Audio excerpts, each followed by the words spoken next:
If you hear me, everyone watching all around the world, live via remote broadcast, we bring you the IESF 2023 World Championships for Mobile Legends Bang Bang. At your service, my name is Leo, here with Renmar Santa Cruz as we bring you the second day of groups. How are you doing, man? I'm doing great. I expect 100% excitement, 50% to 80% thrill. Half that multiply, you're going to get awesome MLBB action, up to 200% of that. My math may be off.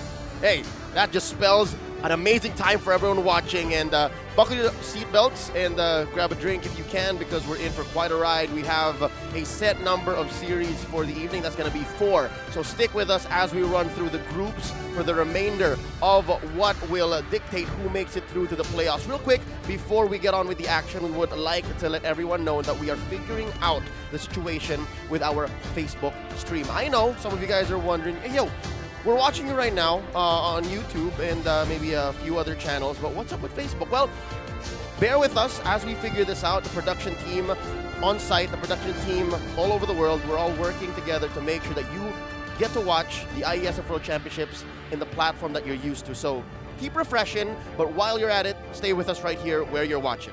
Yeah, we still have our YouTube, so don't worry about that. And yeah, you definitely do not want to miss the action that we have for you for the first match of the day, Indonesia versus Turkey. And you brought it to my attention earlier, Leo. There's some surprising things happening in Group B. Yeah, that's the first match we're seeing. It's going to be Indonesia versus Turkey. Not a surprise, given that these are two countries, two teams that have competed on the world stage in the MLBB esports landscape in the past couple of years. But one team that's surprisingly on top of Group B is Kazakhstan.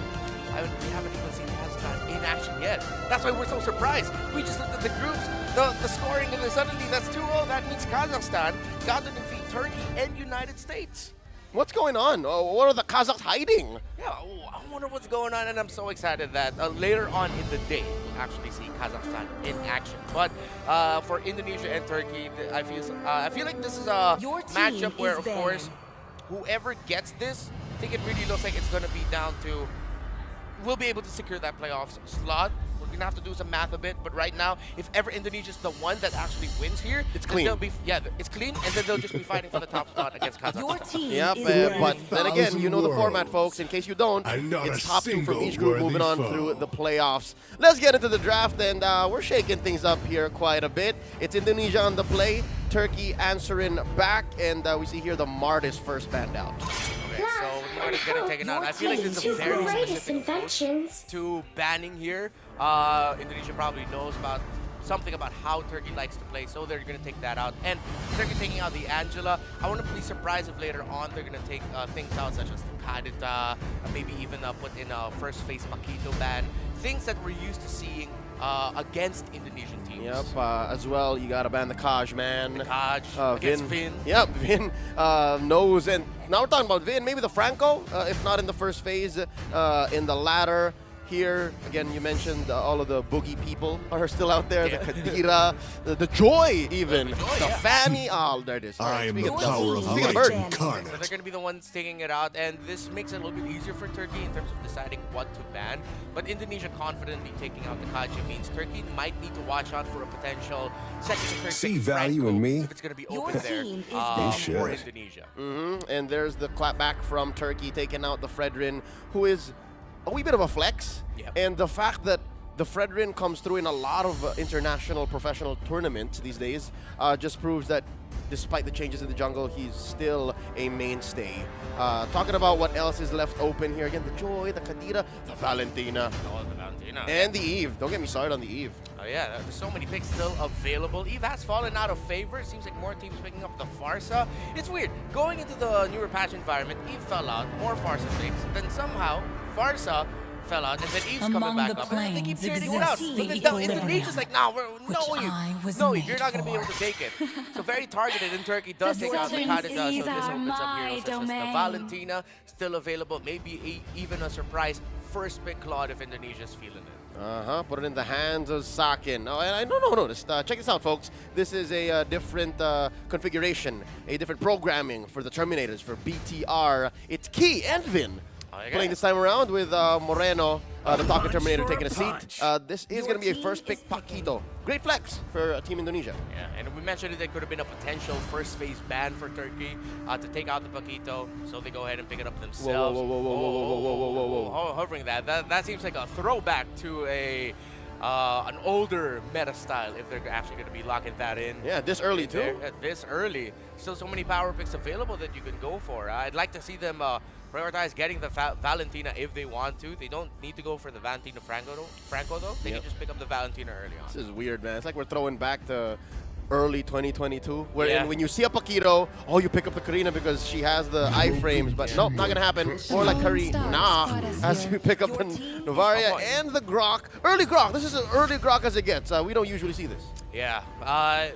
On the red side, though, it's weirdly enough becoming more common the past few weeks. On the up and up. Yeah, on the up and up. There's something about picking a Grok early. One of the things probably is because they're thinking about how it can still be a flex pick, because if ever they pick up the Grok, I mean, it's still flex. The Paquito can still go into the jungle or the XP, as you mentioned earlier. Valentina and Franco look like two very solid picks for me right now if they want to. If they're going to play something else in the EXP lane, though, then it's going to show that the Paquito will go into the jungle, and then whatever their XP laner for will be. But it's a switch up. Indonesia says, man, the choice open.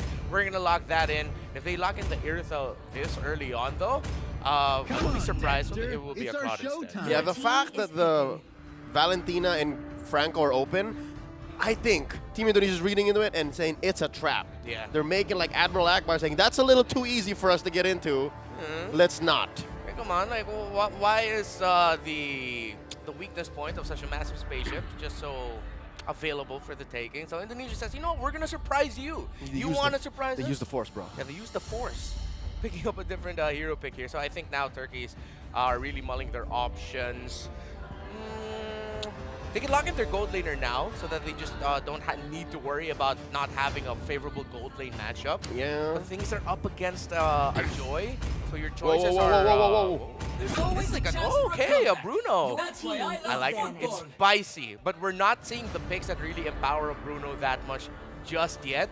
Considering that they're up against the Joy, it will not be that difficult for the Joy to find out the Bruno. That's really gonna. He needs to make the most out of that little dash that he has, that sliding tackle, to make sure he's safe. And right now, if ever this Grok will go into the roam, they don't have that much hard of a crowd control to stop the Joy from going in, even though if it gets momentarily knocked up by the Wild Charge. Yeah, they're gonna need a Riz. I'm guessing there's a very set number of choices that they have in the XP lane that could make this lineup work. And the past minute, as we wait for these picks to unfold, we have the Kufra band out. I'm just imagining, man, what if you go Astral Echoes? You kick off the Worldy. Will that help kind of bounce, right? Will the bigger hitbox kind of like, you know, overlap and then make heroes that would not usually allow the bounce let it through? Oh, that's a big question. That's interesting interaction, yeah. That's something we'll have to watch out for, because there's a usual just set distance, right? Yeah. The Worldy can bounce off of. So yeah, we're going to need to watch out for that. But Turkey, though, if ever they want to control the lineup here of Indonesia, I wouldn't be so mad at if they decided to just pick up something like a Ruby just to help out with a little bit more crowd control. Actually, Ruby? Or the Rogue. They can actually switch it up? Yeah, and switch it up. And I was thinking they'd actually go for something with a tankier jungler. Then this time around, they actually ban out the Baksha. So Indonesia's reading into the possibilities here of Turkey. And that's just for safety, they take out the Valentina. All right. So they know that Indonesia doesn't have a mid laner yet, and they see the switch up. What else is left? The Farsa's wide open. They can go Farsa, but it's not as safe because, again, there's so many bits and pieces that Indonesia have to protect. Yeah. But it's kind of scattered. I understand. Look, you have a Claude, you have a Joy, and you have a Farsa. That's enough damage. Yeah. You could sit on that, and it'll be fine. But is that what Team Indonesia is thinking?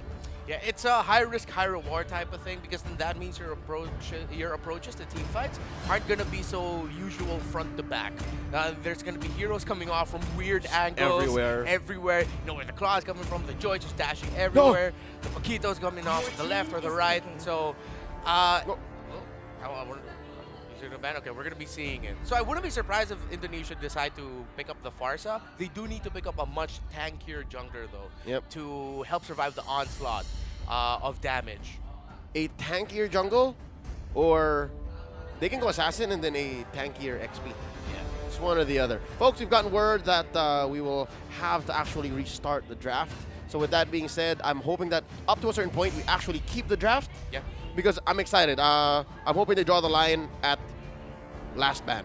Yeah. Because it makes sense so far, especially with the whole experiment that they're going with the whole Astral Echoes worldy. I want to see that interaction for sure. Yeah, and so far it's making a lot of sense right now with how they're drafting it. A little bit more, well, of course, since they picked up the Bruno on the side of Turkey, there's a lot more questions there. It's not a pick that we usually see. Theoretically, though, there are a lot of people have been thinking, why isn't Bruno popping off more? He hurts so much. There's so much damage easily done by Bruno early game. One item, along with the Assassin Emblem, as long as sticks are close, he's already so difficult to deal with. Hey. You know how you're seeing GDS on Clint these days? Oh, yeah? GDS after a world, he sounds amazing right now. Oh, yeah. Get that crit. You get a little bit more extra movement speed after using the ultimate. Yeah, you kick it off, and then what? You have a choice. You lean into it or you disengage. Yeah. It's up to you. You get that movement speed buff. So yeah, I'm hoping. We're very optimistic about this Bruno. Yeah, that makes the ultimate then of the Novaria so much more important for the lineup of Turkey in terms of being able to empower the Bruno specifically, right? Because of all the slows that can be dished out. If you can land 4, 5, an Astral Echo, that will set up the Brody for success. The Bruno for success. If ever they actually go down that Great Dragon Spear route, because everyone's load, you're walking around a little bit faster, that Bruno will be happy. It's sort of like a modified version of pairing it up with a Rafaela. Yep, and we've seen that do quite a bit, right? The old history of that. That or Diggy. Yeah, one or the other. Bruno also, yeah, and he's not walking, he's running. Yeah. He's on the pitch, as they say in the business. Yeah, exactly. On the pitch. I know my basketball. Wait, no, I know my football. Yeah. I love the Patriots. You mean the Sixers, right? Right, yeah. All right, folks, jokes aside, do bear with us. We are setting back up our lobby, and we need to go through the whole motion of it, and that allows for us to actually catch up. Talk to me, Mr. Santa Cruz, about what happened yesterday. How was the rest of groups last night? Oh, I will be honest, a part of me, it's a little bit hazy right now. It was a weird hour in the morning. This morning. It was this For some folks watching, it was the morning. What was that like? The thing that I can remember, though, was a show put on for the final match of the day, Ukraine versus the Philippines. Series 3. Series 3, yeah. Unfortunately, again, the fourth series in day 1 was rescheduled to this day. And again, there are so many more games happening outside of the broadcast because a lot of the groups, a lot of the times actually overlap. So 16 teams, man. 16 teams. So we have to select what to show. But the Ukraine-Philippines game, Ukraine, I have to say, I said it yesterday, I'm looking forward to seeing how they play, how they controlled the early to mid game in game number 1 to really make it look like Team Philippines were going to lose that game until somehow Philippines decided, you know what, we don't need order anymore, we need to inject a little bit of chaos, let's surprise Ukraine. And they did that over and over again. Unigo with a game-winning set to surprise Team Ukraine to take the game number 1. And the game number 2, that was just Team Philippines saying, we want to rest. We want to end it now. And Unigo kept landing hook after hook as a Franco. It's been a long day. Game 2 is what I actually paid more attention to because, again, I agree with you. Game 1 took quite a while, and it was in an ungodly hour, safe to say, so I kind of clocked out while I was watching. So, yeah, Game 2 is when I was watching, and a good friend of mine, Defender, who's making his way back into international competition. He says personally, I spoke to him earlier this week. He missed it. Again, you guys spoke about how this team, how Team Ukraine actually qualified back-to-back, undefeated, just could not make it onto the actual world stage. Now that they're here, I was watching Game 2. Not so fun to be Defender last night. Yeah. He was getting beaten up. His Edith sadly, just did not have a good game. Yeah, Team Philippines got to adjust to the Edith because one of the biggest reasons why Team Philippines struggled against Ukraine was Defender, their explainer on the Edith. With how the draft went, him being the tankiest member of the team. The lone one. The lone one. He beat Flapteasy in terms of, or as we call him, Canon. From Team Philippines in terms of the map presence early on, him rotating quickly, it was artful to watch what Defender was doing. But then in game number 2, Team Philippines really kept tabs on him. Yep, so game 2, AP Bren, Seaball, Team Philippines, whatever you want to call them, kept tabs on the equalizer. Denzel Washington ain't gonna do nothing. Did you know that movie's coming up? Did you know that there's an Equalizer 3, if I'm not mistaken? There was an Equalizer 1. Oh, I remember Equalizer 1. I never knew there was an Equalizer 2. That's what I was surprised with as well.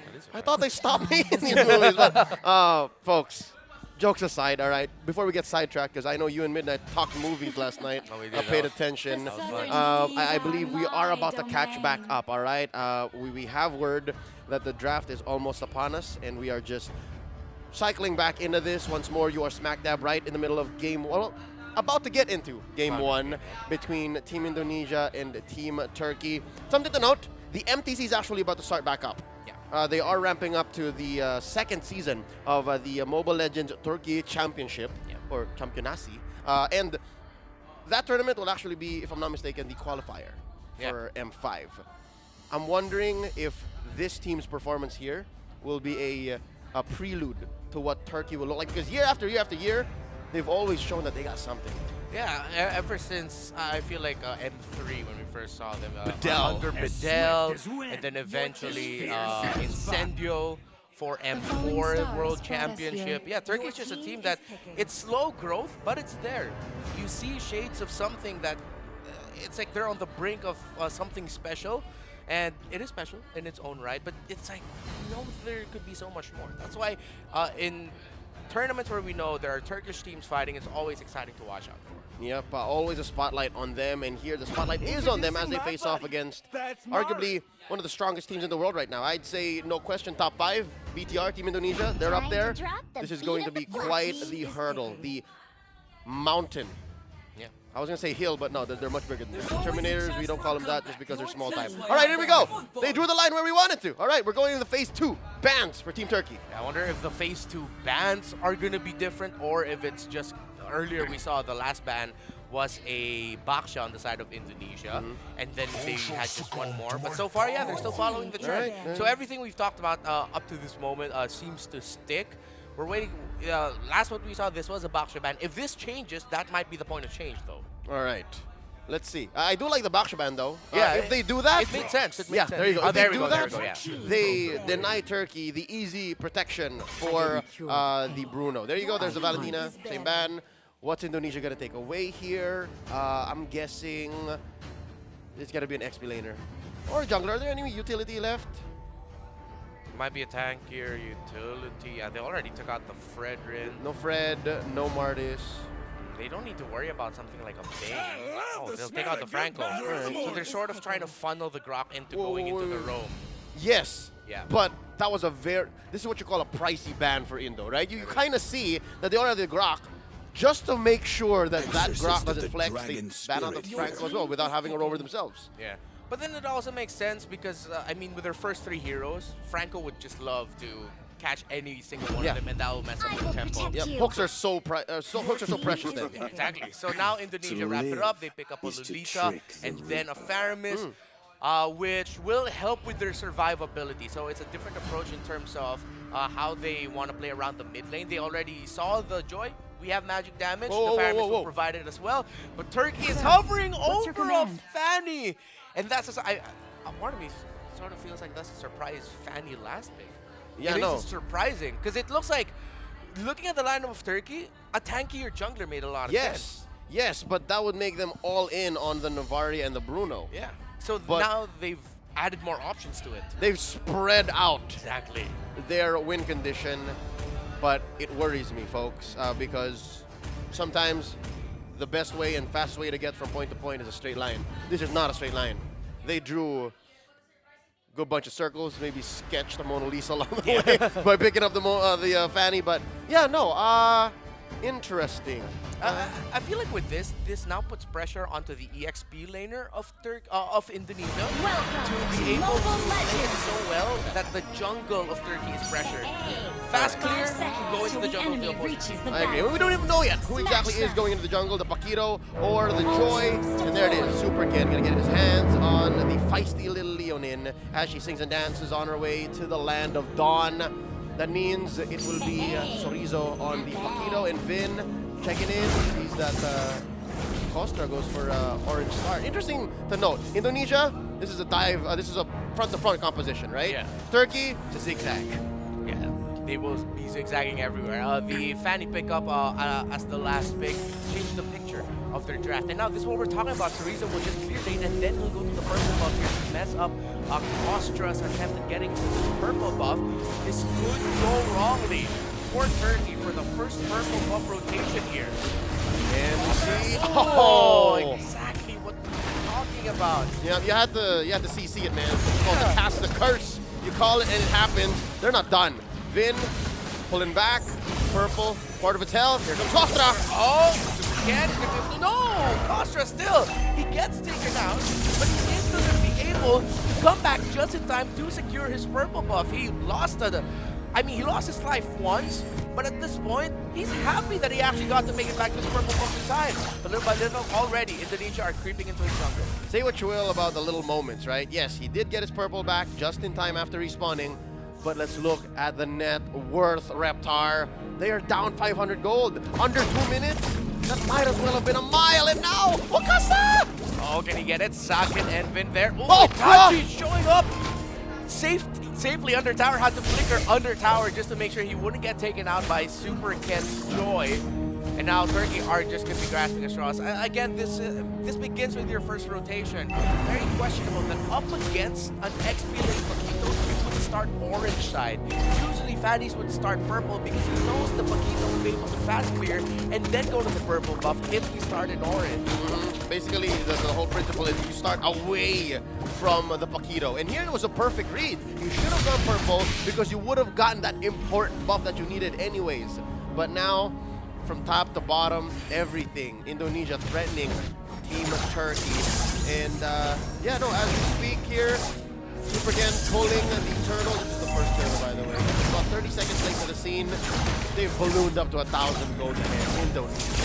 Yeah, Turkey will not be able to take this. If they somehow do it, it's going to be miraculous. If they got Costa gets a lot of damage into that. He's dashing in and out. The damage from Chorizo already too much for Indonesia to handle. The turtle goes to the hands of Super Ken. Purple buff. It's going to be another purple to Fanny. Oh no. Grand Theft Purple. 1 count Super Ken. Guilty.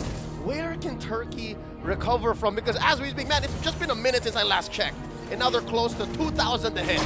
It has to be starting off from the gold lane. They need to get Wakasa out of lane immediately, but Indonesia are also leading that. Talking up Kostra and Itachi find Key. They're going to take a bunch of damage onto that Pyramid. Not going to be able to take him down. They're going to be resetting.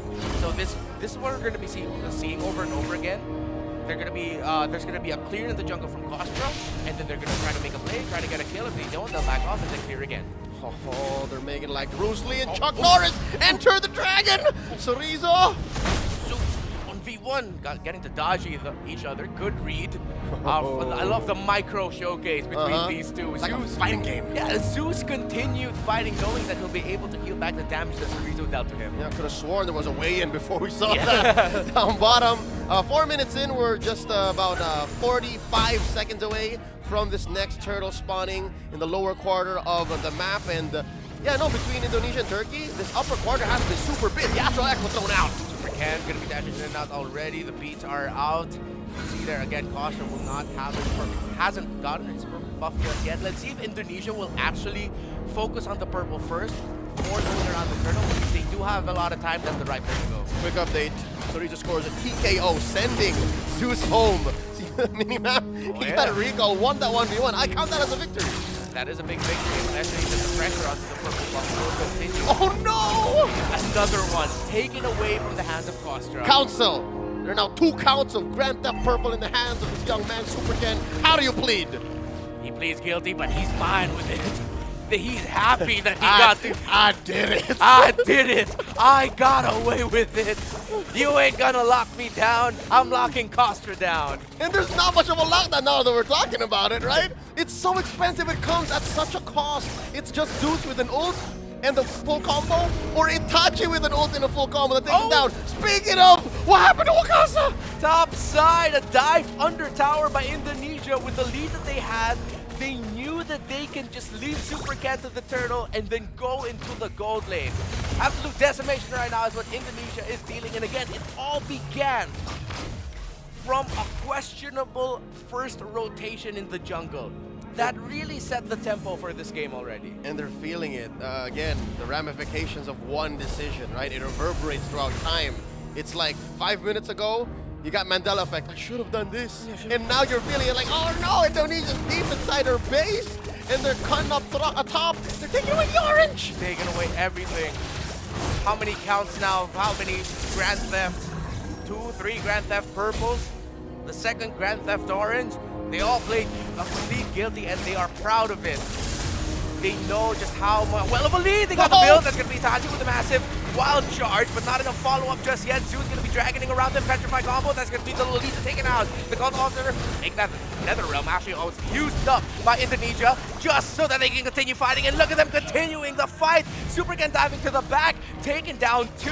But Indonesia ends up with a 2-for-2 trade, but they will continue the fight here. They have the men and the flicker with the stampede. Get over here. Catch a shout, Wakasa. Could have sworn it was a great trade for Turkey, but they overstayed their welcome. And is it just me, or is Key playing this Faramis in a different tempo? He pops the Netherrealm at a, I'll say off-kilter time that it even throws Turkey off. It throws his own team off. Yeah, it's like, oh, we're safe now. Wait, he flickered? Wait, he pulled us back? And that's one of the creative things that you can really do with a Faramis. Oh, Vin, actually, the Cyclone I helped him land that onto Itachi. He's taking a lot of damage right now from Chorizo! but he's surpassed Chorizo from the off angle. This is what we were talking about with the team fighting of Indonesia. They're coming from everywhere. Everywhere, all the time. And now Wakasa, look at this. Again, from the backside, it's Vin's turn. And now Key looking for a pull. Oh, yet again. All around, all over. Turkey can't tell where Indonesia's coming from. And that's it, folks. In the blink of an eye, the map has just turned blue. Not a single turret Turkey has gotten their hands on. And I'm wondering, throughout all this mayhem, Reptar, how has mid lane tier 1 kept standing? What's going on here? Is there some weird pact? Some weird hollowed ground in this? We don't touch this. The hardest working turrets in the game right now are these 2 mid lane turrets, especially the mid lane turret of Turkey. That's right. It's sword at some point, but they're doing a great job of clearing each minion wave that comes in. I feel like one of the reasons why they got caught out and overstayed their welcome in the mid earlier was because they were just like, can we clear up the minions first? Because we really don't want to lose their tower, our tower. Yep, something's got to give, and that's something from Turkey. It shows that, hey, wait, A solo kill by Chorizo. top side onto Kostra. Fanny gets taken out 1v1, but it looks like, yeah, it was just a 1v1. That's what happens when you don't have the energy. That's what happens when you don't have your purple buff. Oh man, this is a nightmare right now for Team Turkey. Trying to grasp a straw, trying to do everything, but because of the massive lead, Indonesia can just split up. They don't need to stay together. Oh, Numenor blast! From the side, the conceal play was perfect. The Astral Echo finds the info, but Turkey can't follow up. They need all 5. Their marksman was taken out. It was good for all, but just to say, yeah, definitely, they're here. That's all that the Astral Echo bought for Turkey. It's like, yep, definitely, that's all of them. Oh, you got taken out by 4? Yeah, I see them. Confirmed it's 4. Confirmed it's so 4. with that said, folks, we are going to actually iron out some kinks, make sure that our athletes here get the best experience at IESF Romania for this World Championship bout. Again, this is a game 1 in the best of 3 in the groups. So this allows for us to actually digest and break down what happened, right? A little bit of a breather. Real quick, if you're Turkish and you're an MLBB fan, it's not looking. Indonesia is knocking on your door. And it's just Indonesia knowing that with a 500 goal lead so quickly. Under 2 minutes. Under 2 minutes. Where a lot of us are thinking 500 isn't that big. Yeah, in the late game, yeah, that's close. But in the early game, especially if you have an assassin jungler on your side, that's devastating. And then you have a lineup on the side of Indonesia that can go rotate fast. We were talking about this yesterday. This is how the Indonesians like to play. Play fast, play aggressive, skirmish. Not necessarily let's come together as 5. It's let's do our own thing. That's how good we are. GMT +7. Yeah, GMT +7, wherever we are in the map. That +7 throws you off. It's so different, and again, you were saying? They're playing from a different time zone. Yeah. And they are in a different time zone. Exactly. Romania, +3 GMT. I need to look up what Turkey is, but yeah, no. Back to the topic at hand, back to what matters is the fact that Team Indonesia, I was about to say, even on an individual scale, right? You take it from the gold laner all the way down to the roamer, they all have their own timings. Yes. And I can definitely see here, maybe Key is the one who's a little bit off key, given that this is his first bout with the team, because yesterday we were watching Moreno. Yeah. So here you're seeing his Faramis play a wee bit different. You see how he keeps the Nether Realm and how he keeps the Flicker Shadow Stampede, Yeah. and it comes in at the very last moment. And so far what we're seeing is Team Indonesia getting the flow of it, getting the right tempo for it, and that's what you're looking at right now, 9 minutes in. Yeah, they can afford to really hold on to their skills until the last possible second of a fight because of just how massive their lead is at this point. They don't need to blow out all their abilities right away. They hold on and they unleash everything just to wrap it all up. Turn what is usually just a kill or 2 into 3 or 4. Yeah, no, I mean, that's what's afforded you when you're about, on average, 2,000 gold ahead of your opponents roll per roll, right? You are an item and change in some cases ahead of your opponents, and you can afford that. And here you're seeing what? Super Ken walk in on Kostra, sending him away. What is this? Numero blast that up! No one home. Oh, no, man. That was a cheeky attempt there by Indonesia to try and cash out Costa. I think he would pass by in front of Vin. The info locks in the information that, yeah, that is going to be... Oh! Lord secured and a solo kill by Sorizo. He saw the magic carpet laid out by Röntgen and said, oh, thank you for telling me where you are. Now I know. Now I know. The enforcer spots out the spotter. And now 11-3, 10 minutes and change in with this Lord marching down mid. He is massive. And again, they're just taking care of business. Look at that, the purple. Again, Supercan gets it. Turkey, if they're able to hold on to this, going to be a miracle, short of a miracle. Tower's going to fall. Members of Team Indonesia knocking at the doorstep of Turkey. Focusing on the turrets first. Not going to rush anything just yet. Still trying to look for the perfect moment. Supercan dashing around. G, is he going to get the stampede? Nope. They're not going to force anything just yet. The only real thing that's keeping Turkey in this is Koster's split pushing. He made this call about 30 seconds ago and said, you know, I'm just going to cut the waves where it matters because truth be told, folks, I'm not going to mince my words. Turkey's lineup, their wave clear, it's abysmal.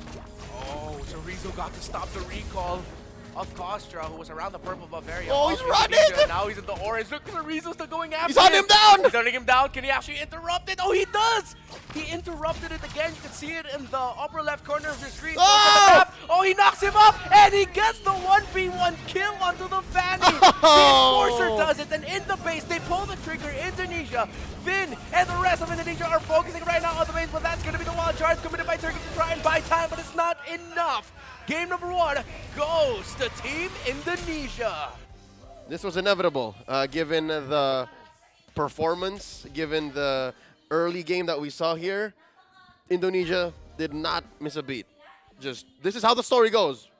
Yeah, and how that story ended felt, it was poetic in a way. How it started was how it ended, with Sorizo just stopping Kostra, not letting him play his game. And that was a story there for Team Indonesia. The moment they saw, oh, he started orange, oh, he hasn't gotten his purple buff yet, yeah, this is ours. Just go. Yeah, and the fact that even though Kostra got his purple buff, him going down wrecked the rotation of Team Turkey. Yeah, say what you will about him recovering in time in the early game to get his purple. That was, if I'm not mistaken, his only purple. His only purple, yeah. Trying to count it. Yeah, it was. His first and last purple. Yeah, it was a starving game for this Fanny.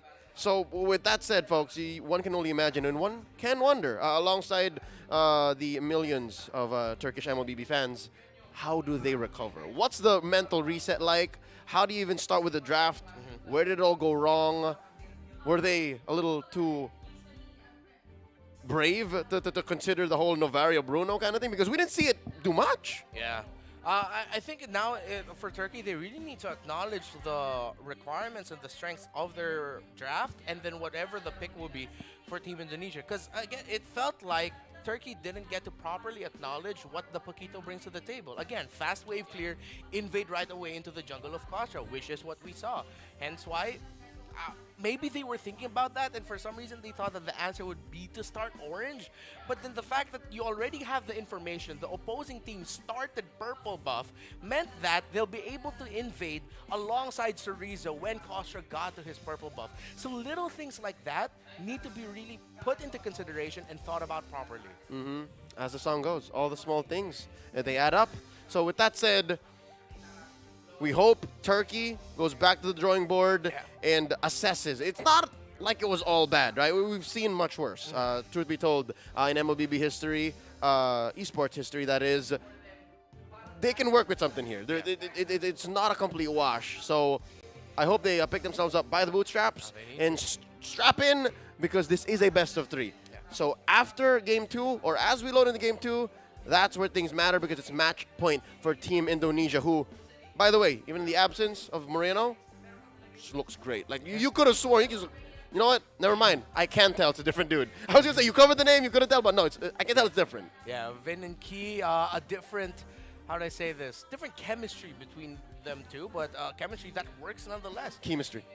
Chemistry. I like that. That's free for you. That's gratis for all the Indo fans. And what we were mentioning earlier about Turkey not acknowledging certain things, that's why Indonesia won this game.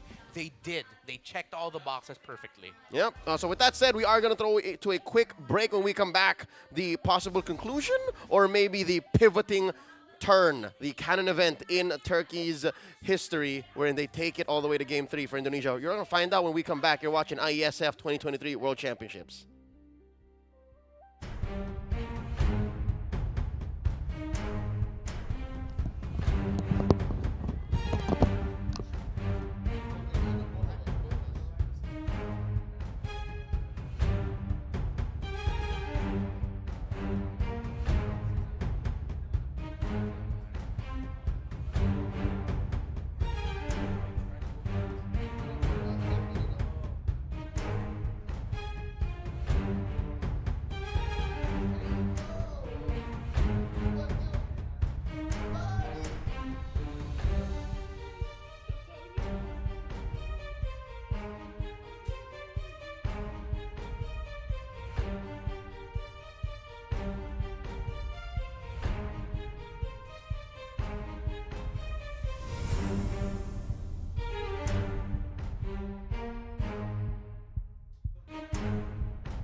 So, what do you want to talk about? Because we are right in the middle of a best of 3, and it's down to Turkey pulling something from somewhere that I have no idea where, and it's up to Indonesia to just do Indonesian things. Man, Indonesia right now, Woo! they've got adrenaline in their soul. Every thought is out of control, and you see it in their gameplay with how they're doing it. Turkey, they're going to need to dig deep here. Yep, as we go into the draft here once more, this is Reptar. I'm Leo at your service. We are going to go into the draft, and there's a lot that Turkey can actually go back to and learn from going into game 2. And for Indonesia, man, this opens a Pandora's box, doesn't it? Going into red side after starting off in the blue, they have all the options left, and now more so because they know exactly how to press Turkey's buttons, what makes them tick. Yeah, and I like the approach, though, here of Turkey to take out the Joy and the Claude. Both of them. Both of them. And then still respecting the fact that you cannot give the Kadita away to an Indonesian team. Kirita. Especially one that has been Enki playing. Because now you're going to be thinking, who's going to go, where's Kadita going? Is that mid? Is it Rome? It's usually Rome. But with these two on the board, it's a huge gamble. So many question marks. So now, first pick, they could go lock in the Valentino if they want to, but no, they're taking away the Paquito. So their approach right now is literally just, we'll take away the power picks from the last game. Yep. And again, when your backs are against the wall and you want to correct and you want to, again, get on the board, this is one way to do it, right? Yep. Take it away from Sorizo. But now this opens up the question, are we going to see X-Borg? Oh, it could be. It could be. I wouldn't mind. Well, they can save it for later. Not this early. Not this early. Yeah. Actually, even third pick, I wouldn't mind. Seems to be, you know that meme, right, with a big jug of water? Yeah, that one. X-Borg for most teams right now, especially BTR in the early days. Oh, okay. But now they're going to be hovering over the Angela, and yeah, it's left open. Oh, no! So they can go Angela Ling, Angela Assassin, or an Angela Baksha type of deal if they want. Angela Fred, because, oh no, Fred's not open. Never mind.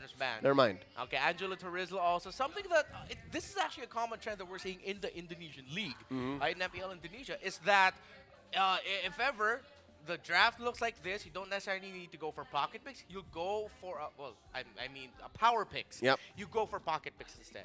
Pick up the Angela because later on you know whatever you're going to put in the jungle will get empowered by it, or you will use it to actually empower the Turizla. And then another response that we're seeing up against the Paquito is a Turizla, not because of dueling, but because of just clearing the minion wave and map presence. Yep, when it comes down to it, the Paquito can knock people out faster, but the Terizla is a bigger threat in a team fight situation. Going into their last picks for Phase 1, we have here Turkey locking in the Franco and the Valentina. What can you steal as a Valentina right now? You have a solid penalty zone. My question, though, is Indonesia going to budge? Are they going to check on this Valentina? Are they going to draft around it? The fact that they have one solid ult. Are they going to provide one more? You know what? On the back of my head, I feel like Indonesia could approach this is that if they really want to be annoying against this Valentina, very cheesy strat, pick up a Valir. Right now? No, later on to surprise them. Again, it's a very cheesy strategy. And even if you do pick up the Valir, you're still keeping up the whole flex because we don't know where this Angela's going. And we have seen, I'd say roughly 1 in 5 Angelas go to mid. Yeah. So, safe bet. It happens. So that is an option for them. That will really disrupt the Paquito's team fighting capabilities. But a part of me is thinking that will likely not happen. But if it does happen, you heard it here first, folks. So to take away the Boxer this time around, now that they're going for the Ling, that's another automatic response. If you're opposing jungle has a Ling on there and the Boxer's open, you'll pick up the Boxer because of how fast you can clear, and you can sort of match the map presence and rotations that a Ling brings to the table. So we might end up seeing an Assassin versus Assassin matchup if ever Turkey feels like there's enough room in their draft for something like a Hayabusa or a Lancelot. Yeah, no, if you're Super Ken specifically, and you feel like, not feel, actually, you know what? If you know you're the superior jungler, mechanically speaking, you try to bait out the assassin. You just win. Yeah. So if ever that's actually going to be an assassin for Turkey, their XP laner might be something unique, wherein they're actually going to put the Paquito into the jungle. Yeah. And then the XP laner will be an Edith. Which is a dynamic we've seen before, wherein at the time, it was the Paquito who was the predator to the Ling's prey. Yeah. So that's an option that Turkey can go for. Because right now, up against Ling, Angela, and then a Turizla, they're going to need to have at least one really tanky presence to soak up the damage. That's not your Franco. The Franco's in the back. He's the one who's hooking, he's the one who's biting, and then eventually he'll leave. You're going to need another tanky presence for it. It cannot just be the Franco. But again, that's considering that the Paquito goes into the jungle. We don't know quite yet, but it looks like that's what Team Indonesia wants. They want to make sure, hey, you better be sure that you pick a better jungler, if not the Paquito, because we're taking out the Fanny. Yeah, not a lot of people right now can... junglers can match the rotational speed of a Ling. It has to be an assassin or someone who can deal a lot like the Paquito.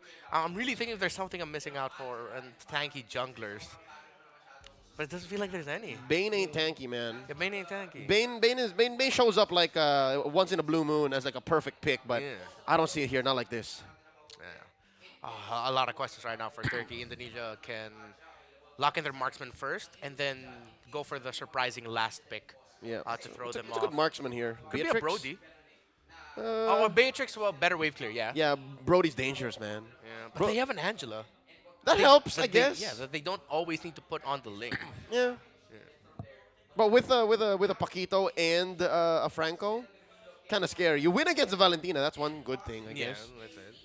But yeah, Beatrix makes a lot of sense. Just so you get that poke wave clear. And this also actually makes a lot of sense. A lot of movement speed. Just dive on dive. Yeah, dive on dive, and you can go. There we go, the Akai. I knew there was one more that I was slipping out of my head. Like, tanky jungler, I know there's one more. The Dragon Warrior! Dragon Warrior, here's Poe. He shows up, and yeah, typically that's what we see going up against a Ling in terms of the turtle fight. So now it's just going to be up to Turkey to match that rotational speed. Turtle fights, if they can keep the rest of the game close, it'll be a 50-50, and Turkey will take away the Beatrix. All right. Well, again, Beatrix wins most 50-50s if you know what you're doing. What's left for Team Indonesia here? We're going to find out if the Angela goes through to mid or if it will stay a roamer. And then we get a little bit more bursty hero, which I think they need.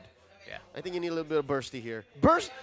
Now I'm wondering, do you need burst or do you need, like, sustain? Because could be a roamer. Angela could be. Ooh. Okay, it looks like they're going to be going for burst. And then the Kagura or the Novaria also. I get the Novaria. It's for vision. The Novaria, yeah. You get the vision. Those slows will help greatly here. Such an aggressive lineup for Team Indonesia. And again, this will, if it's going to be a Novaria, same story as earlier. This puts a lot of pressure onto Cerezo. It seems to be aggressive to a fault. If they lock this in, then they mean business. As soon as the Astral Echo is up, it's hunting season, folks. And indeed it is. About 30 seconds before we deploy into the land of Dawn. One thing I can say about Turkey, something I think you will agree with, is we both like the Akai. Yeah, we do. Wuxi finger hold. Oh, what was it again? Oh yeah, it's like skadoosh. Ah, there you go. All right, so we're hoping that this was enough of an X factor, enough of a. Now I'm questioning if we did it right. Yeah, hopefully we did. Hopefully that was a good pickup for them, so that Super Ken doesn't get free reign over the map, because that's dangerous. If you have a Ling that is confident, 150% early game, first buff, and then he starts roaming around like he owns the place, then that's half the battle lost. Yeah, looking at the lineup right now of Indonesia, it's SNS, man. It's speed and slows. They have a lot of heroes that are fast, and they have a lot of abilities that's slow.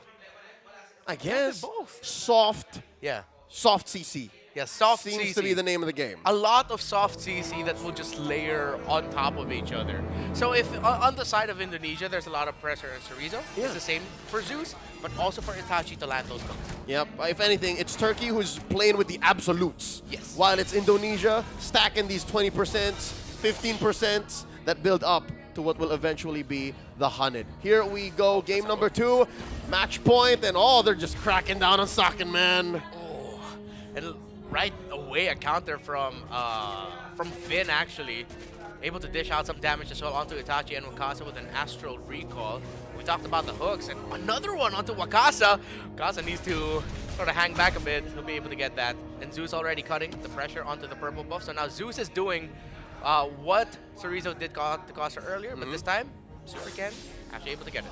And who goes and gets the Little Wanderer? It's Super Ken. All right, so we're off to a fast start for Team Indonesia, but given how quick Indonesia is rotating, this allows Turkey to play a little safer and actually build up, about 10 seconds ago they had a small lead. Yeah. But again, it equalizes.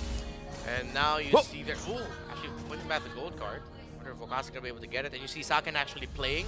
Not clearing the wave just yet. Here topside though. That's going to be key. Already committing a flicker. Kasha already with a knockback. Whoa! The back. And that is going to be the Tempest of Blades. Heavy spin also committed. That is the Paquito down. That's one kill for Indonesia. It looks like they might get another one. Kasha was a little bit too eager to get a kill early on. There's the Ling. There's the Teresa. Can they get to him? And Super Can from the wall to wall. Taken out Kostra. 2 early kills for Indonesia, and that is not the start you want to have if you're Turkey. I'm gonna propel him forward, almost going up 1,000 gold here, and just in the nick of time for the turtle to spawn. And I bet Turkey, specifically Kostra, specifically, what was that? Itachi, Zeus rather, Zeus. Yeah. They're kicking themselves right now, saying, "Oh man, why we commit?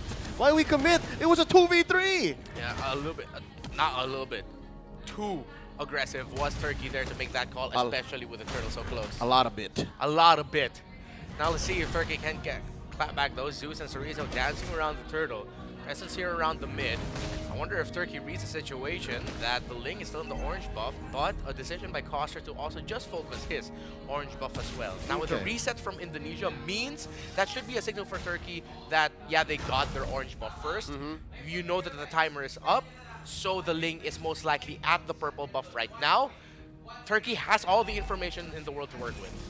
Turtle's been delayed up to a minute now, and it's not like Super Ken is in a rush. If anything, it's Kostra to the scene first, going for the pull, and there's the Astral Echo. Spots the Dragon Warrior. I wonder how much they're gonna commit. A lot of information already used. Kostra already forced to get away. Super Ken going in, and there goes a hard guard. Look at the damage and the regen coming in from Indonesia. That's a heavy spin, locking in Cerezo, but Cerezo still surviving through it. And who didn't survive? Cerezo, he actually fell. Kostra gets taken down as well. Super Ken still has under tower, dancing in and around, opening up the double kill opportunity there for Vin. Rodgen, can he get something out of this? But Vin has way too much health. He sidesteps the Astral Recall, and you see that actually Zeus was chasing Super Ken, who was really low. Great aggressive play there by Indonesia, but Turkey able to get some scraps out of it. That's a good sign. They got a kill there, and it could have been worse. Yep, I'd say Indonesia got everything they wanted out of that exchange. But again, it's not as free. It still is an exchange. Yeah, they had to work for it. Yeah, much like a negotiation, neither walks away completely happy. More so Turkey, because again, this gap is growing ever so slightly. Not as quickly as it did in game 1, but just the same. You're looking at about a 2,000 gold lead at 4 minutes in. And you're looking at a lineup that scales, I'd say, much faster, because, oh no, they're gonna get Zeus here. Oh, that was quick. Super Ken and Vin, you know that was coming the moment Ken spotted out Zeus.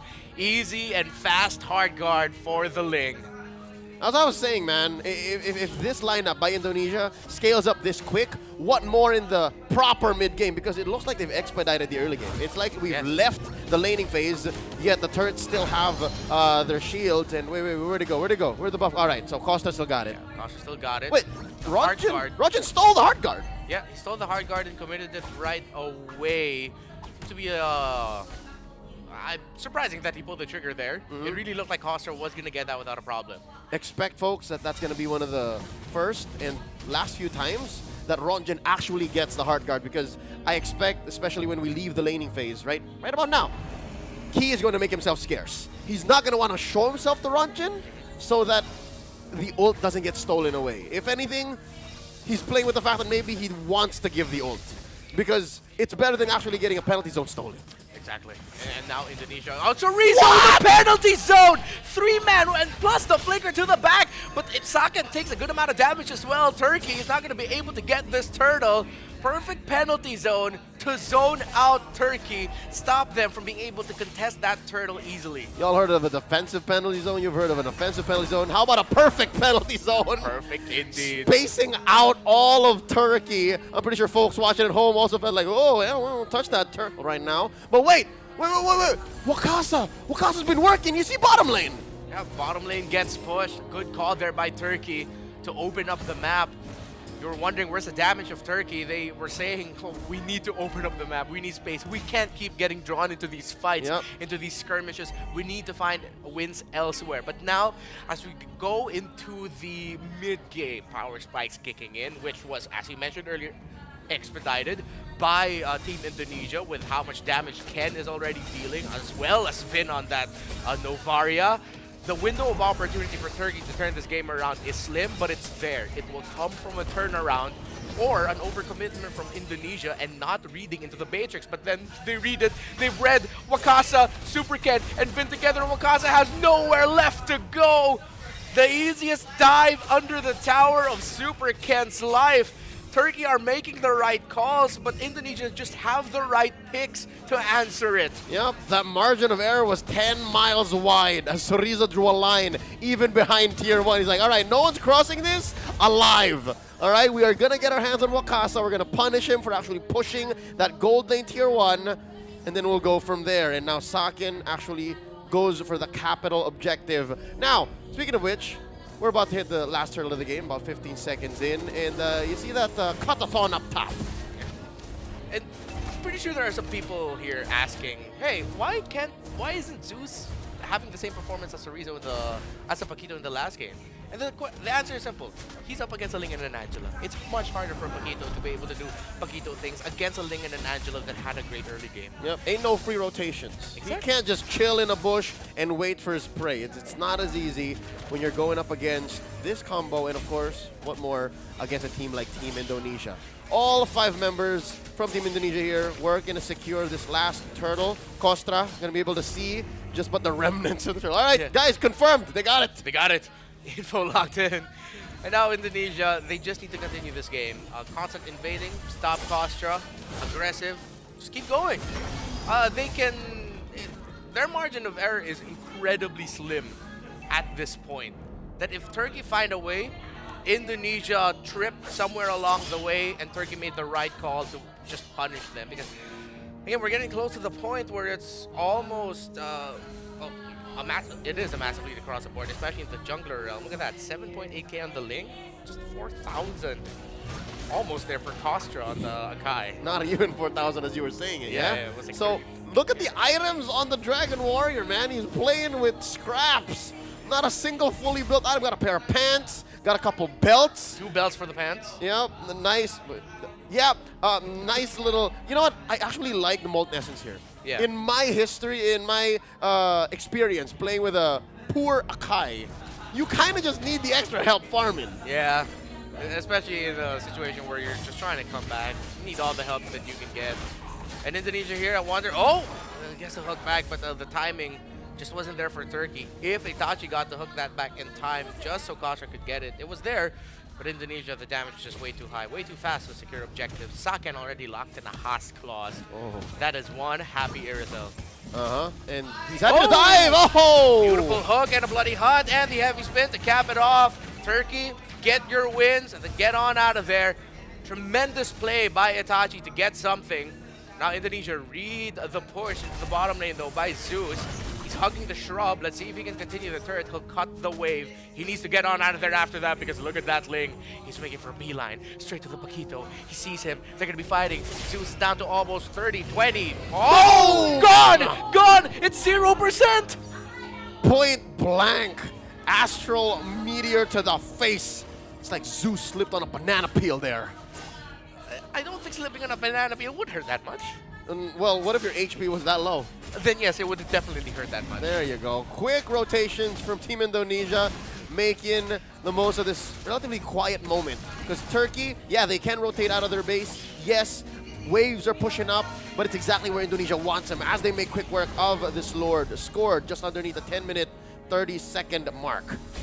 It's 2 games in a row now that Team Indonesia got drafts that they just really shine with. Again, we talked about it earlier. This is a very current meta game. Team Indonesia, call them Bigatron Alpha type of draft. And they look comfortable. It's the best way to describe it. It's an entire series where one team was incredibly comfortable, and Zeus is super uncomfortable right now, though, as he gets spotted out by Super Ken. Will they even commit the hard guard just for it? Oh, Zeus is able to deal enough damage, but Ken says, no, Vin, hold on to that. Oh, Key, hold on to it. I got this, and he got it indeed. Yep, that's round 2 that he's done that. Round 1, he needed help. This time around, not so much. Let's see if they can take care of the Lord. Looks like the answer is yes, but there's still a good amount of waves, and Turkey's going to clean up. Not a single inhibitor is going to fall here. Not today. Yeah, it's a slight tickle. 2-3 basic attacks needed by Indonesia to get that move turret down, but Turkey will do everything to hold on for dear life onto it. After delaying, oh, look at the damage from the Astral Recall onto Wakasa. Brought him down to 50%. Are they going to go away? Zone goes in with a flicker penalty zone. That's going to be the heavy spin messing up the team fight here of Team Indonesia, but they are okay with it because Saken on the Irithel, on Leo, the Tiger, not the caster, is just going around everywhere, free hitting. The inhibitors, top and mid are down. Is the base up next? And look at Wakasa gets taken out by Super Ken. Super is the play indeed, and Team Indonesia lock in the sweep of Turkey. 2-0.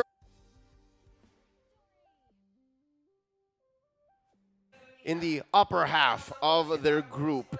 So they now join the safe zone as it is, trying to make it through to the playoffs of this World Championships under IESF. All right, let's talk about it. This is a much better game for Team Turkey. Yeah. But against Team Indonesia, who is, again, as comfortable as they are with this draft, with the tempo of the gameplay, really can't expect much, again, especially with this whole Angela Ling situation. Yeah, and you could tell that the fact that they first picked the Paquito, not just a way as to take it away from Team Indonesia, but more of like try to emulate what Cereza was trying to do. The difference is it was a different hero it was up against. You saw there clearly, Ling actually started orange buff, but because of the rotation, the clear speed that Ling has over the Fanny early on, Cereza just not Cereza, the Zeus just barely got there in time. He actually just got there in time to see that Super Ken already got his purple buff. And then from there, they still made some right calls, but then they were just caught out in key moments. Key moments. Key moments, exactly. And that happened several times in the game, which just shows and proves that Indonesia is but a step or two ahead of Team Turkey, especially when it comes to these big objectives and huge encounters. Yeah. It's always like, oh, yep, confirmed, it happened. And that's what we were talking about beforehand, speed and slows. We didn't see a lot of the slows, we saw a lot of speed though early on. Fast is how Indonesia likes to play. Talked about in the first match, and they did it here perfectly. Congratulations to Team Indonesia, and GG well played to Team Turkey. We are going to go on a quick break. Once more when we come back, more best of 3 action coming your way. His name is Reptar. My name is Leo, always at your service. Stay with us. You're watching the IESF World Championships 2023.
Welcome back to the IESF World Championship 2023. My name is Reptar, joined here by Leo for an awesome second series of the day. We're going to witness Team Colombia versus Team Philippines. How are you feeling going into this one? I have to leave all biases at the door, given that this is for the playoffs, all right?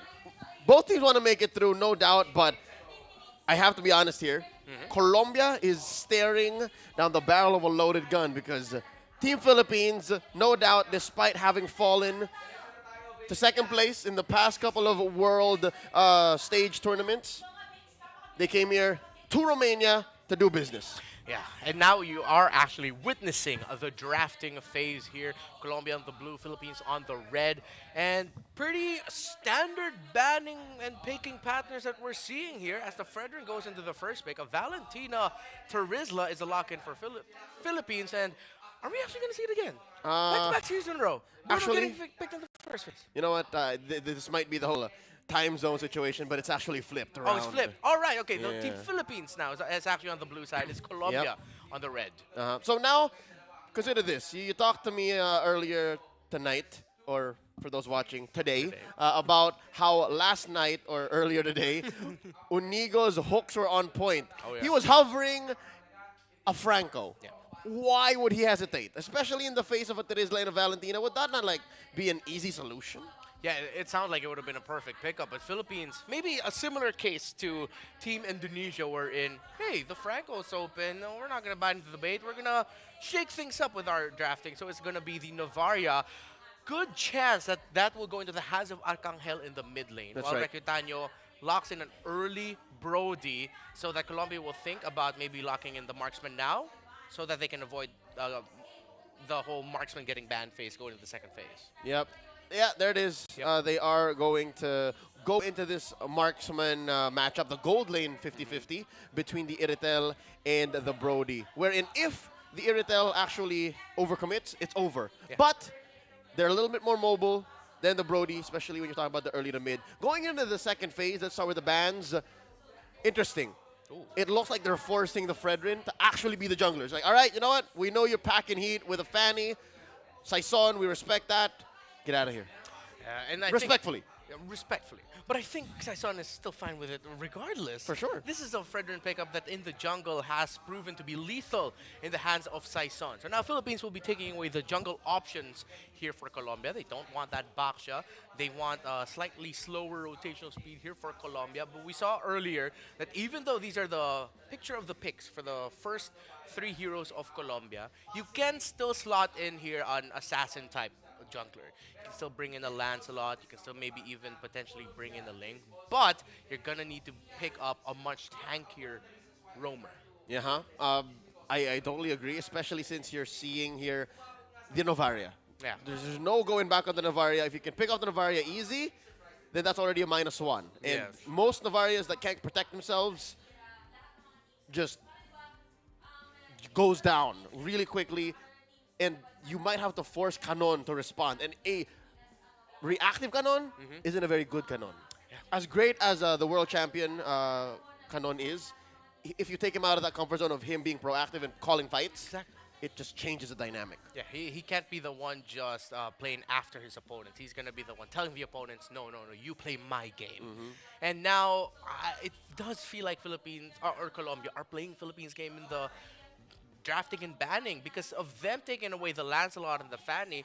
Philippines will automatically take away that Martis. So some really good options that could have been great for Colombia are now off the board. I honestly thought they'd leave something like a Lancelot open, that they wouldn't overthink it, and they'd say, yes, that will be a threat in the jungle, we'll leave Assassins open for ourselves, but that isn't the case. So now going into this sort of a thin pool now for their tankier presences. My friend, would you say that maybe Colombia closed the door on themselves? It feels like. Right? They shut the door right in their face like, oh, wait, we meant to... no, never mind. I left my keys. It's over. Yeah, it's like they saw someone chasing after them. They saw a house, and instead of going in, they closed the door of the house and like, just looked at the person chasing them. I guess I'm trapped in here with you. Or Trapped you're... out here with you. That was a punchline. I'll workshop it. I'll allow it. Now, going into the final picks for Team Philippines as Colombia picks up the Lolita. Could this be, Renmar, a swerve? Because they can actually send over the Fredrin into the XP lane and then put an Akai in the hands of Saison. Oh, that could be a possibility as well, considering that they're now going to be up against that Lolita.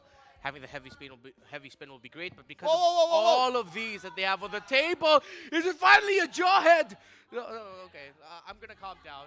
It'll make sense if that will be a Don't do it. clue, though. Benedetta. A lot of options that they could go for here, honestly. The Yuzhong gonna go try to hunt down the Valentina and the Iritel, makes sense. And then you give Unigo here his Kufra. Makes sense. Yeah. All right. This is front to front. And then you have one back, which is the Novaria. So Yeah. What I like about this, though, or rather, on the side of the Philippines, them picking a Yuzhong into a lineup that, let's be honest, looking at it, is quite mobile, is quite risky. Even though the Petrify would be fantastic. Wait. I have to stop that. Yeah, it's a YSS. A YSS in the jungle. Yu Sun Shin is back and in the hands of Team Colombia. Interesting. Very interesting. How does this change the dynamics here? What's the equation looking like? This is an unexpected element in the formula. This might end up becoming another star performance by Inigo. He has now, with the presence of the All the more. YSS, Yeah. the Kufra looks like an even much better pick. Yep. Good luck making your passive tick. Yeah, and that was the point I was trying to make earlier. The Yuzhong, quite risky, but then with the Kufra on the board, sort of helps balance it out so he can dish out the combo with the Petrify, the knockup, and all of that. But then the YSS shows up. Philippines are looking at it, it's like their eyes are watering, their mouth is watering, they're salivating at the picks. It's like, oh, this is good for the Yuzhong and Kufra. Colombia's eyes are watering. Yeah, the Colombia's eyes are So watering. can confirm, yes, they kind of shut the... We're forced to pick a hero that was way out of the metagame for the better part of a year now. Welcome to game number 1. Let's see how it's going to go. There was a lot of talk about how fast now that the YSS can clear. We'll see it, but kind of a greedy setup here. It's a double core with Zeno and Prime Marigod both playing marksman, and we know YSS to be a hybrid marksman assassin on his side there. See how this is going to play out. The Philippines aren't careful though. This Colombia could run away with it in the mid to the late game. If they make it. If they make it. If they make it, because you mentioned the double core setup. Not to mention, Abyss Cutie kind of wants to get some farm on him as well. It's not like the Valentina is as low to the ground as a roamer or even, you know, a tanky XP laner. Here we see a scrum already. Jump in by Unigo. Fountain ball, keeping them in. That's the Little Wanderer scored by Saison. Happy to be here. Now jumping in, knocks a Marigod and pushes him right out of that scaled lizard. Yeah, and that's what we're talking about here. The tanky jungler up against a marksman assassin hybrid. They are happy to just go into the jungle, get info. They're not going to commit it, so they're going to go around, but that is something Colombia needs to watch out for. Philippines going into the jungle. Finds Abyss Cutie, another one. Mount Shocker keeping Inigo at bay. And with that big resource spent by Colombia, because they're not going to be able to use it when the turtle comes up in about 15 seconds. Yeah, and in the bottom lane, you actually saw... Oh, Arcangel! I was just about to say that Prime Marigod was brought low because of Arcangel and Saison, but Arcangel gets the first kill of the game, and this is not the start you want to have in a double core setup for Colombia. Two-time SEA Games gold medalist, was playing the game ever since the MLBB esports was established, and here he is live from Romania showing everybody how it's done. Team Philippines first to the scene here, pulling the turtle out and just as quickly taking it. Well, what's going on? Is this Unigo? Is this Unigo on Prime Marigod? Yeah, he's just there in the orange buff. He pushed him out. Not the hottest start here for the Isan Shin, and similar to what we saw in game number 1 of Indonesia, they know the Philippines that they can just continue this, that they can just mess up this YSS. Ain't nothing but a thing. And now they're gonna try to sandwich him.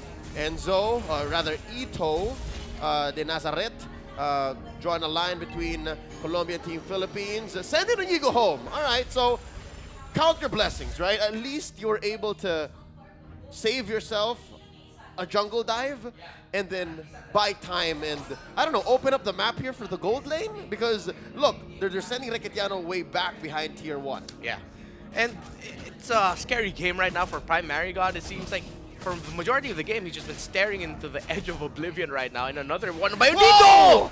And there's a Astral Echo, 3v4 waiting to happen. Make that a 4v4 coming in. An Astral Echo from Colombia, thrown out themselves. There's not enough damage. Both teams call it out. Delta split. Big bulwark there by Chief, who actually blocking the Astral Recall of Arcangel. Would have been bad for Colombia because that would have forced them to go back to base so that they could regen, but now at the bottom side, there's going to be a play called by the Philippines, 3 versus 2. Oh, Chief was very low, and the jump in. Unigo misses by about an inch or two, and they disengage. Oh, Requetiano gets a maximum range, torn apart memory as he tears Chief for a new one. And he keeps Zeno right at bay, a knockup from Saison, and a bonk! Appraiser's Rat, not enough damage. Didn't have the damage just yet, and because of the ultimate of the YSS, Requetiano, who was already low, gets taken out by Colombia. So Requetiano's, I wouldn't call it greedy. He got something out of there, but it hurts just to see for the Philippines that you see that there's a death onto Requetiano, and Zeno is now sort of like laughing to himself like, haha, I still have 0 death. You got taken out. He can't even actually get away with it because of Mount Shocker. Now another big fight. Primary got secured the turtle, and you see Abyss Cutie just dancing around. Big black dragon keeping Philippines at bay. And Team Colombia, they're happy with what they got out there. There was no possibility for them to have actually gotten that turtle if it wasn't for that scrub, if it wasn't for that long, drawn-out fight that led to nothing. Despite the rough start here of Prime Marigod and Colombia, they have now kept it close. Still pressure onto the purple side here of Colombia from the Philippines. But the Philippines cannot just run away with this just yet. See there, just helping out their juggler, Unigo. Might get caught out here, Chifu. Looking into Saison, Arcangel there as well. So, information right now, and actually a solo kill by Eto de Nazaret onto Canon on the top side. Terizla taking out that Yutong. Seems like a little bit of an overextension there, or a miscalculation by Canon to take that 1v1 duel, but I think it also really greatly helps the global presence of the ultimate of the Isan Shin, helping out in the damage output to make sure that if you are in an unfavorable 1v1, well, you can get it. And because of this whole situation, the past couple of minutes of Colombia-Philippines trading, they've opened up the map. Up top, Chifu gets caught out with a full combo from Unigo. able to flicker on out of there, saves himself, and Zeno. Whoa. Chifu able to flicker out of there just in time. And Colombia are responding to everything that the Philippines are throwing to the table. So now, it seems like Onigo and the rest of the Philippines might actually need to pick their fights a little bit better. Because right now we've just been seeing them trying to up the tempo here. Rightfully so. But it might not be at the targets that they'd want to go for. That was an attempt to try and take down the roamer who was so close to under tower. Yeah. They were able to take the flicker away from him, but then you're also out of resources yourself. You don't have the ultimate just yet with the turtle about to spawn. All right, you're saying all of this, and this has given me time and direction to say, you know, what's going on with the Philippines? Because they haven't even spent any of their battle spells, nor have they spent their ults. So something tells me they're playing the long game. Oh no, here's a big fight near the river bush. Astro Echo thrown out, Luminum Blast as well. Big 5-man squad from Colombia coming in. Black Dragon form from Canon. Turtle very low, down to 10 of his health. Son gets the retribution, and he blocks all of them. Primary God falls, Onigo gets the kill, and Canon survives with just sliver of health. Abyss Cutie taken down. 2 for none so far. Make it 3. 2K for Bulletproof Marco. As Team Philippines continues to crack down on Colombia, retreating underneath tier 2. And they're not done. Saison once more. Chifu walks away. A massive win by the Philippines, taking out the turtle and getting 3.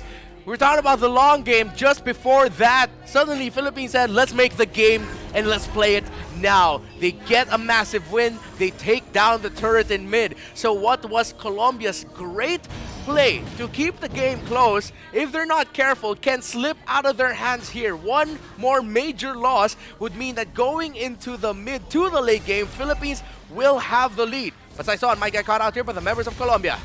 He's got some backup. There's Canon and Onigo at his flank. It looks like he's going to get away scot-free. And just like that, look at Canon playing footsies with Eto de Nazareth. And here comes Onigo one more time. Catches 2 with the combo. Canon coming in, Black Dragon form from the west. Finding Chifu. Can he stop him? The bulwark ain't gonna save you. Canon gets 1. 2 for free going over to Team Philippines. The energy shield will not stop the Dragon Tail. Philippines have upped the tempo. Now that they have more items, now that they have more damage, those setups by Onigo are finally paying off here. And this is what we were talking about going into this game. This might be another star performance by Onigo, and so far, it is. He has been the catalyst for Team Philippines. He does not disappoint. One thing we can note about Colombia is they know how to find where resources are. And after Team Philippines picked up the tempo, Colombia actually switched up themselves. They stepped on the clutch and said, you know what, we can't get away with what we were doing before, right? Yeah. Chifu, you gotta get better at finding your Numinal Blast. And no, Onigo catches him in the off tempo. He knows how to dance. Oh! Astral Echo, the answer back from Abyss Cutie. Chifu falls. The Nazareth penalty coming in from Nazareth. Not enough damage just yet, but here comes Zeno! Taking down Canon. Saison is now holding on to the Lord as Colombia are close enough to contest it, to maybe even steal it from under the noses of the Philippines. It's 4v4. Saison spots out the other members. Colombia do not have their roamer. They do not have a tanker front line, but they have a lot of damage. Oh, but the Torisla's there. And Eto de Nazareth seems like he's enough. No one's gonna fully commit just yet. Will we get a reset? All right, there's not enough O's in Lord or Canon, but I'll allow it. Yeah, we'll let it happen here. Lord, you have 30 health, and now Saison can only watch. Here comes the rest of Colombia. It's a 5-man effort, but Saison still steals it at the cost. Onigo! But his life! Down he goes. Abyss Cutie takes him down. Canon dancing around this crowd. Onigo goes down. 2 for none so far in the exchange. Colombia happy to see this, except Marigold falls. Now Chifu flickers on out of here as Abyss Cutie goes ahead in Black Dragon forms his way. Safety! But Arcangel says, thou shall not walk away from this scot-free as he throws out an Astral Media. The Archangel descended from the heavens and like a devil sniping down Chifu from a distance. What a read by Arcangel. But we've been seeing a trend. Philippines have been winning fights. Onigo has been playing a star performance on this Kufra. But Colombia, because of their double core, we've been seeing it. If you cannot take Primary God and Zeno out of their comfort zone, don't stop them from being able to free hit. Colombia has the tools, even with a 5K, close to 5K deficit, to turn a fight around. That's something Philippines needs to watch out for, because this is the sort of gambit that Colombia is going for with the lineup. Cancels Chifu's Numenon Blast, and now they're forced to fight. Astro comes in with the pull, and the Appraiser's Wrath. See value in me. You should, says Saison, and now it's all falling apart as 2 fall. 2K goes over to the jungler from Team Philippines as turrets fall as well. Mid and top, it's like Lord of the Rings up in here. Unigo from out of nowhere with that step back. It was a step back flicker Tyrant's Rage. The Euro combo. A Euro combo. Euro stepping all the way from Romania. And look at the damage from Arcangel. They don't have minions though, so they can't overstay their welcome. They'll have to bide their time and temper their steel as they try to go for a penetration. And Abyss Cutie felt that. Abyss Cutie forcing to get back there. Saison able to get out from the potential penalty zone catch that Eto de Nazaret would have set up for Colombia. So now Philippines are in the lead. We still have to watch out again for the condition that we mentioned, but Philippines has a lot more wiggle room for errors in team fight. A little bit more wiggle room to not just fully commit right away and try to look for the Irithel and the Isanshin right away. It's sort of like they can fight. Okay, they're free hitting us, but it's fine, because we're going to be able to take down their frontliners, and then they'll be forced to retreat anyway. And it's that, how do I say, confidence, conviction into team fights that have allowed Colombia to, how do I say, even put anything on the board up against Team Philippines. Because if you remember, in that last Lord fight, if only Colombia was able to Retribution the Lord, that would have been all them. But it's just, I don't know, Saison just knows what to do, even in such dire situations. Dude, that was a 1v5. Yeah, 1v5, taking the Lord. Classic Saison things. So now Colombia are actually making the right call here to try and push the bottom lane instead. So they're sending their marksmen so that they can push faster. YSS will not get hits there onto the turret. The Irithel will go back right away. Colombia are trying to play it safe for their cores here. Oh man, they could have spent a second or two longer there. Canon wouldn't have punished, not as hard. Yeah. They could have taken down Tier 1. I think Colombia was more worried about the potential of the rest of Team Philippines just jumping on their heads. Yeah, no, but then again, hindsight 2020, we see the mini-map. I guess Colombia's just playing it safe. Yeah, they were playing it safe because now here is the threat. The Lord marching down. 9,000 is the gold deficit. Philippines have the tools to end it here, but again, Colombia might just be able to hold on. Look at this well-synchronized push coming in from Team Philippines. Mid has fallen. Bottom might be next unless Zeno has something to say. Top has fallen as well. It's just one last bastion. Colombia's final base turret. Here comes Shifu setting up a Numenon Blast. No one home. But just the same, they are in defense mode. Colombia trying to clean up house, trying to make sure that they live to see another day. Without the ultimate of the Lolita up, that's a good sign for the Philippines to just try to force a dive under turret. There's a lot of info coming in from the Navaria. In goes Onigo, finds two behind the base. Two Black Dragons on the scene, folks. And Colombia takes down one. Canon falls, the first casualty in this big fight. Now, Eto de Nazaret falls as well. Zeno looking for damage. In comes Inigo one more time. The bonk from Saison, forcing back members of Colombia. The Mountain Shocker, making sure that Colombia knows exactly where Team Philippines are. And they're still going. But just like that, both teams actually survive with 4 members apiece. That got really scrappy there for both teams. Looked like, at some point it looked like they were gonna knock each other out. Both at the same time. At the exact same time, but they only both lose one member. Both teams, just a lot of micro maneuvers were seen there. A lot of side steps. Arcangel popping the immortality of Chifu with somehow being able to thread the needle with an astral recall. What a team fight right under the base turret. Can I just say, in that one moment, I can say, man, Colombians know how to dance. They know how to dance. That is a defense if I've ever seen one. That was a spicy dance. Oh, wait, let's see. Saison, does he know there's 3 here? So tanky. And yeah, he's playing with fire, but he does have an immortality, if I'm not mistaken. Goes for another one. Appraiser's Wrath, still not done. Gets the knock up. Very low. Chifu charges it up, but Zeno falls oh so quickly. Eto de Nazareth follows up. Traded for by Canon. 2 for 1 so far the exchange. Philippines happy with this as they send Colombia back packing. It was a trap. It was a trap. Saison was just like, go ahead, hit me. Yeah, I'm gonna hit them. The rest of the Philippines finally answered and said, thanks for the time that you brought and the opportunity to get those 2 big kills.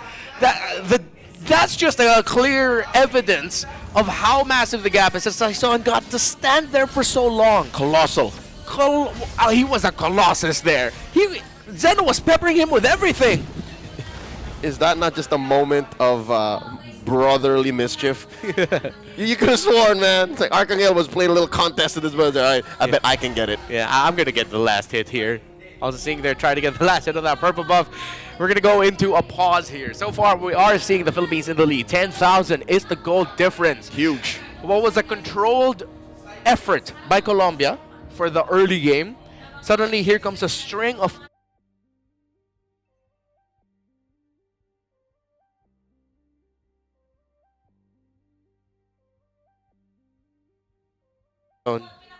But, say what you will, the Colombians know how to make good of a bad situation. just like that. They can dance. Can confirm. All right. If credit where credit is due, if this is Unigo's greatest hits showcase as a Kufra, this is the Colombians listening to this final boss music, right? You know, when you're playing video games, like, you know it's final boss music. Yeah. I'm terrified, but this is fire. Exactly. That's what they're doing. That's what I'm seeing from Colombia here, and paint me impressed. I'm enjoying what they're doing here because, specifically in that last moment, let's throw back to it, right? Abyss Cutie, he knew. I'm not so sure if it was a heat of the moment kind of situation or he very tactically and strategically picked up the Black Dragon form that may as well almost single-handedly bought the defense for him. He was dancing around the enemies, dancing around the minions, like, I got this, guys, don't worry. Yeah, and those little micro knockbacks and stuns will throw off your team fighting out of your game. Even though it's so small, at that point, since they're all fighting under the base, those little moments that they could have been not stunned, well, suddenly it's out of your hand anymore. You're at the mercy of your opponent. So that was a nice little chat. And hopefully, you know what, I wish we could see more of that. That was an entertaining team fight. And how Colombia are trying to get back into this is entertaining to watch. I'm here for it. Yeah, I'm here for it too. Despite the lineup that they have being double core, they know they have the damage, they're still fearless in their movements. Yeah, the punish is imminent, though. I wouldn't say inevitable because, again, you are playing up against Team Philippines. This is the SEA Games 2023 gold medal winning lineup, so you can't just pull something without there being the threat of punishment. But, again, you mentioned the double core setup. If they somehow give Team Philippines a false sense of security and find them lacking and just leaning hard on this quote-unquote advantage, and somehow, man, something's got to give. Given Colombia's, I don't know, innate talent, the fact that we can see that they know what they're doing, who's to say that maybe there's also some conditioning being done on Onigo's point, right? What if they're like, all right, one more Onigo, I swear, we're going to find out. We're going to figure this out. It has to be near perfect here. The play of Colombia to somehow defend and turn the fight around. We talked about it yesterday when Philippines went up against, I believe it was Indonesia. No, Indonesia went up against the Ukraine. Yeah, when the P8 Philippines versus went Ukraine. up against the Ukraine. That's right. Something crazy. One crazy play to surprise the Philippines. Loco. Something local here from Colombia. Let's see if they can pull it off. All right, here comes the Lord. 17 minutes in. Mount Shocker. So Colombia has all the information they need. Black Dragon form coming in too from much. Canon. And look at the base, folks. It's just critical mass. Too much. Too soon. Team Philippines takes game one. Colombia could have tried everything, but at that point, said it too much. The Lord was there, did not have enough of the damage to melt it down. Requetiano was looking at the base and said, I'm going to end it right here. And he did. What a game there from these two teams. But the Philippines, again, Unigo's greatest hits continues. This young man, this roamer, we call him Ogwen here in the Philippines. That's his IGN. He's making a statement. He wants to be seen as one of the best roamers in the world. And he's well on his way, man. He took home a gold medal for the Philippines in Cambodia, and he is well on his way to taking another big trophy back home, straight from Romania, as they compete at IESF. You know what? The only thing that I feel bad about in that last moment was the fact that we didn't see the dragon on dragon defense again. Because again, it could have happened, but Philippines had to bring in the Lord and spoil me there. we missed out on the cha-cha, but that was only game number 1. We could see game 2, number 3, where we get to see more hot dance moves from these two teams. Some really great salsa. Spicy is the matchup that we have here. Again, Philippines able to take that game number 1 against Colombia. We've given PAs their flowers, but Leo here, real quick, what are some of the good things that you also saw from Colombia? Man, I already talked about it. They know how to dance. They got great defense. Their drafts are leaning on greedy, but maybe you just need that much. You know, you have a little bit of confidence in you, and as we mentioned, a little bit of loco. Because again, it's what you need against a team that is so tried and tested like Team Philippines. Yeah, we were talking about it. Unconventional, yes, but just enough confidence that it looks like they can pull it off. They were making the right calls. It was a close game, and that was coming off of the YSS sort of being pressured early on. Oh yeah, no, I have to say, man, talked a bit of trash when the YSS was picked up, because again, there's a reason why this hero's on meta, right? There's a reason why we don't see it as often, but they did their best. I have to give kudos to Primary God. He worked, and man, it's just making sense to me now. Colombia, right? South America. They got a big MLBB scene there. So there's a reason why Team Colombia is so good. And let's see what Team Colombia can do to force a game number 3 against the Philippines, or will the Philippines end it here with another sweep for the day? My name is Reptar, joined here by Leo, the IESF World Championship 2023 English broadcast. We'll be right back after a quick break.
Welcome back. It's game number 2 of Colombia versus the Philippines in the IESF World Championship 2023. Are we going to be seeing more spicy dance moves? It's the biggest question heading into this game. My name is Reptar, still here with Leo. Me llamo es Leo. I just learned that Colombia's language is Spanish. I had to look it up. Yeah. So I wanted to make sure that our puns were on point for game 2. All right. So we now have our puns loaded. We're going to be loading into the drafting phase in just a little bit. I wonder if there are going to be any major shakeups in the picks and the play style here. Honestly, I wouldn't mind if Colombia looked at the double door setup again. It seems like that's something they're comfortable with. I was going to say that's one of the few keys in their road to success in upsetting Team Philippines to make it to game 3 is because it's just that little bit of spice that keeps Team Philippines undefeated, because if they don't go fast enough and somehow they allow Team Colombia to scale up, then it's over. It's on them. So that's what I'm looking for here. That's what we're all looking for here. All of the millions of Colombians watching. All of South America, MLBB Esports is watching as we go into game number 2. Colombia on the play. If you are a South American fan, hello to you. Hola. Hopefully I said it right. I think that's right. Yes. Muy bien. And thank you so much. It's a massive community there, as you mentioned before. Huge. Huge.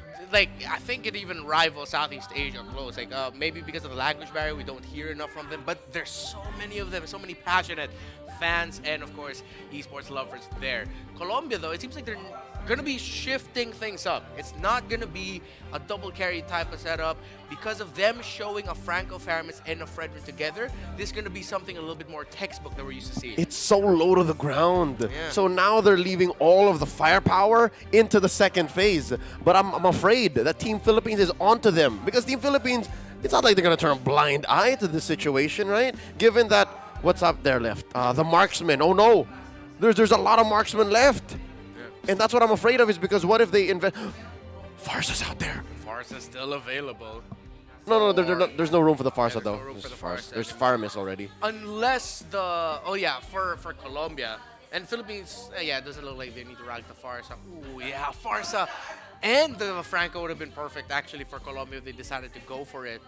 And because of them no longer having to worry about the Farsa, the Melissa showing up here was already perfect for It's Philippines. so good. Team Philippines won that out. Something tells me Colombia was of two minds when they were going into the first phase. It's because the Franco and the Faramis, despite having the first letter shared, it's not much of a combo. Yeah, it's an odd combination. It's more of just like, let's pull them together. Good intent, but yeah. not so good in execution. Yeah, not much to it. So now Colombia now really needs way more firepower. Their marksman pickup here needs to be massive. And whoever they're going to be putting in the EXP laner also needs to be someone who can deal a good amount of damage. But unless they're planning to pick up something like... can't be an export, can it? There's no room for... Who are we talking about? Colombia? Colombia in the EXP lane. Maybe. Xborg has been rising up in stock, but if we're talking about firepower, what are you going to look for to go toe-to-toe against the Melissa? I'm a big fan of Beatrix. I love me some Beatrix, but...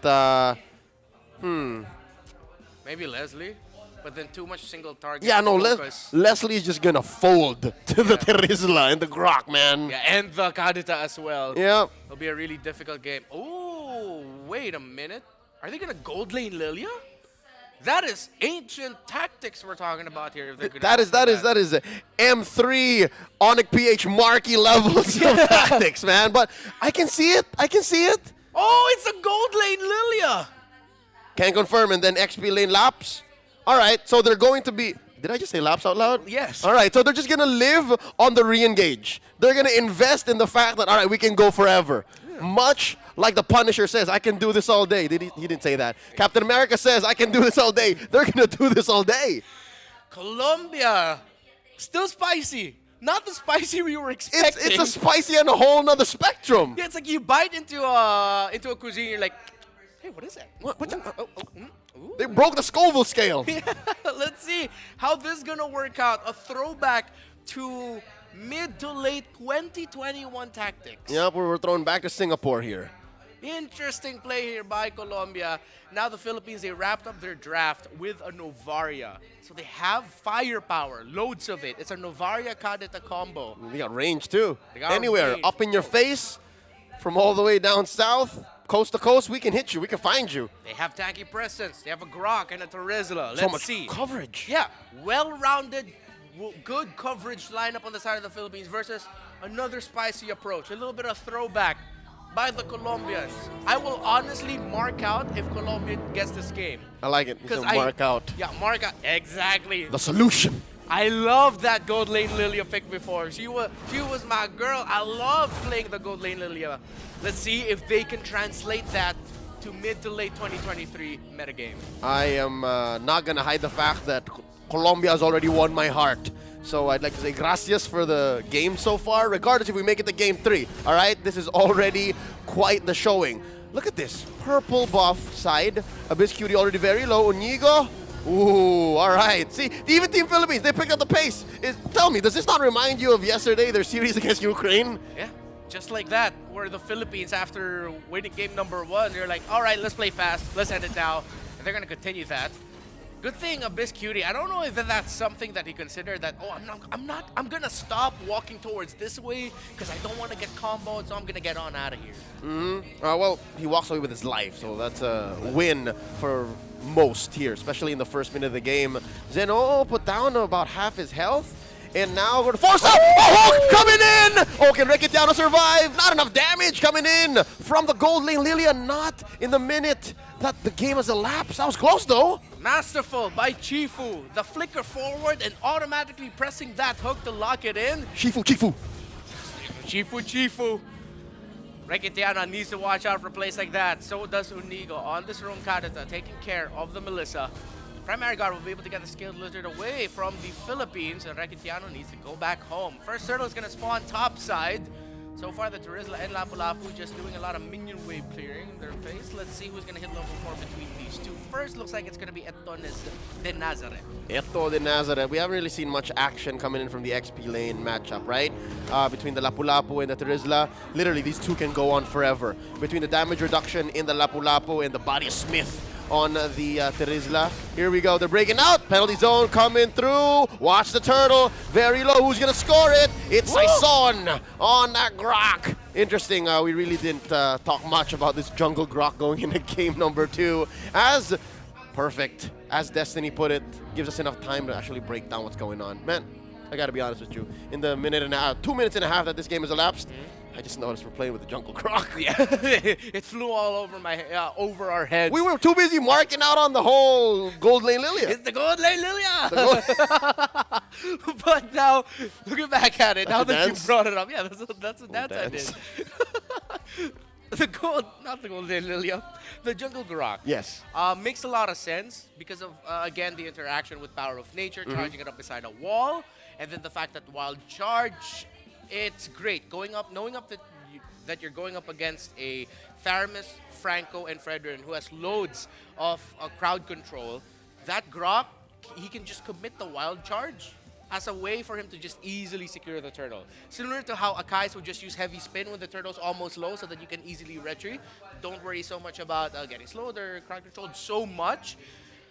We do have to watch out for, though, that the Franco here really needs to be holding on to that Bloody Hunt and just keep looking for Saison. Even though he's not the main target that you want, but the fact that you can just stop the Grok from potentially knocking someone up, stunning them, would be already massive, and stopping him from committing a retribution. There's very few targets for the Franco to actually bite down on. And that's what makes it difficult, right? That's what makes Colombia's roamer, Chifu's job harder, is because there's so many good targets, right? If you bite down on Reketiano, yes. You bite down on Inigo, yes. You bite down on Arcangel, yes. But you really want to bite down on Saison. Yeah. Gonna need to stop that Grok. Primary God able to secure his purple buff without a problem. Both jugglers right now. Across the map, on the book, Onigo. Knocking up Chifu, very low. Gonna pop him. Onigo draws first blood in the water. Onigo just made that look like the automatic response. Hey, you're standing there? Yeah, I'm just gonna combo on you. And that was a great play there by the Philippines. He didn't even need to commit that Petrify, so he still has that next up. Did commit the ultimate, but not that long until it comes back. Already, the Melissa just picked up the first item. Corrosion Scythe already locked in. And it seems like this relationship with the Lily and the Golden, it just seems more of like damage control or potential damage control with how fast he can clear minion waves.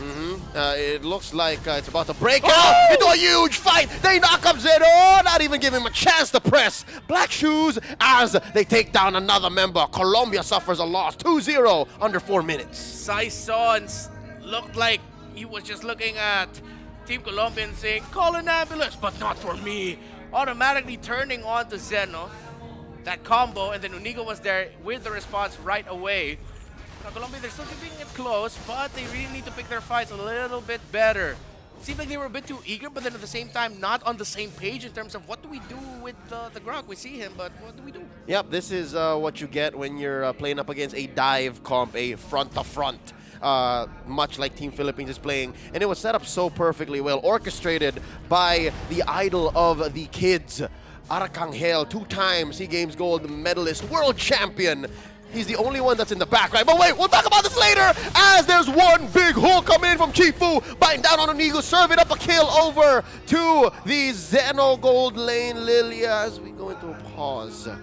Most unfortunate timing, but it is what it is. We have to call for a pause when our players call for it. And Unigo got caught out there. So there was a response committed by Canon, actually committing the penalty zone to try and buy time so that they knew already at that point Unigo was a goner. With so many members of Colombia there. Mermaids up for dinner. Exactly. But then the fact that he got to get the penalty zone, bought just a second, not a second and a half, maybe just a second, meant that there's a little bit more room for Philippines to get closer so that they can counter punish. So when we get back into here, it might actually be a double, a 2K for Colombia. Also going to take out Canon. But let's see if the Philippines will be able to get at least one, or maybe even balance that with 2 of their own. Granted that they still have a tanky presence available for them. Yep, that's what makes this front-to-front versus the re-engage lineup of Colombia interesting. It's because you said that, right? But as we load back in, when we do resume, something tells me it's going to turn around for Team Philippines. Even if Unigo has fallen, if I'm not mistaken, he did get the Ocean Ode off. Yeah. So that should have done enough damage to actually give the rest of Team Philippines enough time to finish the job.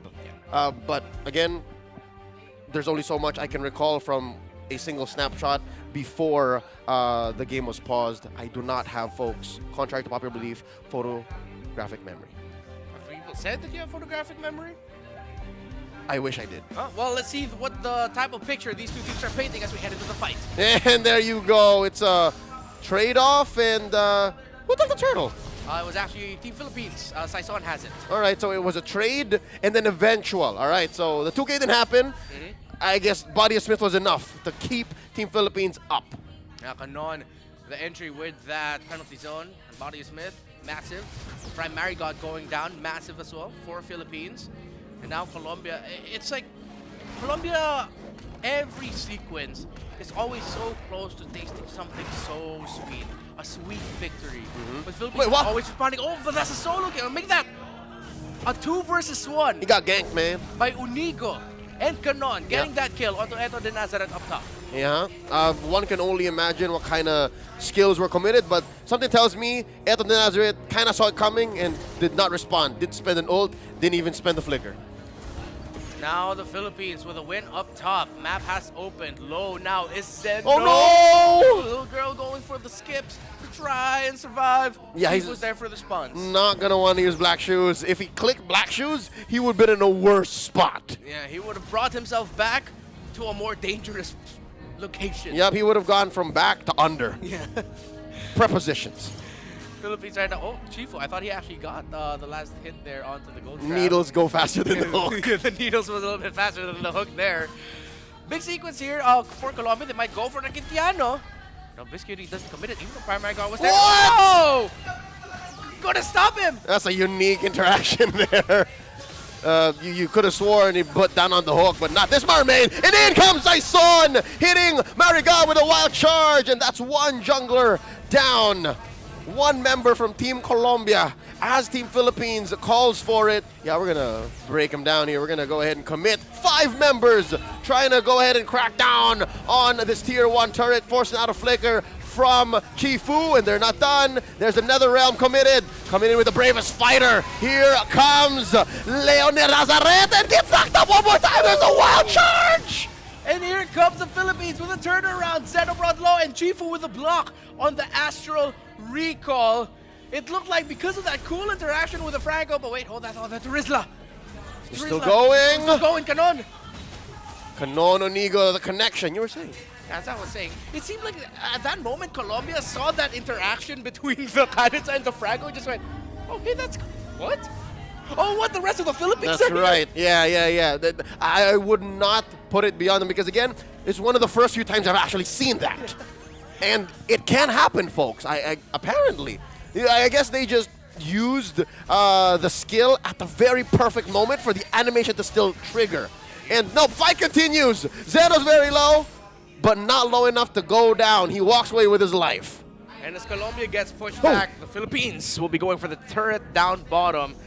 This Melissa has had a tremendous game so far.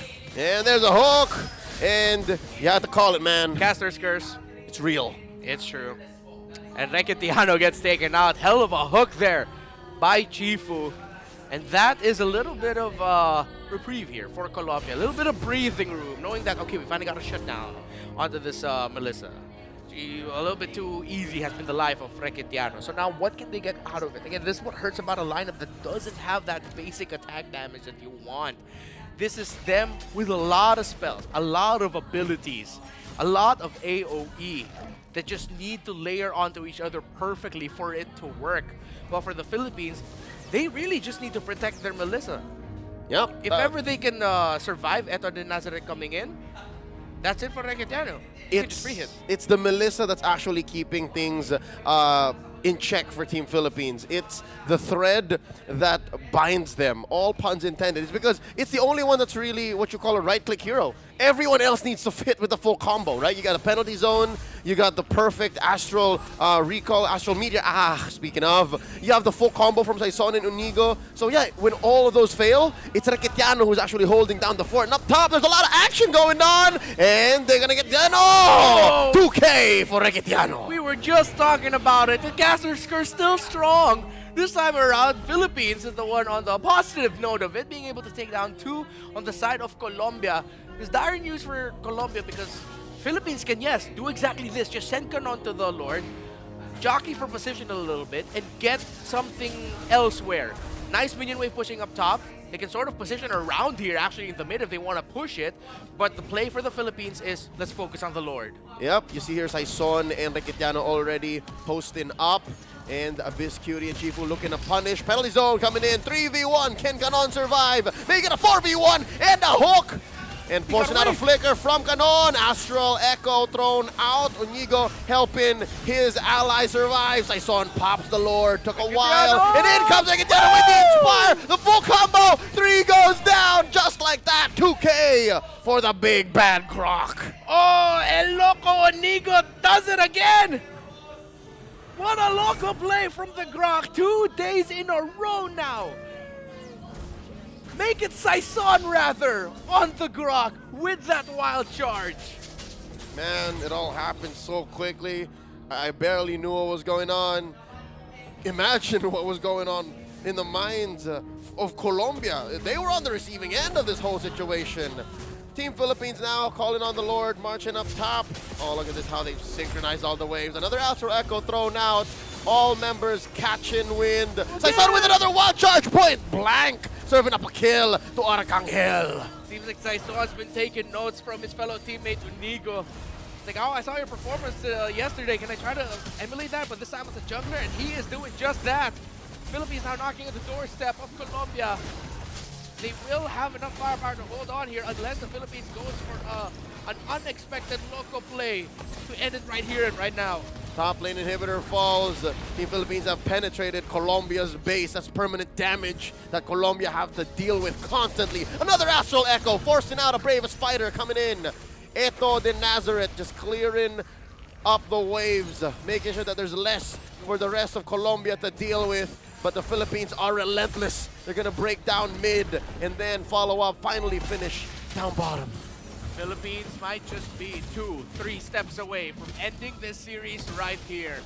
See how the action unfolds. Oh, you wanna go nuts? Let's get nuts, says Eto de Nazareth as he flickers on through, going through the wall, forcing a go away from Requitiano, and in comes Canon! Down goes Nazareth, down goes Zeno, another Astro Echo, he's got these for days, and now Chifu's gonna fall, Canon gets 2K, and that's it! It's a wipeout! Team Philippines gets the sweep!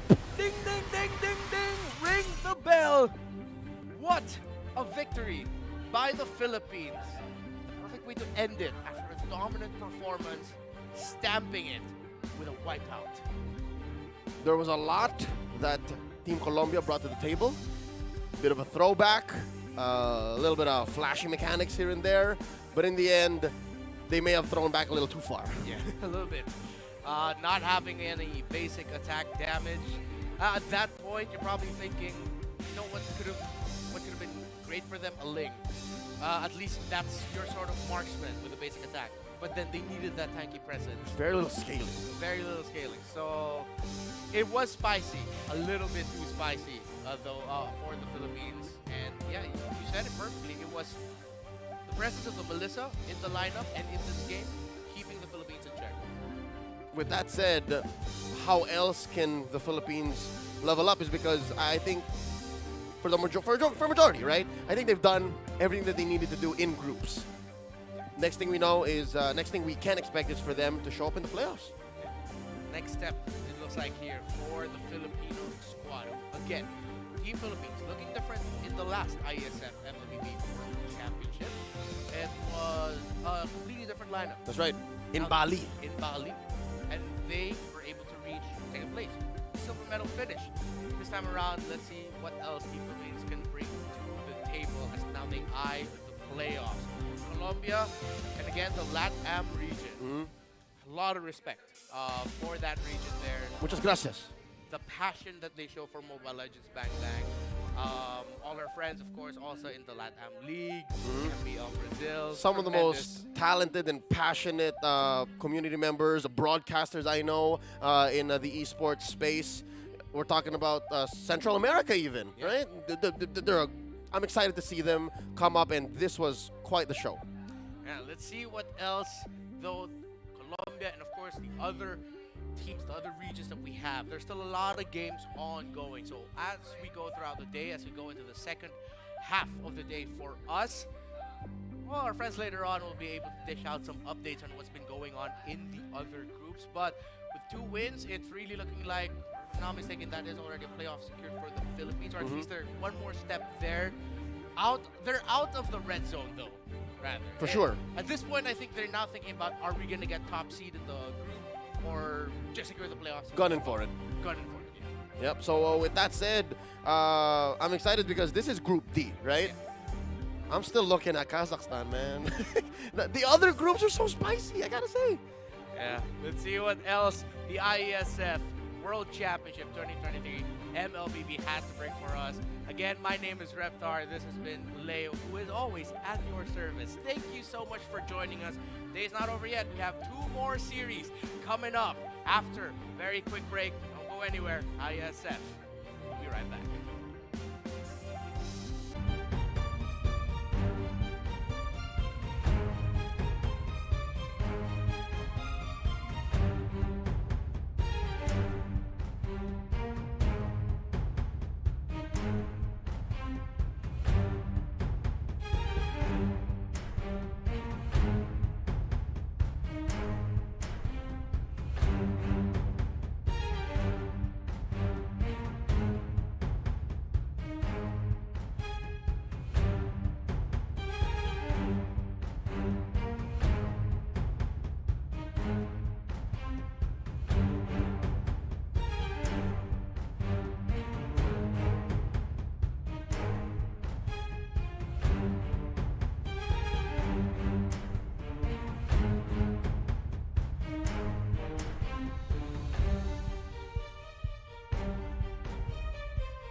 Ladies and gentlemen, welcome back to the IESF 2023 World Championships. Right now we are in the third series of the day. It is going to be a match between Philippines and Egypt, and we're going to be bringing you the action here. My name is Midnight and I'm with Rockhart here. Rockhart, these two teams, we've seen Philippines play already beforehand, actually before this series. Now we will witness Egypt for the first time in our broadcast. Yeah, Philippines. A lot of our viewers really are looking forward to how this team is going to play out. Their second consecutive game right now. And we're so excited that we load up straight into the draft. I love it. And of course, it's Egypt, man. Yep. It's not a stranger for us here in the international scene to see these guys play. Oh yeah, this is the first time we'll witness Egypt play, but these guys are not strangers to the viewers and audience out there, because we've actually seen them perform in international stage. We've seen them during M4 when they were still Team Occupy Thrones back then. Now I think they're just Occupy. But these two players on their side, Maro and Speedy, we know these guys. Oh yeah, I love watching these guys play. You know what, Speedy, very much to his namesake. He plays quick. He's got some pretty good mechanics, and he's actually picked up a lot of fans here, the local scene as well. Very definitely very interesting to see. Definitely for Egypt to especially against Philippines, right? Oh, so now yeah. we are on the first game. It is already underway, the draft. 3 picks already for the side of Philippines. Fredrin, Paquito, and Farsa. Right. Arcangel seems to be on a very good position right now, as he has his hands on his signature Farsa pick. That's right, and I actually really like watching Arcangel in heroes like this compared to maybe heroes like the Valentina, where he had mixed success. On the Farsa, I feel like this is the hero pick that you go for if you want to go fast, you want to go decisive, and you want to go for that straight-up damage. Oh yeah, definitely packing a punch here on the side of Philippines. Meanwhile, on the side of Egypt, you have Terizla and Novaria. Now, these two combinations, we haven't really seen much of them yet, but we did just witness Philippines utilize the Novaria really, really well on the on their previous series. But a high loss pick from Egypt. Now, Rockhart, what do you make out of this? So straightforward. Like their lineup right now for Egypt is so straightforward, and a lot of emergent regions have actually been using Terizla a lot. I guess watching and all the research, it all points to Terizla just being really, really good right now. Diving into compositions, as long as you know how to use that flicker combo with the penalty zone, you're golden. I mean, you can do some pretty solid damage. And imagine all of 3 people compressed into one on the debuff from the Astral Echo, and then you hit it with the Astral Recall, that huge chunk of ball with some pretty good damage in AoE. I think you can. It's so straightforward. It's so transparent. At the same time, it's not a good thing, right? I mean, sometimes you can block that with a Lolita Bulwark. Oh yeah. So it's still a kind of a 50-53. Yeah, I mean, it's like a walking team fight to him for Egypt, but there's definitely a lot of counters here that can be picked up on the side of PH. But Valir ban on Egypt now, this is really interesting, considering that they've already have their hands on the Farsa. Yeah. They still think of the possibility of Philippines picking up the Valir as a roam, specifically to counter the Hylos and Terizla. So it tells us that the Hylos and Terizla is, kind of like a fundamental pick for their strategy, in a way that they don't want it to be countered, so that they're allowed to play this game. So expect more combinations to come out from the side of Egypt, but I love this. Beatrix and Claude Ban from both sides, really, isolating the gold lane heroes here for both teams, as they know that these are the crucial heroes to be picked up on the next phase. Yeah, it's so telegraphed as well. I was surprised by the Valir pick, but I'm a Valir ban. But if you really want to make sure your high loss doesn't suffer, if you really want to make sure that Terizla can pull off those penalty zone flickers, you gotta make sure no one pushes them back. Yeah. Right? Positioning is so crucial for the lineup right now of Egypt that I'm actually a little worried. Yeah. I'm a little worried for them right now. It's like you want to pick up a composition that really benefits from good position. Yeah. But as well, if it gets countered, like game over. But now Bruno pick coming out from Egypt. Let's go. Let's go, definitely indeed. I love that. Yeah. You know, high damage, and it can punish positional-based heroes as well. You need to find a pick-off hero on the side of PH. Now they're looking at the Rekishano carry, actually, a very classic and signature pick for the Filipino gold laner. But we also need a roamer from their side. Probably a Grok or a Joe or a Kufra even. Yeah, again, these are things that kind of has to deal with a high loss. You got to keep that in mind. High loss and Terizla. Expect a lot of dives on that one. Would not be surprised by heroes like the Diggy, but very much becoming a classic.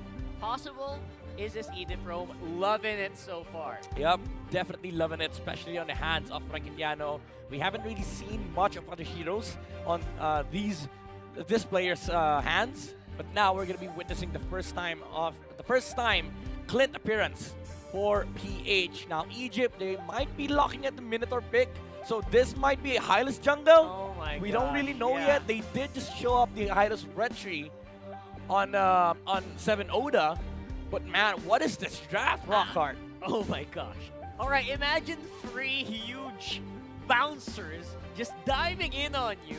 Walking meat shields. Walking meat shields, and they're not just like meat shields, they are the top tier, some of the tankiest heroes you can actually think of in MLBB. Yeah. And they're free, there's 3 of them. There's 3 of them right there in front of you. What are you gonna do about that if they're in your face? Well, you mentioned Speedy earlier. Maybe they want to play fast. They want to play speed MLBB. And now PH, they do have some of their signature heroes on their side, but it's going to be interesting for them to try and stop this kind of death ball ambush team fighting lineup from the side of Egypt, and that is what we are going to be witnessing here in Game 1 as we head on over to the land of Dawn. Game number 1, Philippines versus Egypt. Let's head on to the land of Dawn. Really great stuff on the side of Egypt. We did not expect this at all. It is kind of, I would say, in my perspective, it's kind of cheesy for you to pull off these kind of strategies because you know how Egypt wants to play this, right? Exactly. I mean, it's Egypt's lineup. I mean, I'm harping on how tanky it is, but at the same time, it's just linear. It is so one-dimensional. Yeah, There's only one way to activate this lineup, and I know that the Philippines knows that. I mean, they've faced off against teams that kind of pull off similar maneuvers here. I know Omega would definitely be pulling up a lineup like this. You know, some really crazy stuff, and like you said, cheesy. Yeah, but yeah, it is. You know, like you said it. You said it best. Like it's one-dimensional. There's only one way Egypt will be playing in this game, and you know what it is. It's towers. They have a Bruno. You know, 4 minutes, 5 minutes in, they might be just grouping up as 5, choosing a lane, picking up targets, and just mowing down towers. Yeah, actually, Egypt has a very good lineup as well for tower diving. If they want to go and dive those towers, a lot of them can really take some tanky hits. Bruno doesn't need to go near as much, right? You mentioned it.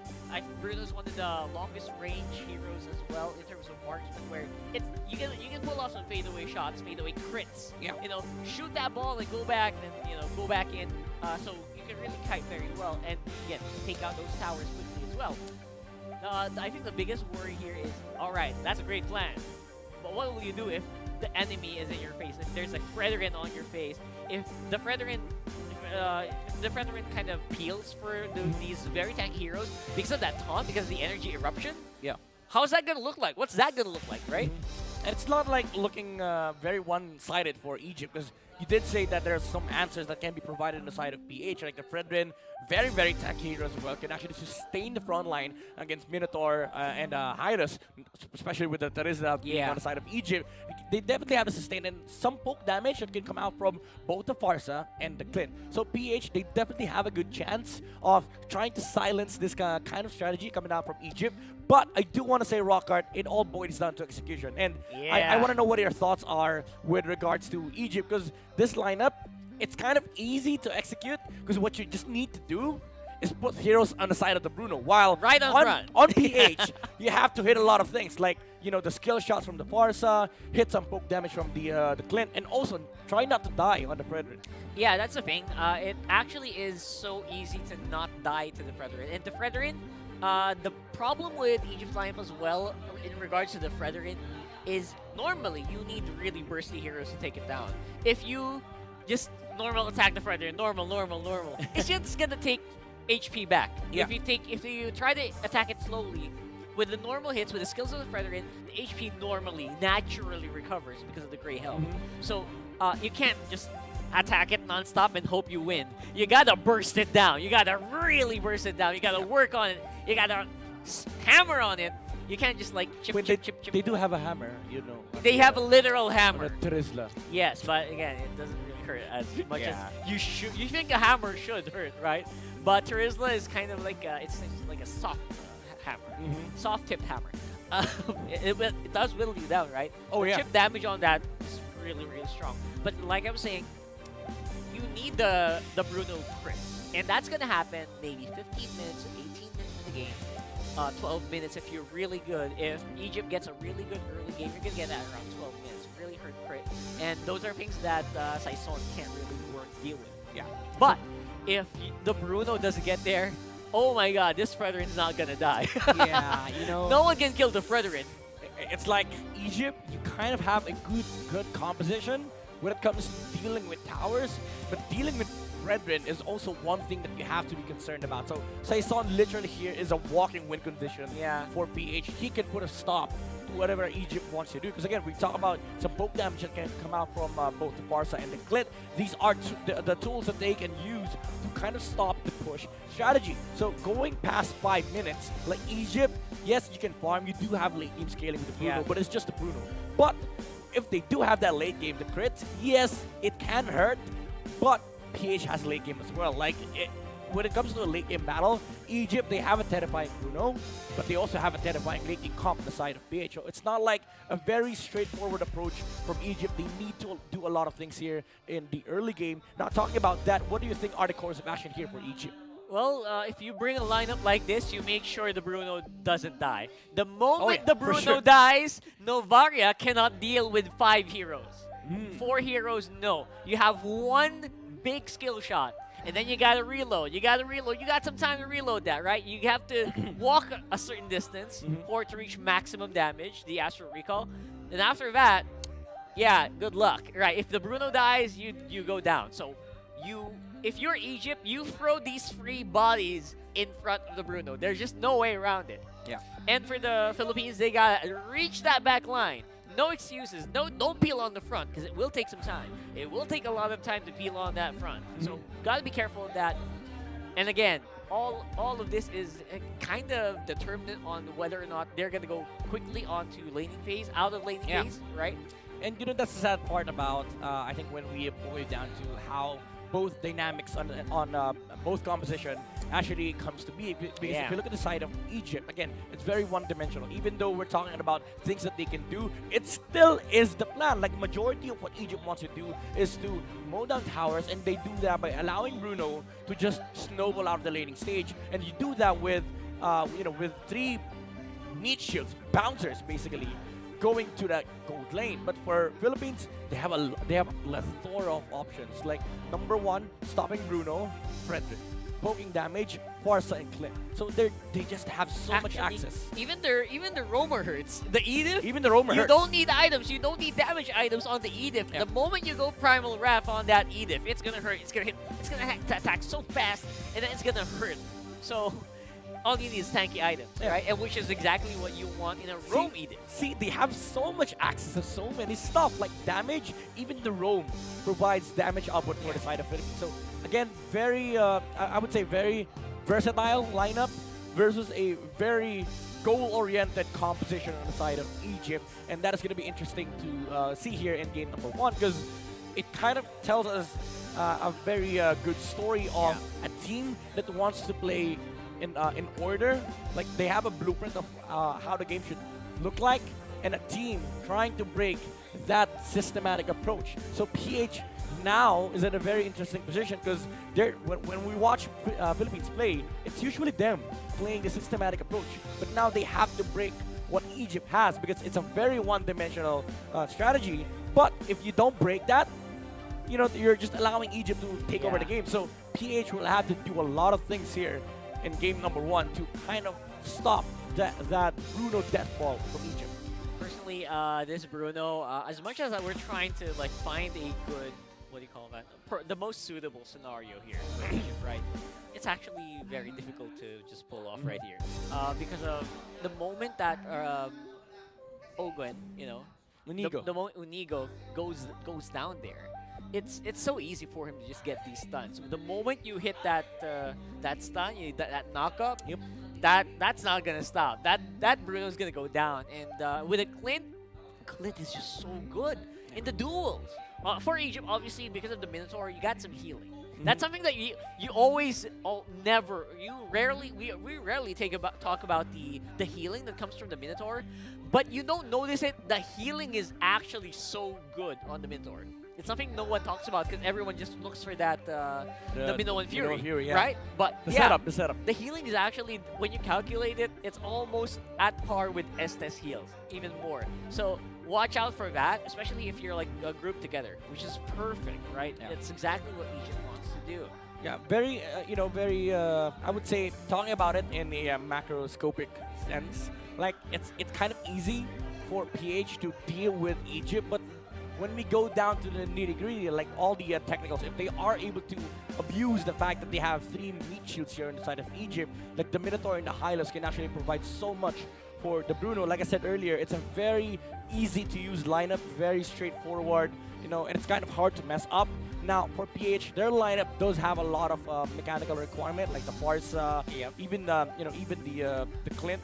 You have to be really good at hitting the the mini stuns, and of course you have to target. You have to target your basic attacks. Yeah. Because if you miss that, then suddenly you're missing out some damage up on the Clint. So Egypt does have a slight advantage, I would say, because there is a handicap on the side of PH, and using a strategy can actually be a very good thing. Because if PH is not able to punish, then again we go back to the the original discussion wherein Egypt just snowballs in the early game. On the other hand, that's exactly how Philippines likes it.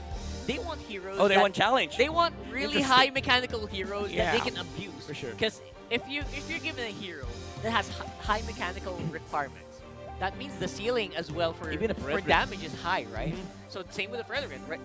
It's very difficult to stay alive with just a sliver of health. But if you can do that and then pull off a good Appraiser's Wrath, the reward is so big. We saw that It's so yesterday. useful. We saw that yesterday from Yeah. Saison. They pulled it off against Ukraine, wherein he was able to That was land. close game, by the way. Yeah, it was a close game. He was able to land a very amazing Appraiser's Wrath onto Smetana and was able to mount a comeback for PH. Now, he is kind of in a similar position now, wherein he is also the, again, walking win condition, no joke. Like, the spreader needs to do a lot in this game for it to work for PH, but we've definitely seen him to be very capable of that role. Yeah, and that's exactly why I said they like these kinds of heroes, right? You give some maneuverability, you give a lot of sustain, and you give them other opportunities, like other avenues to work.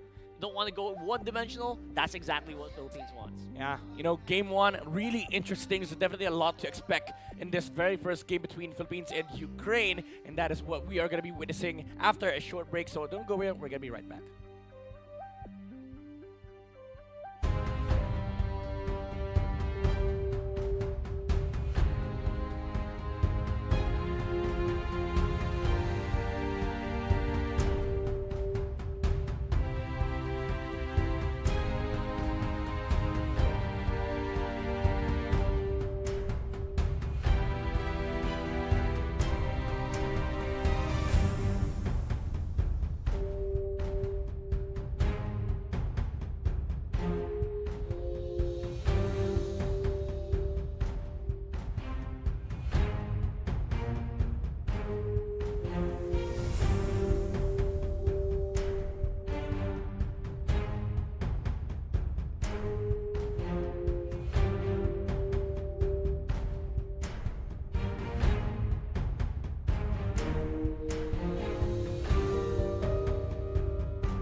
this Egypt that can utilize their early game lineup to kind of establish a window where they can just allow the Bruno to, be a death ball pusher for Egypt, while Philippines, they have a huge task at hand of trying to prevent that strategy from becoming ever, a possibility for Egypt. Yeah, all eyes on Speedy right there. His name is even Speedy.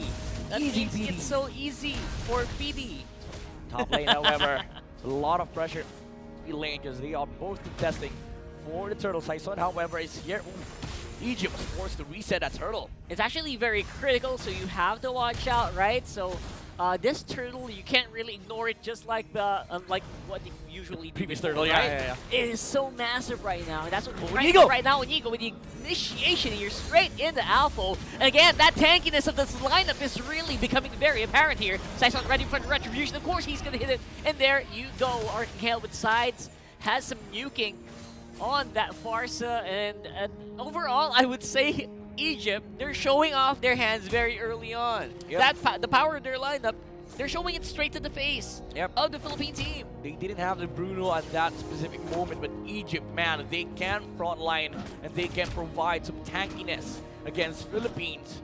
And we did see, Philippines, they do have a, they do pack a punch, but you have to hit all the spells needed for you to be able to actually contest Egypt. But they did, however, secure the turtle. Saison was there on the Fredrin, and it's kind of hard to out-Fredrin a Fredrin jungle. That's right, and right now, I feel like that's one of the reasons why, Philippines is still in this. But imagine if the retribution went the other way, right? I mean, it could have so been easy, because it was a 50-50. Everyone was in retribution range there. So overall, Philippines actually might have been a little lucky on the red tree, but obviously, Saison really slowly becoming one of the best junglers in the world right now.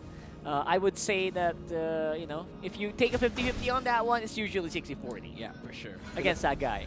Philippines now grouping up in the middle lane. They are the ones who are doing the group up rather than Egypt, because they did prevent some, some group ups happening on the gold lane earlier, as they have put some pressure on Easy PD. But now Kakashi, they see more heroes here onward by Edith. Man, Retribution was actually, the Flicker rather, was really committed by Unigo, so that's going to be one crucial battle spell.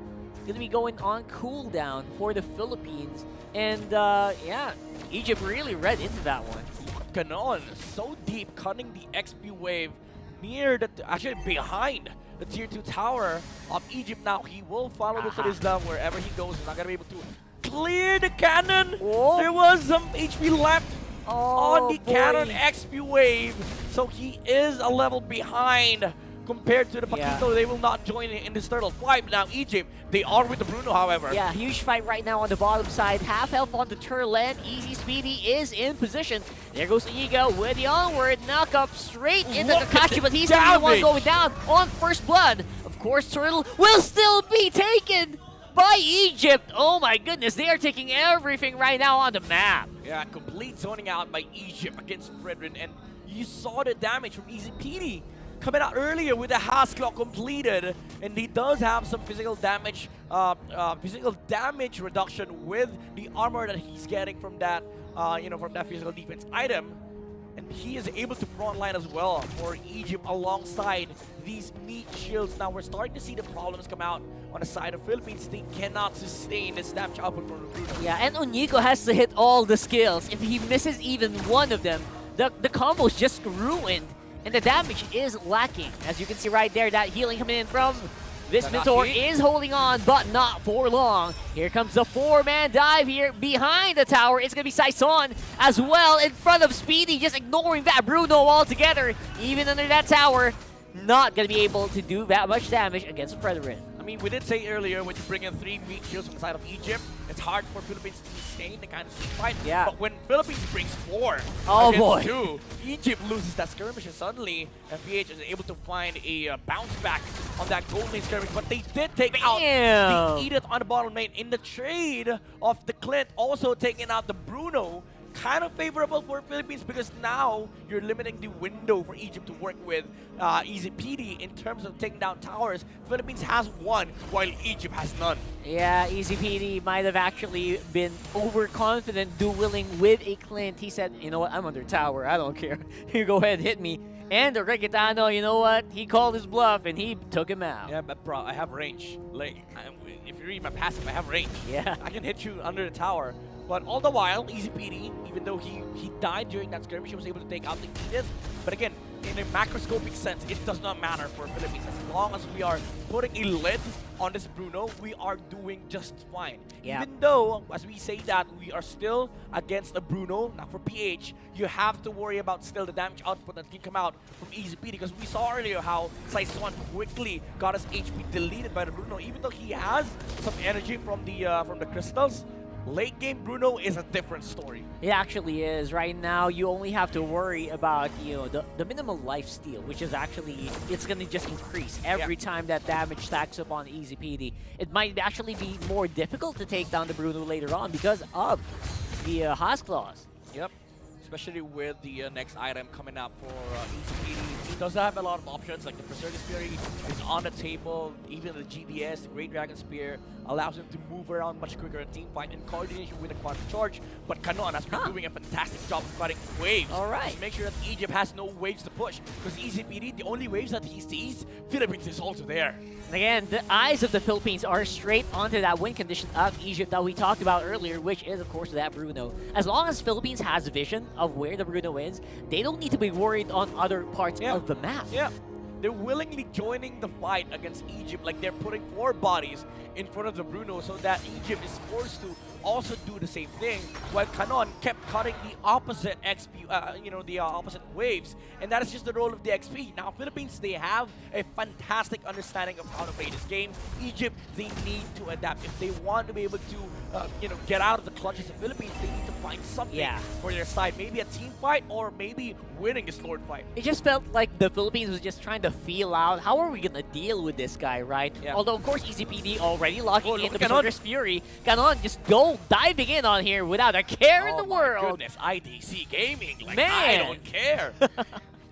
The what they call, what's the term they say right now? Unbothered, the unbothered Canon. Canon. Yeah, that's so interesting. Oh, Right now, Saison. Saison seems to be so confident dealing with the Terizla. Look at this stain coming up from Saison. I say that laughingly because like 3 heroes tried to go on the front and Saison was like, okay, come, let's try.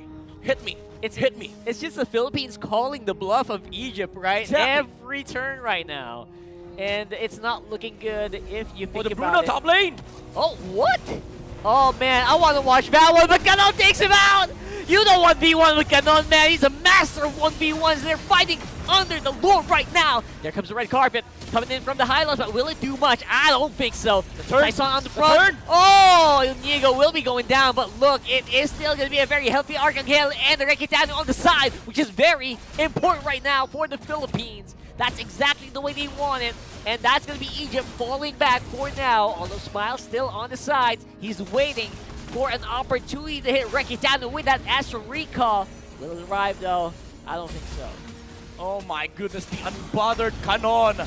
Ex-billionaires joining Lord. I don't care. I'm taking down your Bruno. And Fredrin, did you see how ridiculous that was? That He was insane. So damn tanky. He tanked 4 heroes on the side of Egypt. And he was like, okay, I'm still have HP. I can use a Praises Wrath, gain some HP back, even though Onigo died from the very wonderful penalty zone of Alpha on the back.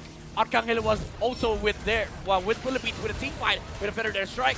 Yeah, that's right. And right now, with a 2v4, make it a 2v5, I don't think they're going to be able to take out or defend that tower right there. And like you mentioned, I think we mentioned this before the game started. Without the Bruno, Saison is alive, no matter what. Yeah, Philippines, they were, this brethren is literally taunting Egypt right now. Why wouldn't you say so? The brethren standing on the front line. Why wouldn't you say so? Come on, let's go. That's exactly. I love that. Nice try, Midnight. Nice try on that one. I mean, but yeah, it literally is the name. It's on the name. It's on the name right there. I know. You saw Alpha try to, duke it out against the Predator earlier, and Predator was like, okay, you hit me twice. Now let's try hitting me again. Yeah, it's a fruitless effort, right? It's a futile effort. And in the end, it's also about mastery, right? Saison has been playing this hero since the beginning of this hero, since the release. I remember that for a few seasons ago. And I have to say that the mastery is just right there. He just knows. He can estimate when his HP is going to kick in. Yeah, look at this. 5 heroes trying to defend the purple buff from PH, but Saison is going to be able to take that away. Look at that. From the highlights. Now, quick item check. Bruno does have the Berserker's Fury, 7.6 versus the 9.3 of Rekitiano. Yeah. He does have Berserker's Fury of himself, and also an endless battle, and mind you, a Malefic Roar, and nearing the completion of the BOD.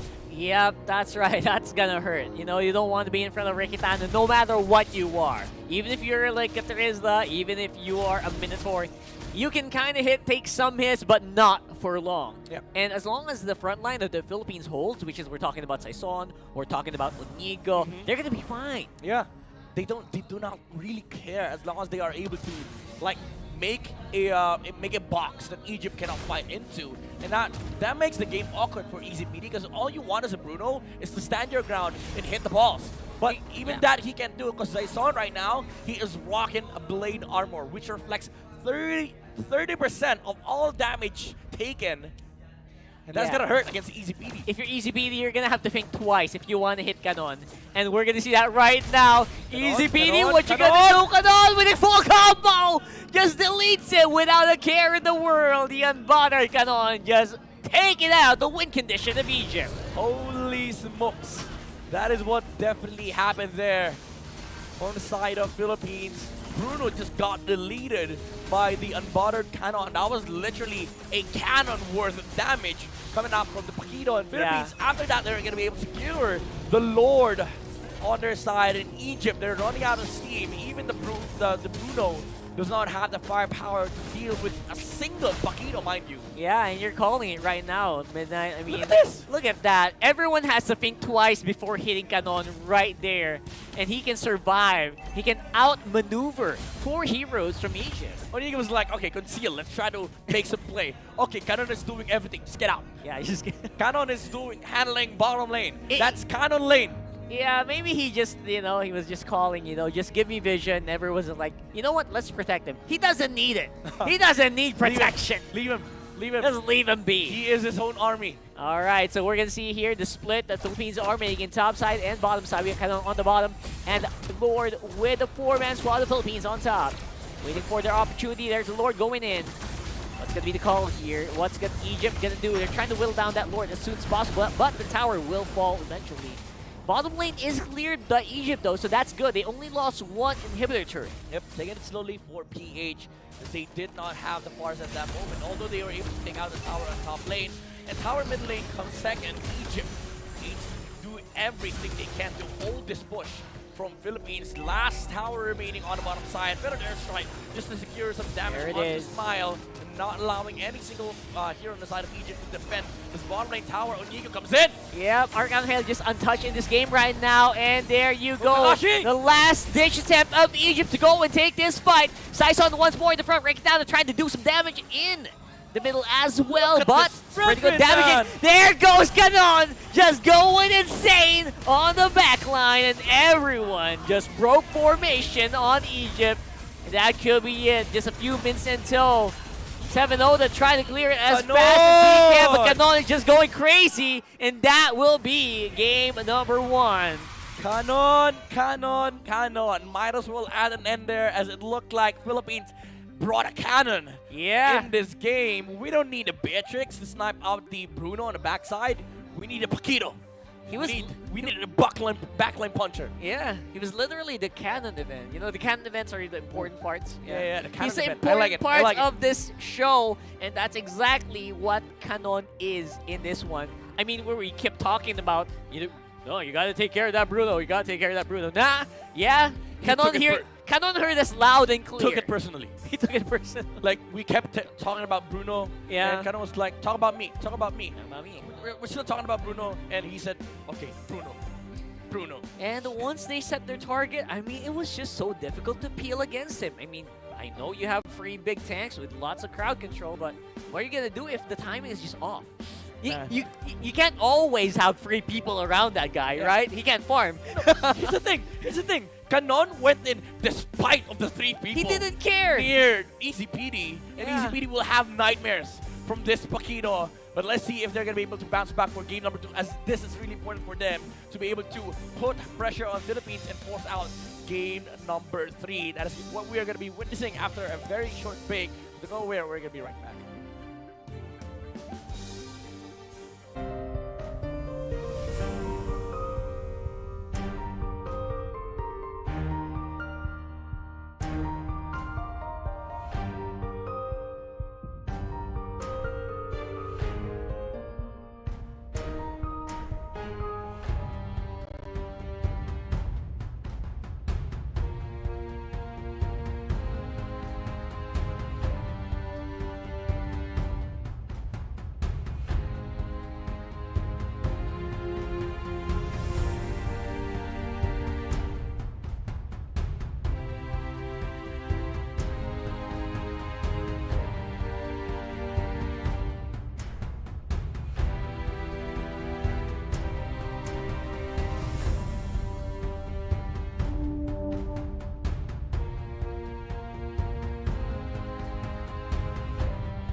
back, folks. You're still watching IESF 2023. We are in the middle of the series between Philippines and Egypt, currently now on game number 2 as Philippines won game number 1. We are going to be bringing you the action here for game number 2. My name is Midnight, and I am with Rockhart here. And Rockhart, let's not wait for game number 2 anymore, as we are ready with the draft, I believe. And game number 1, again, it was kind of an interesting affair between these two teams. But Egypt, what do you think should they, should they adjust on game number 2? No, they had a good idea. I'll be honest, it could have worked a little bit of tweaking, maybe. Maybe change up the jungler a little bit. I mean, The high-low. yeah, that jungler was not the jungler you want. Other than that, maybe if they kind of just balanced out the damage a little bit. There's no shame in balancing out the damage. Teams do it for a reason, right? Because you don't want to be -1 to Bruno and then you lose. Which is exactly what happened to them, by the way. And obviously still good. Big props to Kanon. I'm pretty sure he was MVP on that game, regardless of how well everyone else played, right? Yeah. So, it's kind of hard to kind of blame the the lack of damage because of when you lose. It's a big example of putting all your eggs into one basket. Yeah. But it also is just Philippines playing the Paquito really, really well. Like easy peasy, as much as he wanted to carry that game, he was literally the target of the Paquito. Like he had his goals, his life mission set on that Bruno. So that was the story of game number 1. And let's see here in game number 2 if Egypt does adjust that kind of gameplay, because right now they know that Philippines are fully capable of dismantling that kind of composition. yeah, I mean, he even went for the house clause first, so you can already think, you know what, oh my god, sustain right away. And he got it pretty quickly. So overall, I think we got to stop with that. Stop with these shenanigans. Nice try, though. Again, maybe if it worked, you can try it again or try something else. But right now, the Philippines just not falling for it at all. So right now, I would say that I would love to see more of the vanilla picks of the Philippines, right? I feel like they're doing exactly what they normally do. And I want to see Arcangel maybe go back on heroes like the Farsa, since they did ban out heroes like the Pharaoh Mist, like the Kadita. Kadita usually just really good against the Farsa, but this time around, not available right now. Love the steal on the Frederick. Let's get a Foresight Sun to pick up a different hero here. Another choice for Philippines. Martis, however, is still open on their side, but they have their eyes set with the Valentina. Going to Arcangel, I believe, but they definitely have a lot of options here to go with. This Farsa is still open. They can actually go for a Farsa versus Valentina matchup. No, they prioritize the Valentina now alongside the Teresa. Now Egypt can actually pick up the Farsa themselves alongside probably a marksman, a carry, maybe. Yeah. Even stealing some of the golden gear pull away from Rekidian. Very early pick on the Terizla kind of it kind of telegraphs certain hero pick. So that's something that maybe Egypt has to think about right now if you want to go ahead and avoid being a 5-man penalty zone. You kind of want to deal with heroes that can kind of work around that. So what if they go straight for some really sustainable marksman heroes? I'm not sure about that, but yeah, okay, all right, we've seen this happen. I was saying sustainable heroes, but no, they want to go and this is that's 2 steals. Yeah, 2 steals from the previous draft. Interesting. Why is this, man? Game plan for Egypt in game number 2 is not let Philippines play their game. That's basically it. Remove all the heroes that they played till now. Which is pretty smart. Yeah, it's pretty smart, but it's kind of dangerous in a way because you're now playing into unknown territory. Like Philippines, they can now start pulling out some cheese strategy of their own. But knowing Philippines, they might just go back to the classic Claude of Raquetiano. Matchup versus both the Paquito and the Varia. Actually, all 3 heroes on the side of Egypt. And it is a classic Raquetiano hero. I don't mind carry as well. And if you know Raquetiano, if you've been following the way that this guy has been playing, his carry pick in the previous seasons almost never died. Yeah. He had like, in one season of his MPL, he had like 10-0 win streak on the carry or something like that. It was insane. There was a time wherein he played carry for 3 weeks and he only Straight. died 2 times. Not 2 games, 2 times. That's damn impressive. So I don't mind the carry. It can deal well with heroes like the Frederian. You're gonna have to be a bit more creative against the Paquito maybe, but then again, if you pick that hero early on, or later on in the draft, you can deal with other roam heroes just like, you know, I mean, I would have thought Edith might be a problem, but if that carry is present, it's not that much. Yeah, that's true. So yeah, think about it. Maybe ban out some of these gold laners, because right now your gold lane is just not having fun. I'm liking this. I'm liking this from both sides, you know, and they fully realize that gold lane matchup will have to come down to whoever is better on that lane. They're not banning out any No bans on at both all. sides. Yeah. They rather force out some rather particular picks here from both sides. Like Egypt, they're banning on the Lancelot, maybe even trying to ban on the Ling of Saison, or even the Fanny, because at this point it's been untouched. And Philippines, they are gonna let Rakitiano have a fantastic time on the second phase. Probably even last pick for Rakitiano, because now they're setting up for a huge counter against the Paquito. So this just means that Philippines, they are fully aware of the threat of the Paquito. They're playing around it. They got the Kufra, and at the same time they're banning out the Minotaur to allow Rakitiano have a good time on you know, on the gold lane. But now they are starting to ban out some unorthodox heroes. Maybe they're eyeing at Claude again. Still. Interesting. So they did still ban out the Ling on the side of Egypt. Now Philippines, they can get the gold laner now. Beatrix, Scary, and Claude, they are all still open. But I think they might just go for the last. Oh, never mind. Brody, that's not the most. That's not the first thing I would have thought of. I mean, Right, I mean, you're up it's- against a Paquito, so why not? Yeah, you're gonna survive for sure. At the very least, against the Paquito, you're gonna survive against the Frederian. At the same time, you kind of have to focus on just one hero most of the time, right? So. They listened to you, Rockhard. They heard you.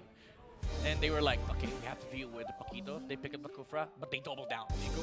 They go Brody. And it's a good choice, because if you think about it, what else does Egypt pick against this Brody? He wins all lanes. Irithel, he wins against it. Yeah. Leslie, he wins against it. He demolishes Brody. Beatrix is kind of a 45 scenario, but it's still a Brody favorite matchup. Last game's Paquito was insane, and it was so much. It can move around freely. This time around, good luck. Even your gold lane dives, you're gonna have some hard times. Yeah. So, I love that they're doubling down on that as well. Oh! Let's do it. I have been Do him itching dirty. for some Fanny picks here. Doing him dirty, ladies and gentlemen. We did say that this might come out, but I did not expect that the Philippines would do so. Oh my This is goodness. fun. This is gonna be fun, guys. There's a reason It's why gonna be fun. in Philippine ranked games, you don't see Fanny Ling when you want to pick up Navaria. And the Filipino leagues, right? In the Filipino You leagues. just don't see that Fanny. You don't give Saison assassins. You just ban it out against that team. And Saison took the Frederian Steel personally. He was like, Yeah, guys, they got my Frederian. Pick me some assassins. there was a touch of like a grudge, right? Yeah. It felt like a little bit of a grudge pick. He was spamming the Fanny show. Show Fanny. 98% win rate. I don't know the win rate. It's actually. probably around that. It's probably right? around that. You know, because that is just how good Saison is in the Fanny, and we are going to be witnessing that in this game number 2 as we head on over to the Land of Dawn. Again, second game in this match between PH and Egypt. This is going to be a very hot game. Saison, we hype a lot about his Fanny. Now, Rockhart, I wanna give you the spot here to explain why it's kind of a hot topic when Saison picks up Fanny. Man, aside from the fact that the way that he moves on this hero is just so decisive. He doesn't he doesn't cable for no reason. And that's one of the reasons why he's just so respected in his home country of the Philippines in terms of that Fanny pick. But at the same time, in this very specific matchup, this Novaria, you're gonna hide in a mountain. You're just gonna hide in a mountain all day long. You're playing hide and seek. Yeah, you just gotta. There's just no way you're gonna survive against this Fanny. I'm calling it right now. Maybe if they had that Kufra, I might have given them the benefit of the doubt. You have Angela though. They have the Angela, but it's a half measure, right? Yeah. This Fanny overall, there's very little that Egypt can actually do to stop it. They don't have stun. They do have go away from the Melissa, but that's about That's it. it. That's. I mean, And they a good have- time energy eruption, maybe. Yeah, a taunt from the Fredrin Yeah. and probably an enhanced knock-up from Alpha, but you know that's kind of just wishful thinking at this Yeah, point. that's wishful. Saison So hard to hit may that. have just been given a free fanny game, so let's see if PH is able to abuse that and get an advantage in game number 2. Because Egypt right now, I'm seeing this draft as a very mid-game centric lineup where, again, they're still playing around easy PD in the guise of the Fredrin being able to protect this Melissa. Yeah, right now that Melissa obviously still gonna be the the most win condition here of Egypt. And there you go. That's top lane going down. I mean, the camera didn't even catch it. Yeah. And that's exactly what we know. That's exactly the Saison that we know from the Philippines. That's a fanny, so it's kind of hard to catch up. Look at this. Look at the mid lane. Oh my god. Smile is getting low. Oh, Arcangel. man. The mission for the mid lane here is not to clear Here the we wave, it's go. to harass the Novaria. Now, Fredrin threatens the Valentina, but Saison shows himself, and Egypt was like, okay, get out. Actually, I think Arcangel called it. You know what? There's a Frederick in front of me. Just abort that Novaria for now and just help me. Yeah. That was close. You saw Saison. He literally drove past it. Yep. It was so funny. And you know what's sad? Yeah. Smile lost some minions in the mid lane. He was not able to Oh, get yeah. the HP and the XP, and so he got poked down. Frederick absorbed some of that HP as well, or Yeah. XP as well, rather. Or no? Okay. Okay, Semnoda. That's Fredrin- good. Yeah, Fredrin Good gets start. turtle. But Saison, he's getting his purple. He is on par with the level of the Fredrin. Canon here is trying to make sure that Fredrin gets the man. lane. And there it goes. Kakashi is going down, and that's also going to be the purple stolen by Saison. Oh boy, that's double. That's double trouble right there. The delay from Onigo and Canon, they knew that he had no... Holy moly! Bottom lane though.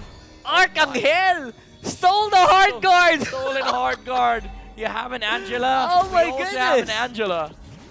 That was insane. That was so funny for me because I was expecting Kakashi to go for it, but then I remembered, wait, Kakashi's dead. I thought so too. I was like, okay, the hard guard is there.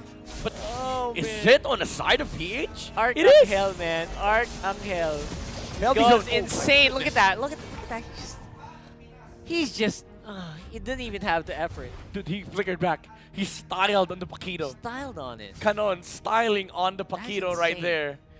And Philippines, they're now feeling the energy, the momentum Oh, yeah. on their side because they're having a a field day, getting their hands on these signature picks on their side. In Egypt right now, they're trying to find something out of the map, but they're not given any because again, the threat is on the Fanny. Like this Fanny, all across the map has huge kill threats. Look at that guy. Look at Saison just move on this fatty. It's insane.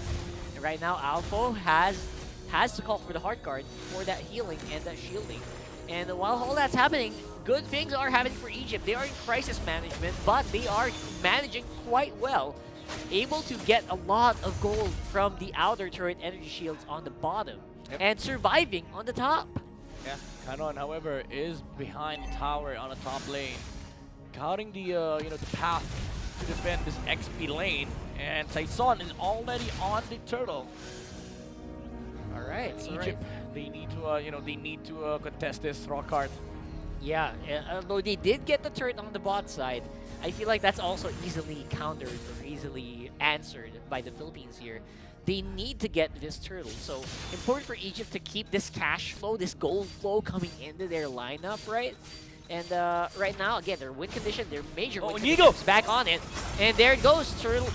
A big thank you from Saison for all that work that 7 Oda put onto that turtle right there. I mean, Inigo happily giving his life Happy, away. yeah, happy trade. Setting that turtle up for Philippines, even using the ultimate, just to make sure that Fredrin is not able to use Retribution on him, and while the hard guard has been also exhausted by Egypt, so that means no hard guard for the next good 40 seconds of this match, and PH are gonna be able to play again aggressive with the Fanny.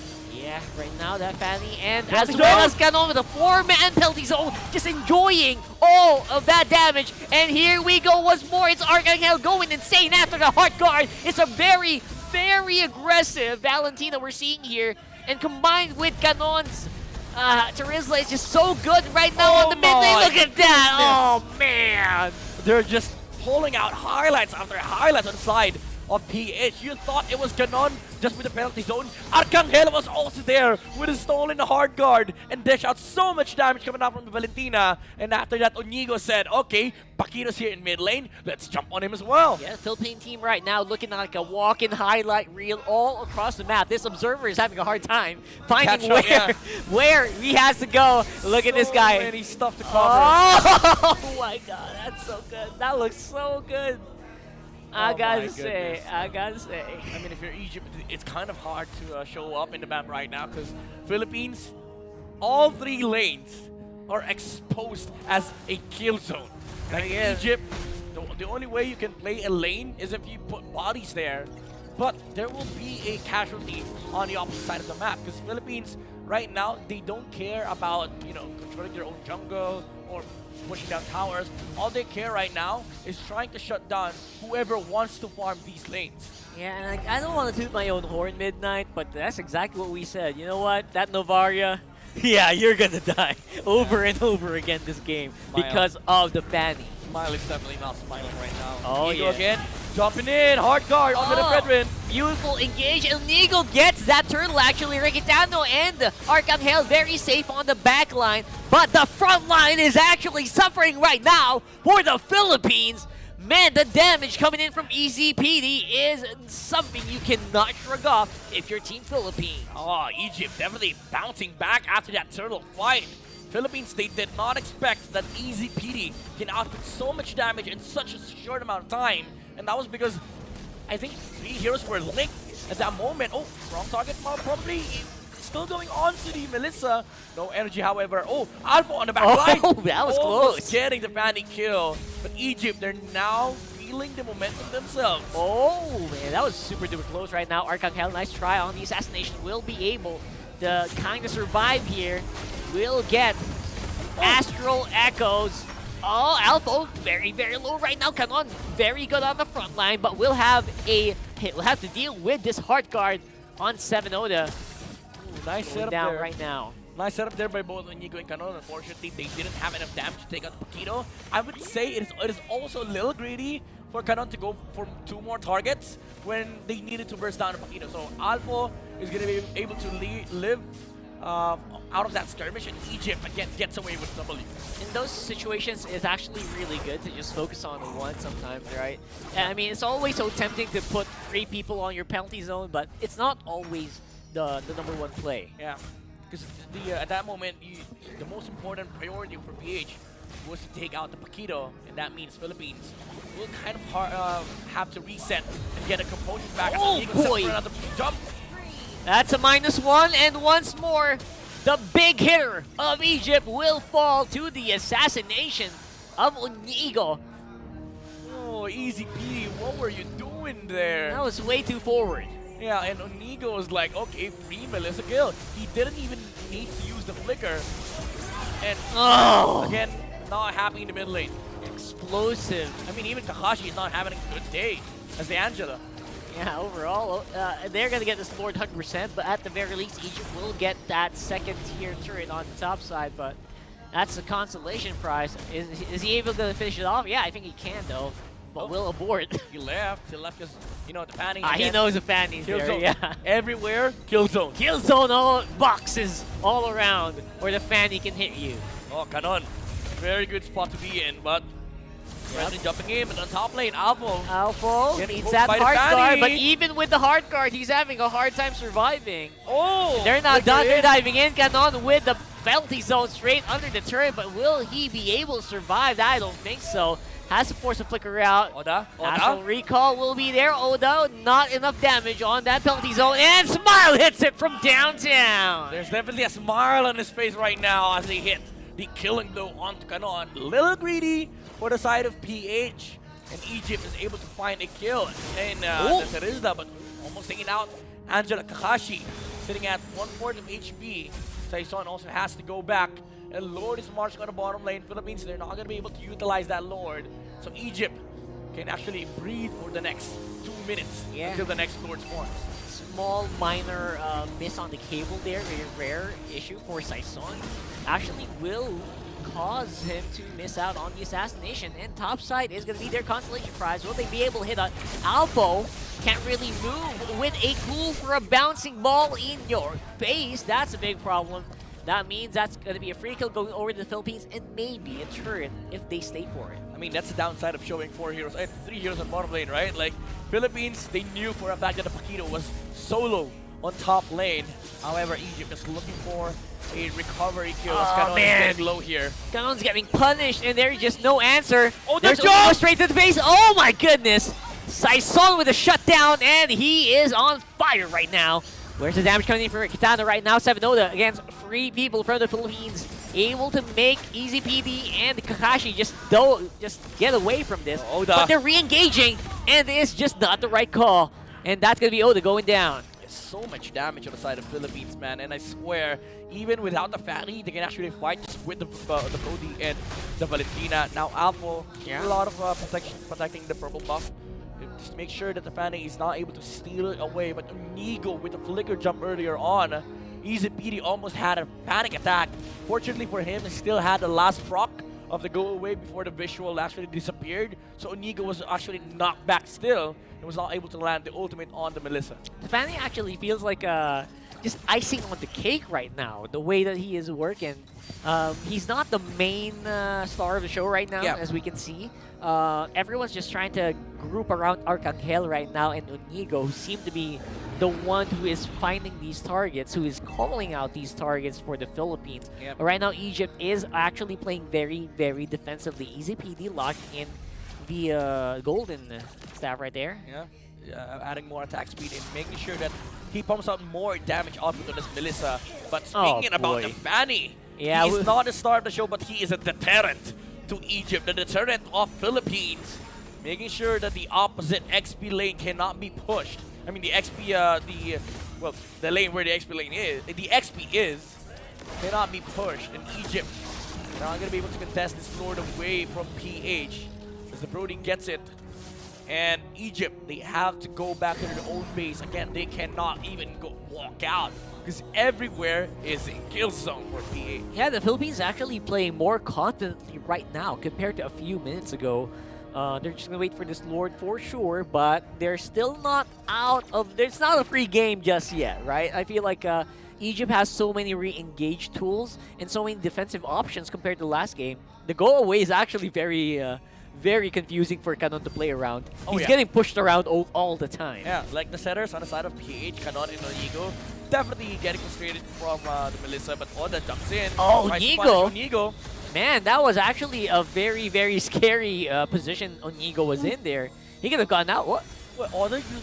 Oh my goodness, Kakashi used the hard guard. He did, he used the hard guard. That was a little bit too fast on the trigger finger. And that's going to be Lord going on the top side to take out that turret. Saison's on the hunt. He's looking for someone who is not with a buddy here. Buddy system will save you if you're Egypt, at least for now. Yeah, no choice for Egypt but to go back to their own base. They're now sitting ducks here as Philippines will take all their resources on the map. 10k gold lead for PH. I mean, 9k, but it's almost closing out to 10k. And 95 seconds till the next Lord spawn. So Philippines, they're happy to just play relax, you know, get all the resources, not overcommit and not overextend. But Egypt, they're trying to find a way to get out of this base, but they're PH not letting any errors get punished. Saison on top lane, however. What? Ooh. He's re-engaging? Oh, that was scary. I mean, you see the confidence from the kid, right? Man. Saison, again, he's still acting like the predator from game number 1. Oh, you're trying to gank me? Try again. But yeah, he's basically doing the same function. He's dealing with multiple people at the same time, which is, of course, it's taking attention away from the other members of the Philippine team. Look at this, 11.7k farm on the Brody, while the Melissa sits at 9.2. Huge difference when it comes to farm. Even though Rakitiano hasn't had a kill to his name yet, the damage output coming up from this Brody, especially with the Torn Apart memory, you know, it makes it hard for Egypt to actually fight because they don't have that innate sustainability, that innate drawn-out fighting capability, unlike Philippines. Yeah, the Mana Eruption are actually not going to be able to be used here. Oh, there you go. Saison finally being punished here by Egypt. What's it going to be? It's going to be a 4v5 for sure. Penalty zone goes down. And that's going to be the front line of Egypt actually holding on steady. But the damage that we're talking about there, Midnight, Rekitano's damage on that Brody, you cannot shrug it off, man. It hurts like a ting. Yeah, seeing how Philippines still try to fight Egypt, it feels like even without Saison, they know that they have damage. All it took for the Melissa to die was the jump from the Kufra and one torn apart memory from the Brody. It's a 2v4, but I'm surprised Onigo's actually still on the middle of everything, re-engaging. They don't have retri. Playing out, no retribution available for the Philippines, which means it will be Sanoda taking on that Lord, but the kills are going to start coming in here. Saison is here, and he is coming back with a vengeance on that Fanny. Two remaining members here for Egypt, making a run for the hills right now. Kakashi, he's going to go down. Immortality will save you, but only for a few more seconds, and that's going to be easy. BD all alone on the map. Lord goes to Egypt, but will they get the win? 20 seconds before the next hero spawns, Philippines, they have a small window to work with, but they have to push against Melissa. Easy PD does have a lot of ways to kind of clean up the way, but conceal play. 1v5! They're hunting for the Melissa. They have a cannon! They have a cannon! They have a cannon! I don't think the Melissa can defend. And here comes the rest of the minions, and that's going to be Philippines with the finish. It is a 2-0 against Egypt. They had already a cannon, but they also had a cannon going inside. So many their face. cannons. So many cannons. We're not talking about the explainer. We're talking about that specific cannon that survived the Lord and 15 seconds to work with. PH was like, guys, this is endable. That's endable, and they call it correctly. Yeah, I think Egypt just overestimated themselves. They threw everything they had on that Lord take. Yeah. They did get it. It was the right They call. did Like, get it. in theory, it was the right call because they didn't have Fanny. But after that, they tried to take a fight. And PH, they were also bamboozled. Like, why are you fighting here? Yo, We're Overstage, actually you're welcome. stronger. And the Yeah. Fanny is respawning in 1 second. And after that, PH, all their minds are synced. All they wanted was just to fight Egypt and just get down the numbers. But we didn't expect for Egypt to drop all 4 players. Yeah, that small moment of, it's just this decisiveness, being indecisive, just cost Egypt that game, which could have been actually turned around if they just completely backed off against that Lord After thing. that Lord, right? Yeah. Just back off. Cut your losses. Interesting. Even if somebody dies, just, get back. Because they're going to be able to push with the Lord. And PH took advantage of that. When Egypt tried to fight, you saw how PH was also committed on taking that fight, even jumping again on the backline. Rekitiano was actually microing 3 heroes on the Brody. And after that, Egypt felt like they were walking towards, the death of this of game number 2. Yeah, good game here for the Philippines for sure. And everyone just shuddered against the power of the Philippine team right there in Romania. Yeah, really, really great stuff coming out from both teams. Egypt, again, it was a fantastic game too. Game 1 was a really interesting draft, but the experience showed for PH, specifically on that last Lord fight, just the composure to take that fight, and they did not back down because they knew after that it was the game-winning play, and they saw that from miles away, and we saw it as well happen and come into fruition in game number 2, and that was what allowed PH to actually bounce back after Alpha had a fantastic kill on that Fanny. Man, what a game. Yeah, that game. I love it. We'll have to wait and see more. Of course, we still have 1 remaining match. So guys, don't go anywhere. This is still the IESF 2023 coverage of the World Esports Championship in Romania. See you guys in a bit.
Welcome back, everyone. You're still watching IESF 2023 World Championships.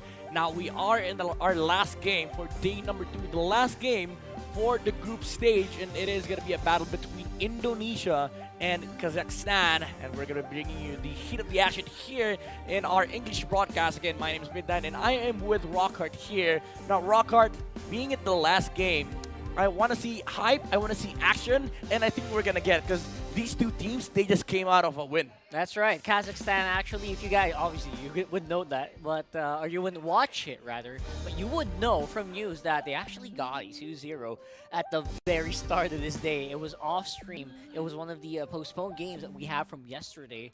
So they've been sitting pretty all day long, and they've been itching to probably play here, especially against a team like Indonesia, considered one of the powerhouse regions of MLBB. Yeah, also got a 2-0 in the very first game that we casted for today, and it is going to be an interesting affair because right now we are looking at two hot shot teams, and Indonesia being a powerhouse of Southeast Asia now facing up against Kazakhstan, and we've seen Kazakhstan perform before as well. These are not unfamiliar faces for us. These are players that have performed in the international stage even, and I think there's a lot to be expected with the upcoming matchup, and not just about the players, but also the the meta that is shaping up to be here in IESF. We've seen a lot of Novarias, we've seen a lot of Terizlas, we've even seen a lot of Lancelot and Fannies, but the talk of the game is the Fredrin. The Fredrin in the jungle, do you think that will be a factor in the upcoming match? Yeah, it seems to be at the back of everyone's minds right now. Everyone's looking for a more stable jungler, it seems.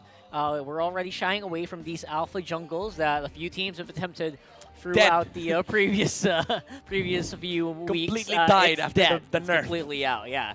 So right now, everyone's on the hunt there, right, for a very good jungler that can actually still juggle. And it seems like most players seem to be just rotating or revolving right back to where we started when Fredrin was released when the mainstay jungler. Seems to be the case here as well. Yeah. Although, again, it's not perfect, right? I mean, last game, the previous series, it was a nice attempt from Egypt to bring it out, but it's obvious also that there are also punishments available for this hero.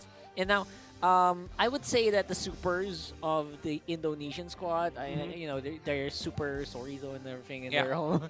The supers are actually looking like the favorites here, but Kazakhstan, man, this region seems to be on the rise here right now. Yeah, there's a lot of things that are kind of warranted to be expected from both sides, but I'm really looking towards into nuances, like specifics on it tells us of the individualities of these teams, and I just want to highlight the presence of exotic hero picks here on the side of Indonesia, because I think Indonesia has been the most off-meta team out of everyone in this IESF stage, because Sorizo has been really on point with the Pakido picks, but Super Ken has not shied away from the assassins, even the Joy Jungle, the Lancelots. There's a lot to be expected for this team, and I think that's going to come into factor against Kazakhstan, because if you are a newcomer into a league, you would expect to know how to beat these teams. And right now, as I say that, we see Kazakhstan banning out the Joy in this game. That's very smart, actually.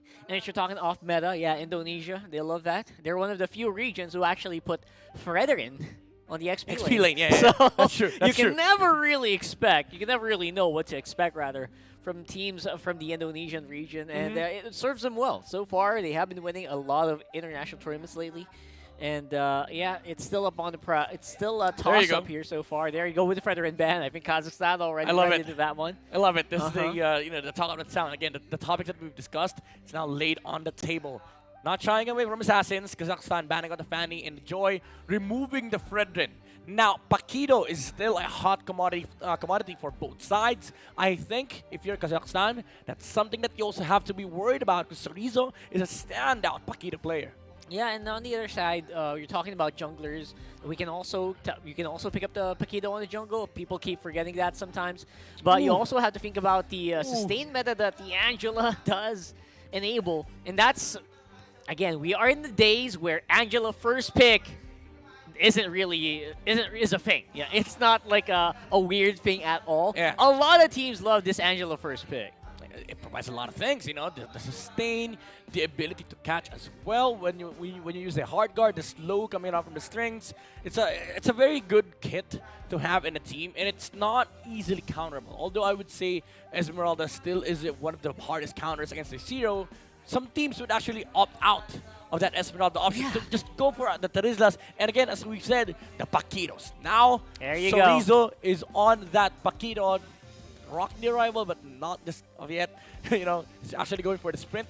And Vin on the Kadita. Is this a roam Kadita It for probably Indonesia? is. You know, Indonesia loves those very aggressive, hyper aggressive roam picks here. Kadita, one of them. Obviously, a Cho would be, you know, if this was a player like Kiboy. Oh, yeah, Kiboy. I would not be surprised, but yeah, basically most of the teams in Indonesia is basically going over that. But we're looking for junglers. I feel like I was just about to bring up the Baksha, man. It's one of the picks that really are making a rise right now. And pair it up with an Angela, I feel like it's a formidable force. Indonesia knows this pretty well because they also ran this kind of strategy. They've ran this strategy beforehand, so they know how this works. But now, it's surprising that we still see Eve to this day. He has been nerfed down to the ground, but Kazakhstan still picks him up. And I do think that it does fit the current characteristic of this composition. Like the composition of what Kazakhstan wants is the slow and the control. When you lock down a hero with the Baksha, you want to make sure that he does not have the capability to go out. But in response, Indonesia picks up the Claude. Albeit it is picked on Super Ken right now. He is showing up the Retribution. We don't know just yet if this is a jungle Claude. If this is, it's going to be an interesting fight. Yeah, especially against a Baksha, because teams rarely pick a Claude against a Baksha, because the Baksha's passive, it blocks it reduces every hit of the Claude. In the Claude, the Blazing Duet, it's multi-hit over and over again. Yeah. The normal attacks are multi-hit, so basically every tick of damage gets reduced by the Baksha passive. So normally you wouldn't want to pick a Claude into a Baksha, but somehow Indonesia, they think they can handle it. Yeah. Oof, Indonesia removing the Terizla as well. That's so smart, by Making the sure way. that you know, there's not so many tanks on the side of Kazakhstan, because again, you are rocking that Claude. Even though you also have a Paquito that can deal damage, you don't want to be overridden with ridiculous tankiness from Kazakhstan. So that Terizla ban is a little bit warranted on the on their side. Now they are first pick on second phase. They still are in need of a jungle or a roam or a mid, and I think that's what I like about Indonesia's draft. It's very flexible. Now they're about to reveal the role of the Kadita. They can pick up the Cho here. It's a really good choice against Baksha, because Baksha is not known to be really mobile in terms of team fights. He's mobile when it comes to map movements, but he's not really mobile in team fights, because one kick, that's it. And I love that Indonesia recognizes that, guys, we need some tools to deal with this Baksha here. We just can't let it dive in. That's why you consider the Cho. And they end up with a Kaja, which is obviously one of the best ways to deal with, to peel. If you have a Claude, if you have heroes like a Kadita, right, you want heroes to deal with that. Oh, I like this. I like this so much from Kazakhstan.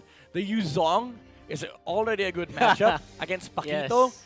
And now you're doubling down on the fact that even if Indonesia punishes this Baksha with a Divine Judgment onto their jungler, you have another avenue of entry into the team fight, and one jump from the Yuzong can actually interrupt the entirety of Indonesia's team fight.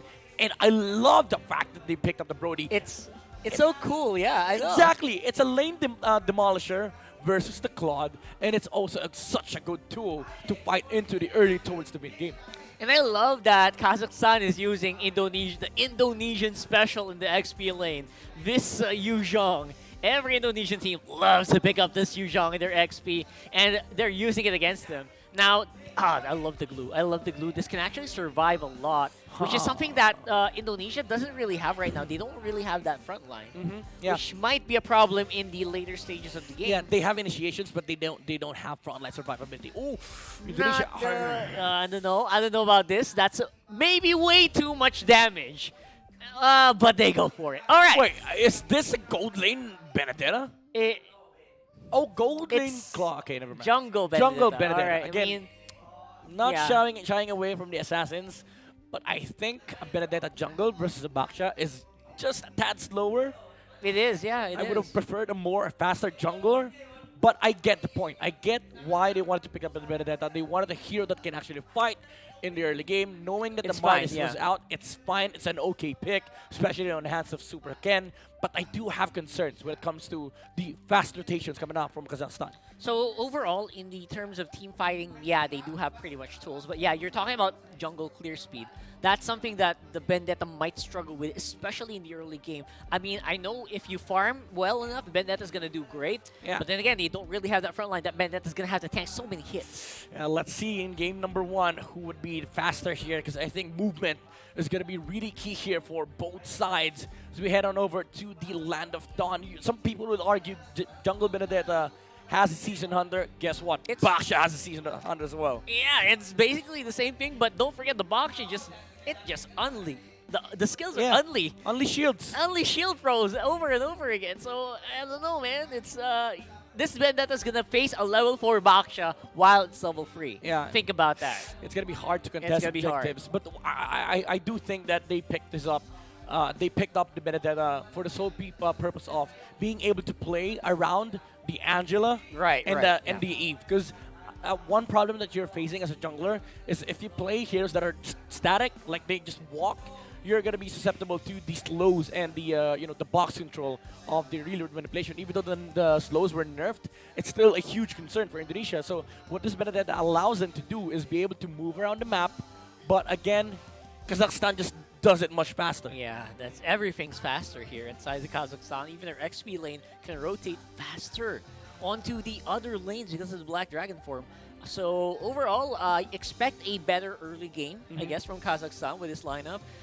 If you want Indonesia to win, if you're a big fan of Indonesia, you will have to wait a little bit because this lineup, it's going to ramp up quite a while. It'll take some time, I would say the Paquito would need to take some time because there's a lot of builds that Chorizo can go to, the Fury Hammer or the Warrocks or Rush. Yeah. But the thing is, there's also a lot of sustain. Yeah, the on side kill of Kazakhstan. potential, right? The kill potential against Al Yuzhong and the Paquito. Maybe if it was other XP laners, maybe you had, but the Paquito will be slow because it can't really kill the Yuzhong in the 1v1. And burst damage, even though they have a Kadita, it's not going to be reliable in this game because they have an Angela on the side of Kazakhstan, so the saves are going to be there. Now, we've laid out so many problems for Indonesia. Yeah. How do you think they should go in this game addressing these problems? Bro, I guess like we said in the previous match, it all boils down to whether or not this actual is really good on the timing. Yeah. Again, At the end of the day, you have to press the buttons. you gotta press the buttons, man. You gotta press it properly, or else, no matter how well your composition is working, it's just not gonna activate. These That's skills true. that you That's true. these really good skills, you need to activate them at the proper timing. And I think that might be the only breaking point here for the lineup of Kazakhstan. If we put these two in a vacuum, they're gonna do great. Kazakhstan's lineup is gonna do great. But they gotta ramp it up. They gotta catch up to the mechanics here of Indonesia, which again, Kazakhstan has proven that in the first match of the day. I wonder if they can do it against one of the top tier teams in MLBB right now in the world. I like the way you put it. Like the mechanics of Indonesia is actually part of the challenge. Like the task at hand for Kazakhstan is to be able to play at the same level of the mechanics in Indonesian side. And I think that's also one of the factors why they're so why they're so powerful. We've seen that from Canon earlier on the Paquito and Chorizo as well, handling these XP laners.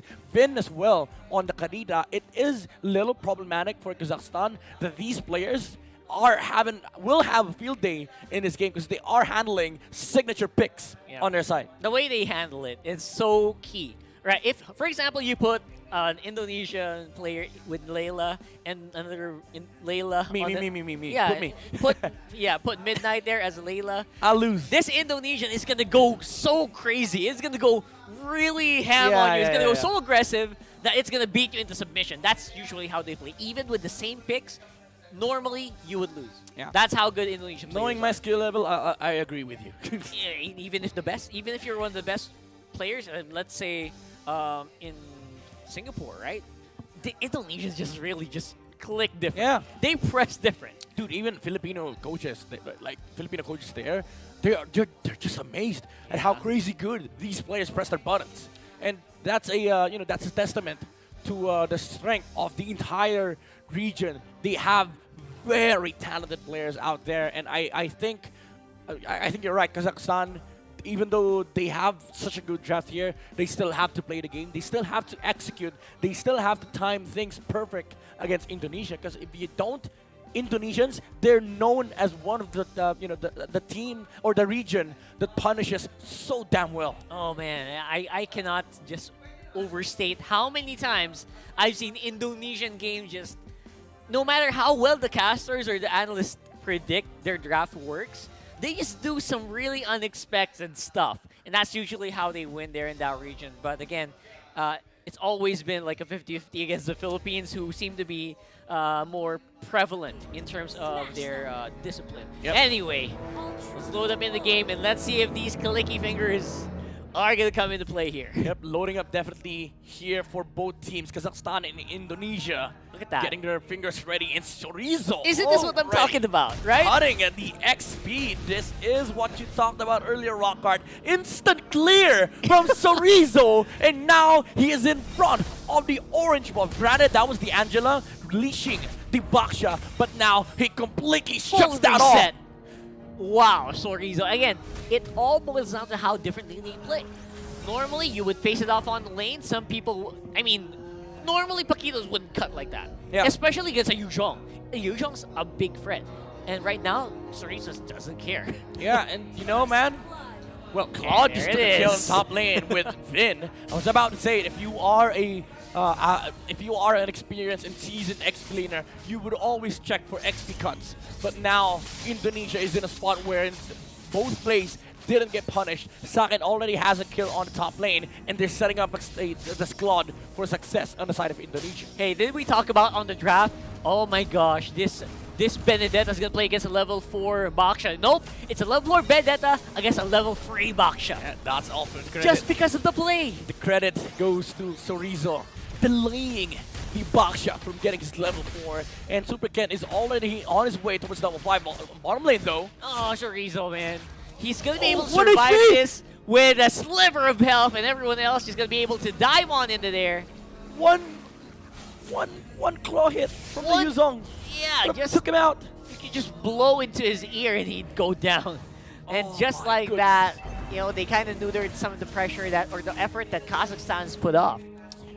Well, Kazakhstan, they have a level 4 Baksha sitting in the turtle. Super Ken is level 5, however, he sees the turn. Back Dragon form has been committed by the Yuzhong. That's pretty good teamwork here right now being done. It's a 2v4. What? Force Turtle will go over to Kazakhstan right there, and Vin is going to be suffering because of that. Well, talk about pressing buttons. They're pressing the buttons, right? First of all, Baksha gets the retribution, and the layering of the spells have been perfect for Kazakhstan. Yep. So Riza goes for the punish, as the Yuzhong does not have the Black Dragon form, but at the end of the day, Kazakhstan already took the objective away from Indonesia. I love how Kazakhstan plays. Nothing fancy, you know. We're not going to outplay. We're not going to out-micro. We're just going to go with 4 people. Let's play with teamwork here. Yeah. That's exactly how they're getting it. And somehow, they're fighting toe-to-toe against the Indonesian Micromasters. This is the order, right? This is the order that we expect from a lineup such as this coming out from Kazakhstan. So Rizzo trying his best to poke out the Yuzhong, and the Yuzhong sitting at half HP right now. And what is important is Rizzo is going to be able to get out of XP lane as quick as possible to help out his teammates. But Kazakhstan, on the other hand, is already on the move on the top lane. Yeah, Kazakhstan, of course, is going to be on the offensive this time around. Again, Vin, it's his second death right now. He is giving him so much leeway for Kazakhstan to do their thing. And Kinesis, they're taking advantage. You know what? You give them an inch, and they're getting the miles. Yeah, look at this Yuzhong. Full level, a level that is equal for both Paquito and the Yuzhong, but the Yuzhong still had an XP wave still to clear. So that's something. He has more XP than Chorizo. That was because of the turtle taken by Kazakhstan earlier on. Now top lane still, Kazakhstan hot on the tracks here. Vin might die for the second time this around. Saka with the blazing to it. That's good damage, but then again, it's not going to be a big problem for this Baksha, who seems to be very happy to just not join the fight. And on the bottom side, is it traded? Yes, it is. That's going to be a pretty good deal, I would say so. But KYY, oh man, what are they doing? Anyway, Turtle's going to be coming up. They're buying so much time. both of them were keen on trying to get a jump on each other, but both of them missed their spells. Indonesia, however, does not have the Purify on KYY, but Superken just took out the double kill on the top lane, but Kinesis is already on the tracks here for the Retribution, but no, Superken gets it. A little bit way too late. Man, Sorizo is getting value right now on that Paquito. Just buying some time for Kinesis to not reach the turtle in the right moment. Yeah, Indonesia getting the advantage after that initial double kill on the top lane. It was not a valuable trade for Kazakhstan as they lost the Brody, while Saken again is just completely success here, missing the full combo, but it does not matter as they're able to take out the E of red dice here on the side of Kazakhstan, and that opens up mid lane. Third time's the charm for Vin. Finally, he gets the target he wants, and that is going to be red going down. And on the bottom side, again, they are going to have some minions. They can get some pressure on this turret. And right now, Sake just playing very confidently on that Claude. I'm loving the way he plays here. This is a good swap from Indonesia. They're putting the Claude here on the bottom lane, knowing that the turtle is on the top lane. XP should always be where the turtle is, and now even the Yuzong cannot handle the Claude. So that means Indonesia won't have to worry about two lanes. That's both the side lanes, while Kazakhstan needs to answer up, because this Brody, he's not going to be safe against Paquito. Yeah, no one's actually safe from this Paquito right now. I would say not even the Baksha if you properly time it with KYY, right? I mean, nobody's safe against Sorizo. That's Petrify! Right. Oh, beautiful rough wave combo! But again, will not really be doing much against Kinesis right now, especially with that Heart Guard. Yeah, but they did take out the Brody on the top lane. Black Dragon Form committed by the Yuzong. That means no Dragon Form in the turtle fight. Super again! They're gonna be Uses super slow! eye for an eye! Oh my goodness! No way. The mechanics, man. Wasn't this exactly what we were talking about? You were right. You were right. Mechanics are coming out from Indonesia. That eye for an eye from Super Ken. Oh my goodness. Wasted ultimate from the Yuzong. Now, 3 seconds before the turtle spawns, and they don't have the proper tools to contest this on the side of Kazakhstan. Yeah, no Heart Guard and no Black Dragon form, which means Indonesia will take the lead in the engage here. Although, again, they're not really going for it. They're buying their time. They're biting right now. Petrify. 2v2 right now on top side. Knock up on the Chorizo. KYY close by, but Angela has that Heart Guard now. So that might mean that Indonesia will slow this down with a push on the bottom side as well. Yeah, just a split push, you know. Again, Saken just wants to be able to outfarm this Brody in this game. IDC about objectives. Kazakhstan, you contest this to your heart's content. I don't really care. Saken is getting a lot of the resources out on the map right now. It's also forcing the Brody to be choked on the bottom lane while he just goes mid lane, gets double wave, gets double the resources, and top lane Kazakhstan, they want to fight. It's a 4v5, but you know what? They don't mind. They are taking the bodies Sorizo right now.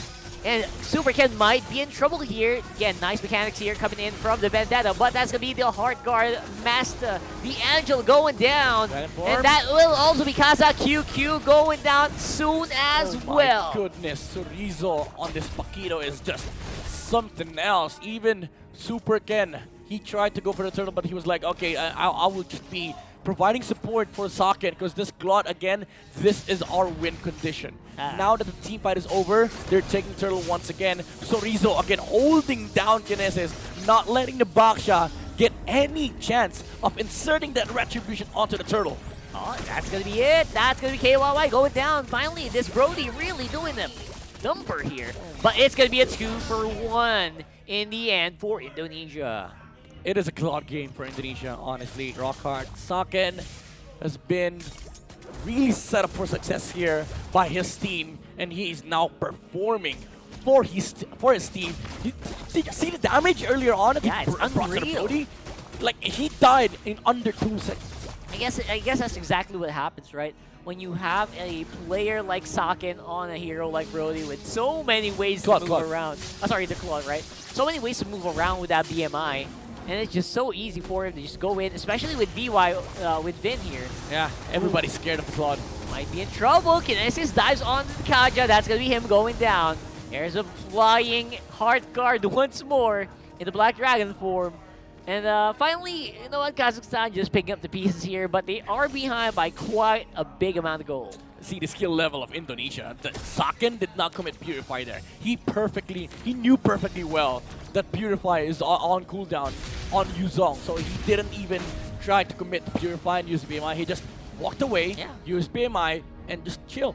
Again, small things, right? These small things These small things add up, man. is adding up through the course of this game, which seems to be the case in every lane. Not just with Sorizo, not just with Sakin.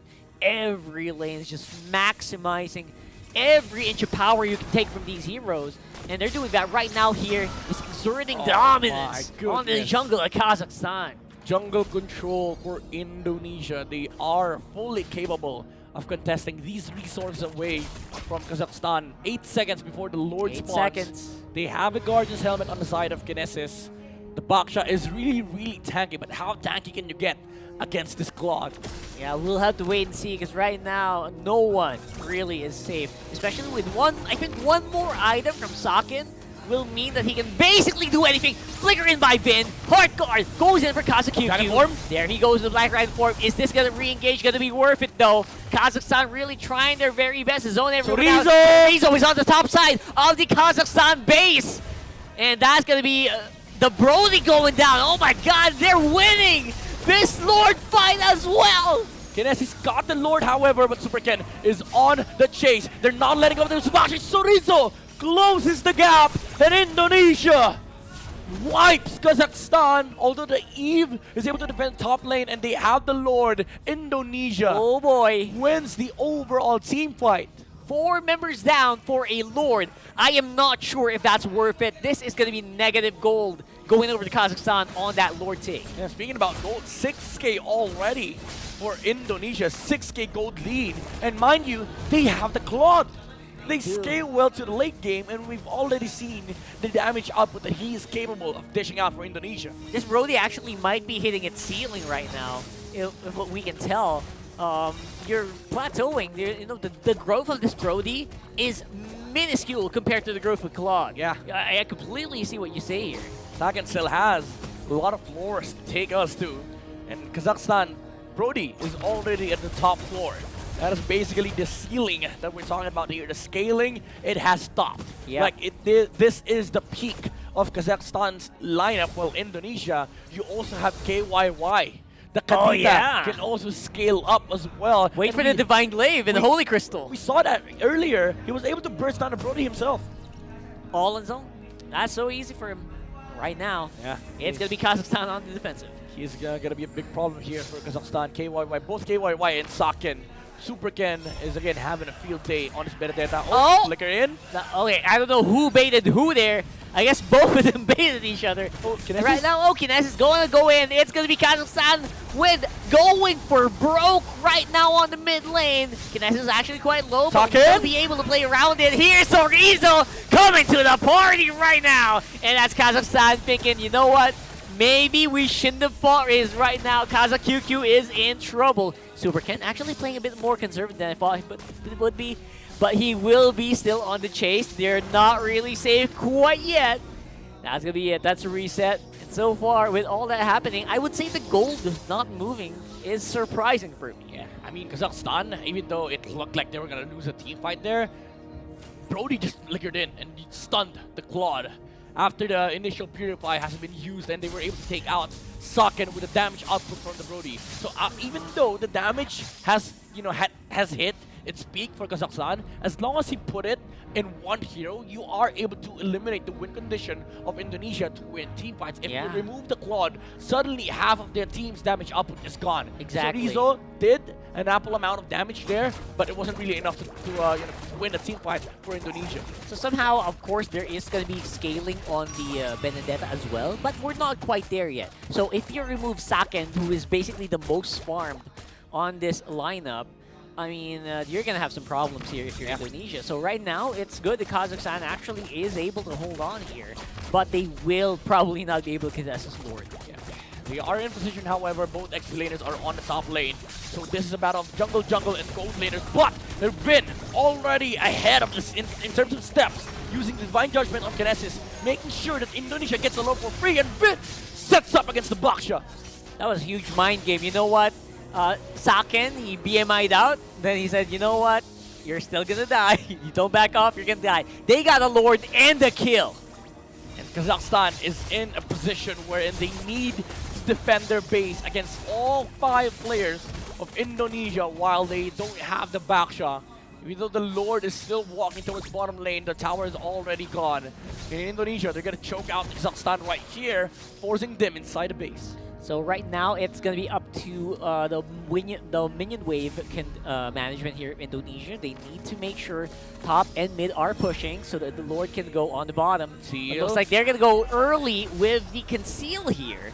Just to get into the base. Vin still threatening there right now on that Kaja, but I think he will be the first victim of this fight. That's a 4v5 right now in favor of Kazakhstan. Will they be able to get anything here? Right now, there's a Black Dragon flying in, but Vin, he's going to be able to, KYY rather, he's going to be able to take out Rook Red. And look at that. I think that's it. As long as Saken survives this, it's a 3v4 right now. A 3v3 rather. Oh, Saken! Saken! Oh, almost gone!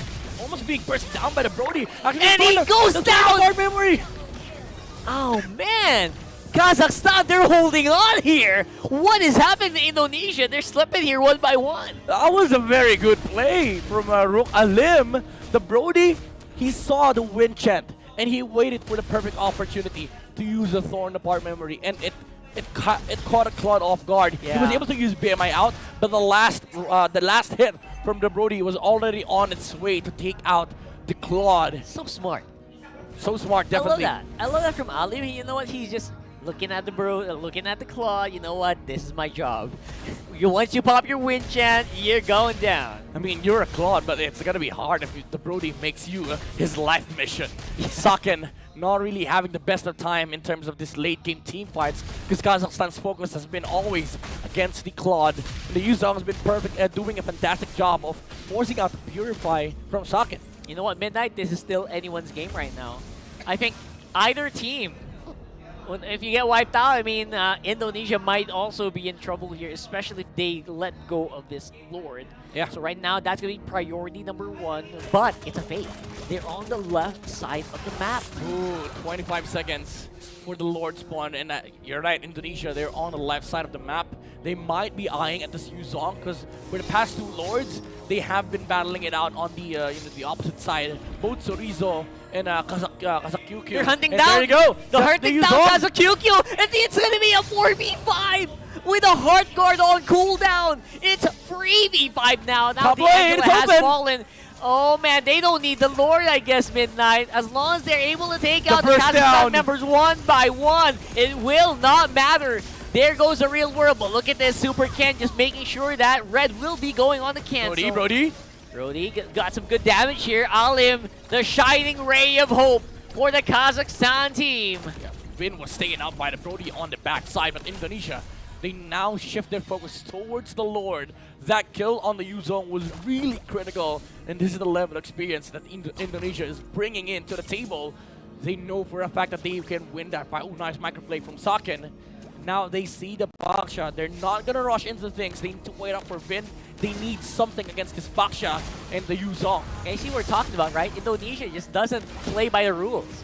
You go for a Lord take, they're gonna go on your XP. That's how they play. Right now, Hardcore will be committed. Alim has it, and it's gonna be the Angela taking the Lord. Angela taking the Lord versus the Baksha and the Benedetta. It's a love wave hit. It's a love wave hit indeed, and Kazakhstan definitely is loving it right now. They get the Lord and they get to live for another day. In Indonesia, they might have more of the maneuvers that they pulled off earlier, but now they have to defend against the Lord. It's still quite a mountain to climb right now, but it is a step in the right direction for Indonesia. Super Ken being hunted down by 3 members of Kazakhstan. Does he have the skills? Yes, he has fine. He seems to be fine. He has immortality as well. Yeah. But right now, it is going to be that Lord going down, so no value going to be taken for that Lord for Kazakhstan right now. Yeah. Even though we said Kazakhstan is going to be able to live and breathe for the next 2 minutes, still you are fighting against a lineup that naturally just scales. But as I say that, late game Eve is also scary, you know, with some damage items on his side. Indonesia is in for a treat come ultra late game. Yeah, Indonesia, you better be prepared, because I think Kazakhstan also has something right there. They have a good idea of how Indonesia's lineup plays. You see them go for the commit with the Black Dragon form. I mean, they're not faltering. I mean, they're committing when you see a target. They're calling it. They're diving it, and they're getting some kills. Yeah, definitely Kazakhstan has a lot of resource available here on their side. Purple buff is not spawning because of the the lizard that is we're just waiting there for his dad to come back. And Indonesia It is can happen, but yeah. freezing the screaming. map. They're freezing the map. Well, to be fair, if it's Kazakhstan kind of likes it, right? Because the gold's not that far. And you know what? If you're spread around the map, you kind of open yourself up to people getting 1v2, 1v3. So Indonesia at the same time has to be careful, but you know they're still in the driver's seat here in this game. Yeah.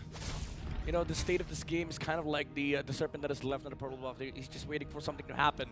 Yeah. And Indonesia is just waiting for the Lord to come back in this game. Now, We're all waiting for a Big Daddy. yeah, we're waiting for the Big Daddy to come back. And Kazakhstan still inside the base. They need to be creative in terms of contesting this turtle from Indonesia. They do have the Baksha, and this is one of the wonders of Baksha. You know, when you want to contest Lord, even if you want to do it from your base, you can do it because you are mobile enough to walk towards that area. So Indonesia needs to cover a lot of the tracks that the Baksha might be able to run to.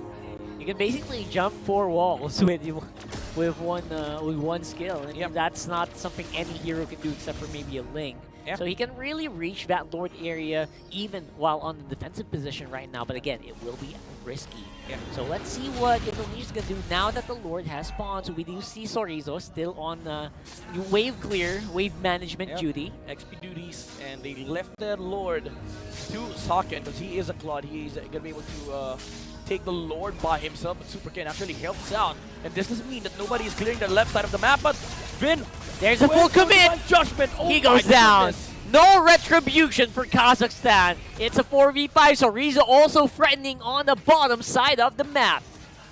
He did not expect that. Okay, well, why Alim? specify? Oh boy, Alim he's in hot water right now. That's a lot of members from Indo. And that's going to be the Lord going over to the red side. Although right now the backup, the cavalry has arrived. And here comes everyone else. But will it be enough? There goes Alim's wind chant. And I think that will be a signal for Kazakhstan to back off now. Yeah, the death of Vin is kind of like an unnecessary death. They had a split moment to decide whether to fight or to go back. And Vin kind of wanted to fight, but his teammates wanted to go back, so he was left all alone. Yeah. His own devices, that's why he died. But Kazakhstan, again, they did not expect that play at all. Like with the Divine Judgment coming out from Rakaja as early as that. Now Indonesia is pushing with the Lord. And how are they going to control this? There goes the real world. That's one way to do it. That's Super Ken going down. Immortality will be popped. And that's going to be the buy time with the Winter Truncheon will not really result into anything. And that just means that's going to be, I think that's Lord number 4 going down. Kazakhstan is doing a fantastic job of defending the push from Indonesia. Oh, look at this. The even Brody is definitely, you know, a huge threat versus Indonesia when it comes to team fight, and now they're pushing their advantage. Starting to push on out of there. There's no pesky Benedetta for them to worry about. Kinesis already has a hard guard, so that's going to be on cooldown for the moment from Kashi.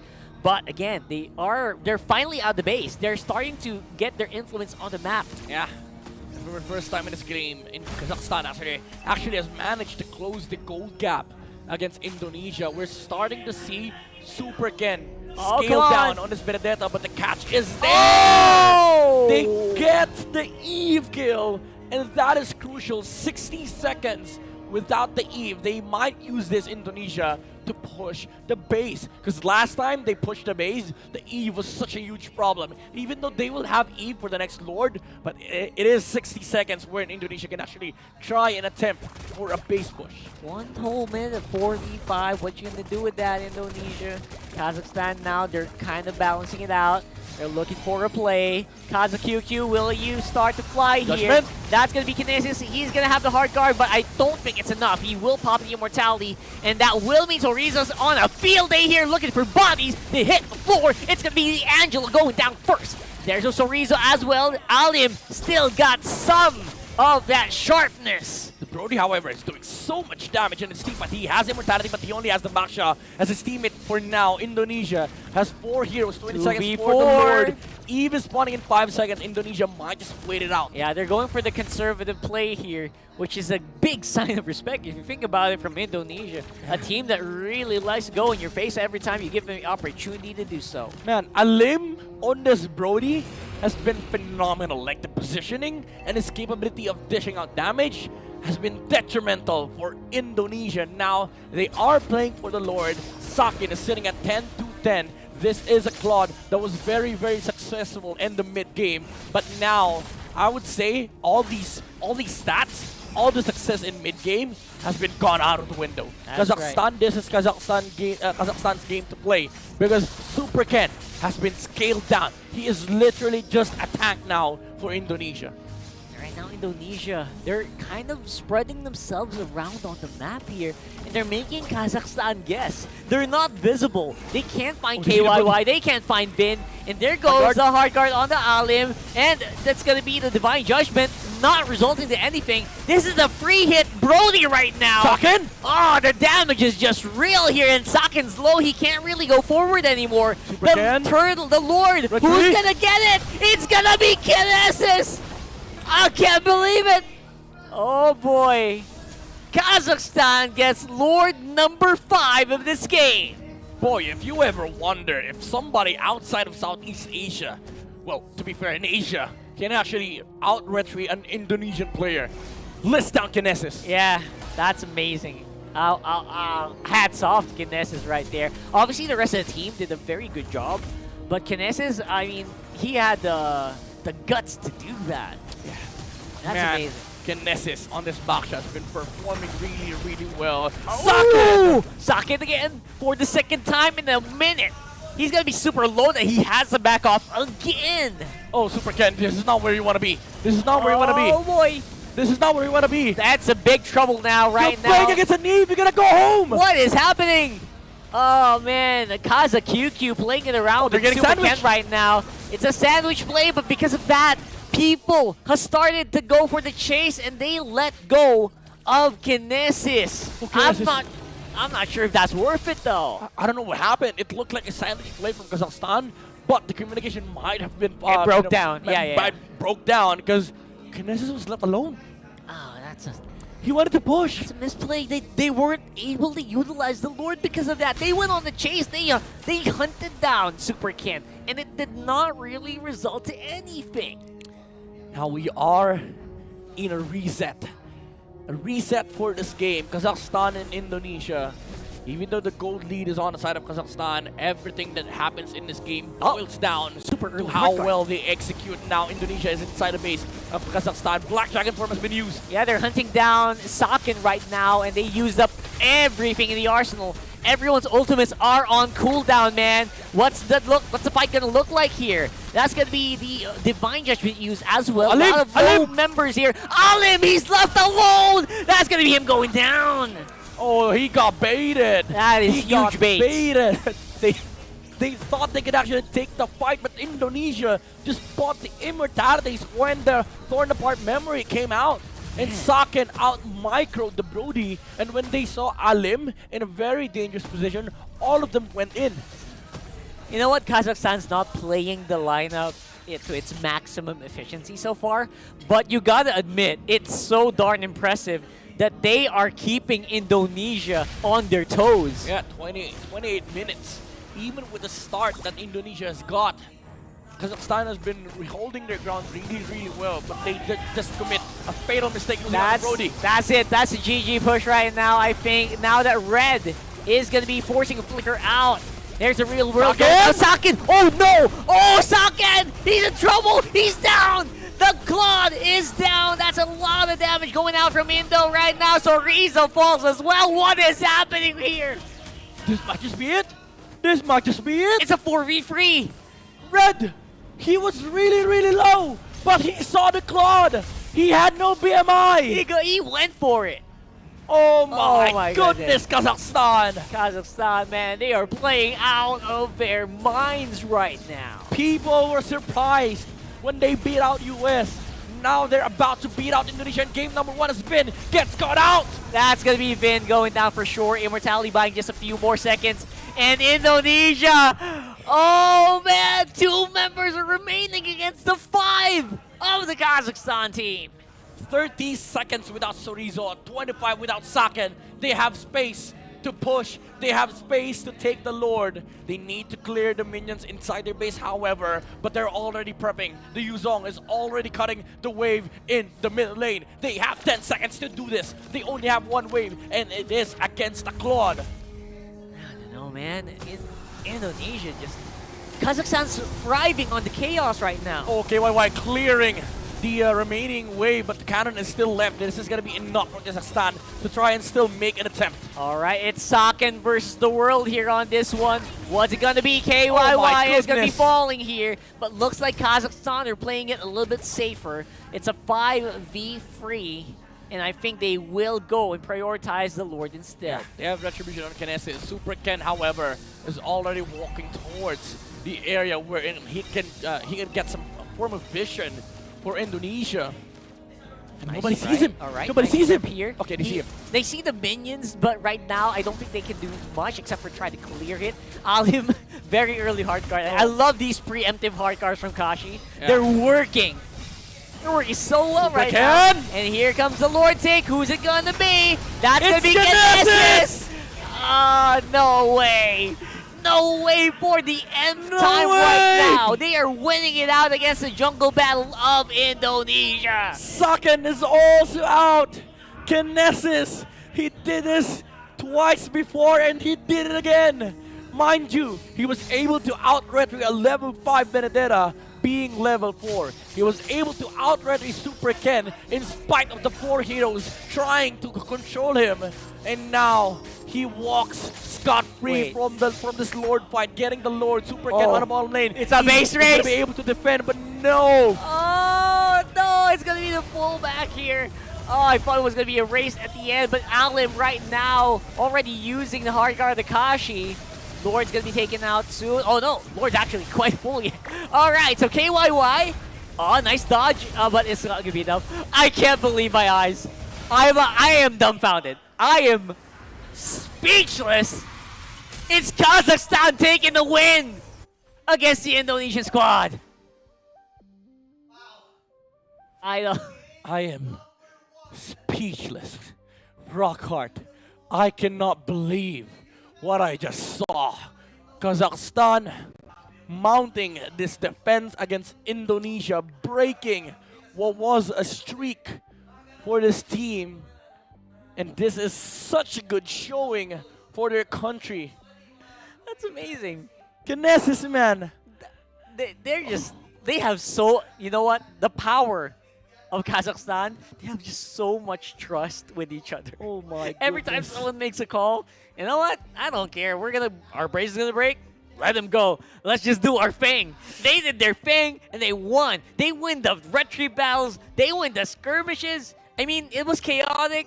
And sometimes, you know what? Most times, Indonesia would come out on top. Yeah. But in the one fight that mattered, Kazakhstan won all the trades.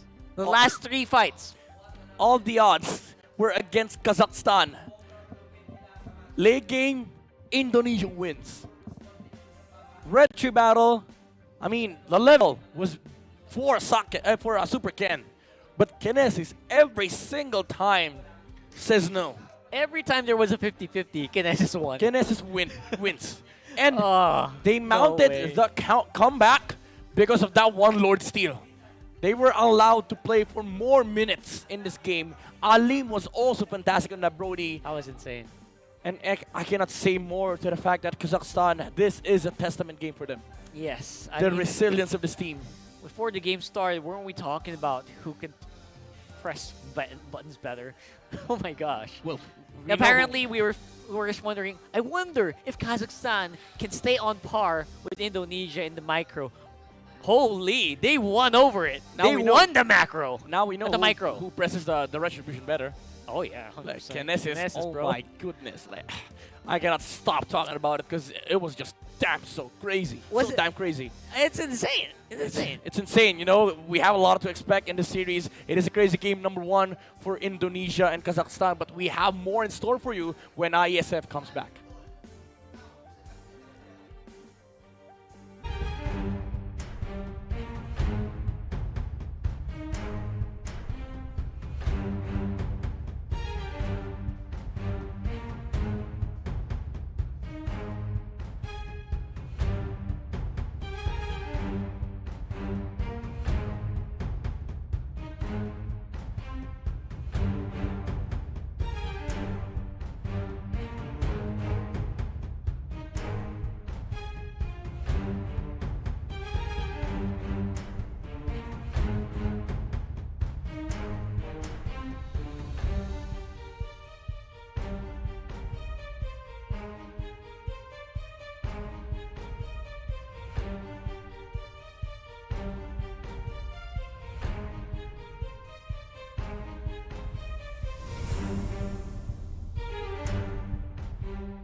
know you're all still smacking on that snacks, but I hate to be a bearer of good news, actually, because we're now heading straight towards game number 2 of this best-of-3 series between, again, Indonesia and Kazakhstan. Again, we are your shoutcasters. It's midnight, and it is going to be Rockhart on my side. And Rockhart, it was a crazy first game, but now we are going to be diving into game number 2. Some expectations. Yeah, I expect the Indonesia to be in a hurry here because, you know, we were supposed to be waiting for 5 minutes. They want to go right away. I don't think they can actually, they actually accepted that, you know? But yeah, I love what they did here.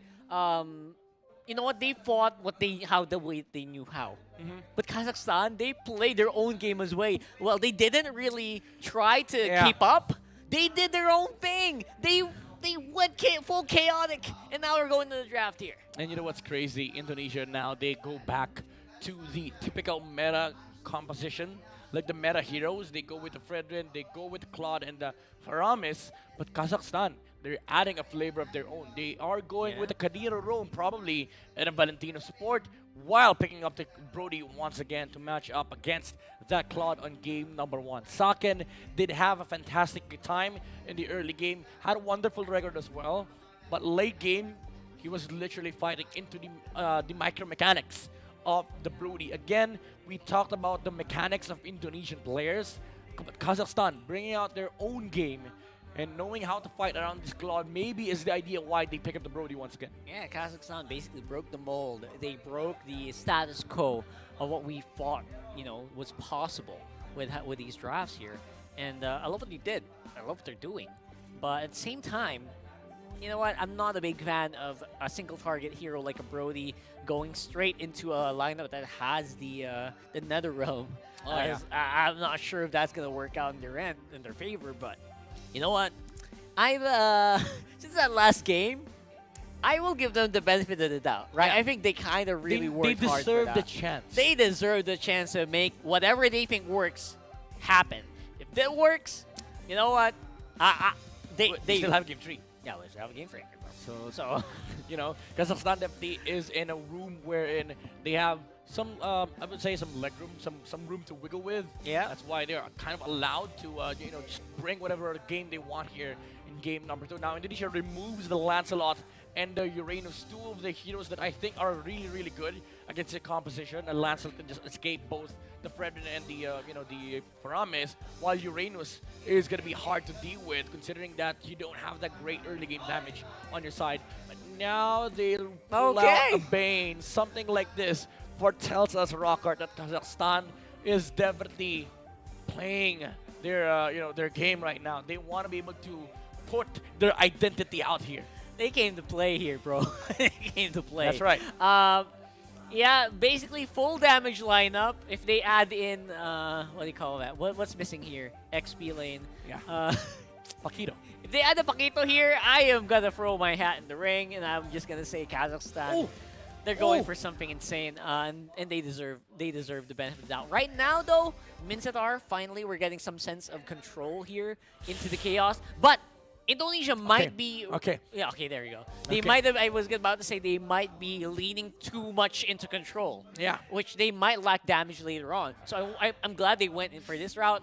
Not sure about the Navaria, though. I'm not sure about the Navaria as well. And the fact that they brought out the glue to specifically play against the Bane and the Brody, you're now susceptible to this Esmeralda last pick, which I think is fantastic for Indonesia. But they're switching up to the Lapu Lapu. They believe that they already have good magic damage, so they're doubling down on those physical damage. By the way, they already have a fantastic physical damage as well. Now going back to the There Paquito, you go. Do it. this Pure is- damage! this Tons is- of damage! This is just Kazakhstan Let's go. showing confidence to Indonesia. The XP laner right now is telling Sorizo, hey, I play Paquito too. Who's gonna play better though? We'll have to find out. Oh man, I mean, Kazakhstan, he you're does playing have a with good my heart matchup. here. He does have a good matchup, like Yeah. Paquito versus Glue. It's actually kind of okay for the Paquito, because you know the downside of a Glue is he doesn't rotate as fast as a Paquito, and when the Paquito is able to cut your wave, it feels horrible for the glue because you also have to clear a wave, which is super slower compared to Paquito. Paquito just clears it. We saw that on game number 1. So Rizzo with one combo just cleared the entire wave. Yeah. So the early game will definitely in favor Kazakhstan overall. I think across the board, every lane, it's early except for the jungle. Yep, Bane versus Fredrin. I think it depends on what the tank support does with their jungler. But again, it has to be a 50-50 because both of them clear their jungle waves in, I would say, the same fashion, right? So Kazakhstan definitely on a roll here after winning game number 1. It is Indonesia's responsibility to kind of bounce back towards game number 3. I'm a very big fan of the control of Indonesia, right? I love it when they pick up the Faramis heroes like this. Really do kind of, if you're a highly mechanical skill, you'll always be given a second chance to make another play. And that's why I love heroes like the Faramis, especially in a team like Indonesia, who loves to take those risks. KYY is here to contest the little one. The retribution has been forced on the Bane, but so far everything has been quiet aside from the middle lane. It is Valentina that is playing against a Paramis. Yeah. Not really, the lane that we kind of usually see because Valentina usually dominates against these types of mages. But KYY, being a proficient mage player himself, he knows his limits. He knows how to play this matchup well, but he is forced to go back to base. He is still level 2, while Red is sitting at level 3. That is something. That's really something right now. So, aside from the fact that obviously there's passive, the Valentina, I mean, the fact that you can do this against KYY is actually pretty good. Well, pretty cool. That's the downside of rocking a Navaria +5, I guess. So, Turtle is going to be up in 10 seconds. Both teams are positioned in that spot. Right now, they're playing it around here. Kinesis, not really, the optimal way to engage there with the Bane, but you know what? It's the one down, and that's going to be Turtle going down. So all the lead that Kazakhstan build up is going to go down drain because of that play. I mean, that was really deep for Kinesis. He was trying to get the steal onto the green on the left side, but you played into the hands of the glue. That was excessive, yeah. That was really excessive from Kazakhstan. So right now they gotta be aware of their limits as well. I feel like they're in a good momentum here from game number 1. You don't want to throw all that away just like that. I feel like keep your eyes on the prize. You gotta keep in mind that there is still gonna be a very scary amount of damage on the other side of the map, and you don't want to fall victim to that one. Especially as Kinesis, you're late game. You're a Bane. Just accept it. You're a late game. Just farm. Just farm. There's no harm in farming in Don't this force game. Yeah, Alim is going to be able to clear the wave on the bottom lane with the help of Finn. The Navaria and the Claude is able to control this lane and make sure that the Claude is getting the farm that he needs. Ooh, that's a very aggressive BMI.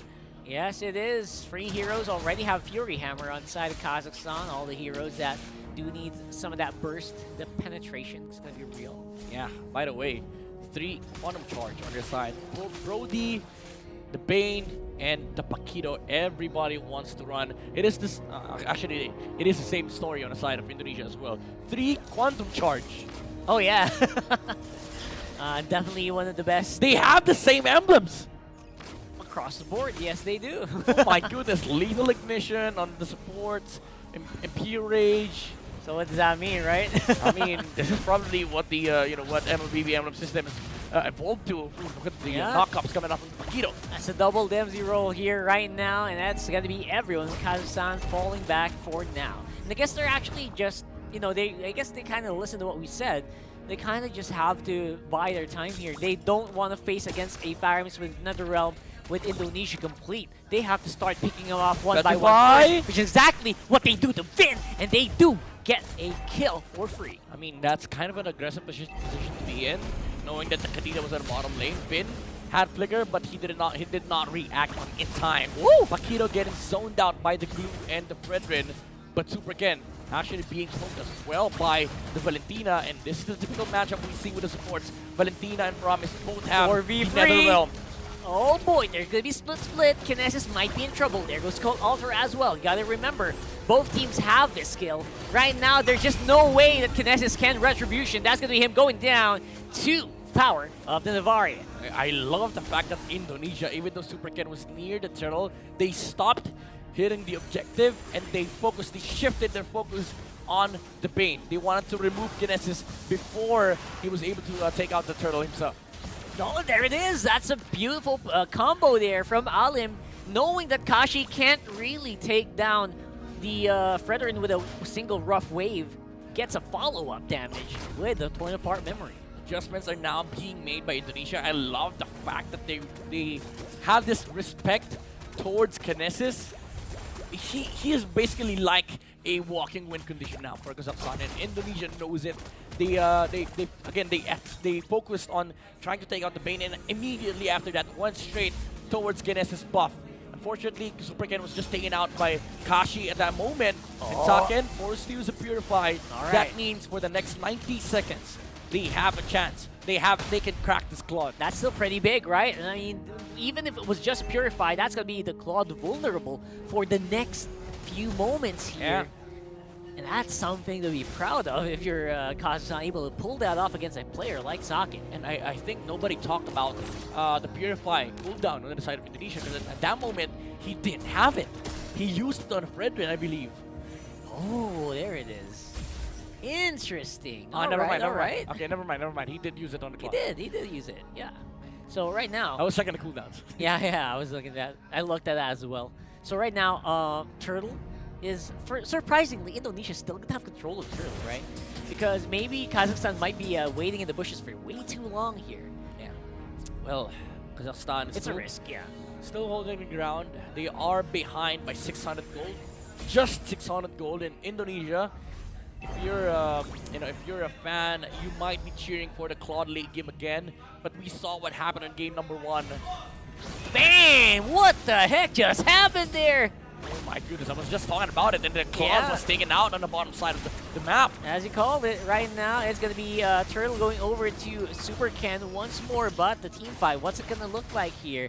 Kinesis, again, he's just in trouble. He cannot let go. He cannot push off or shake off this glue here, and Chorizo's just having a field day right now. Yeah, not having the best time in the world here for the jungler of Kazakhstan, as Indonesia again playing their objectives right.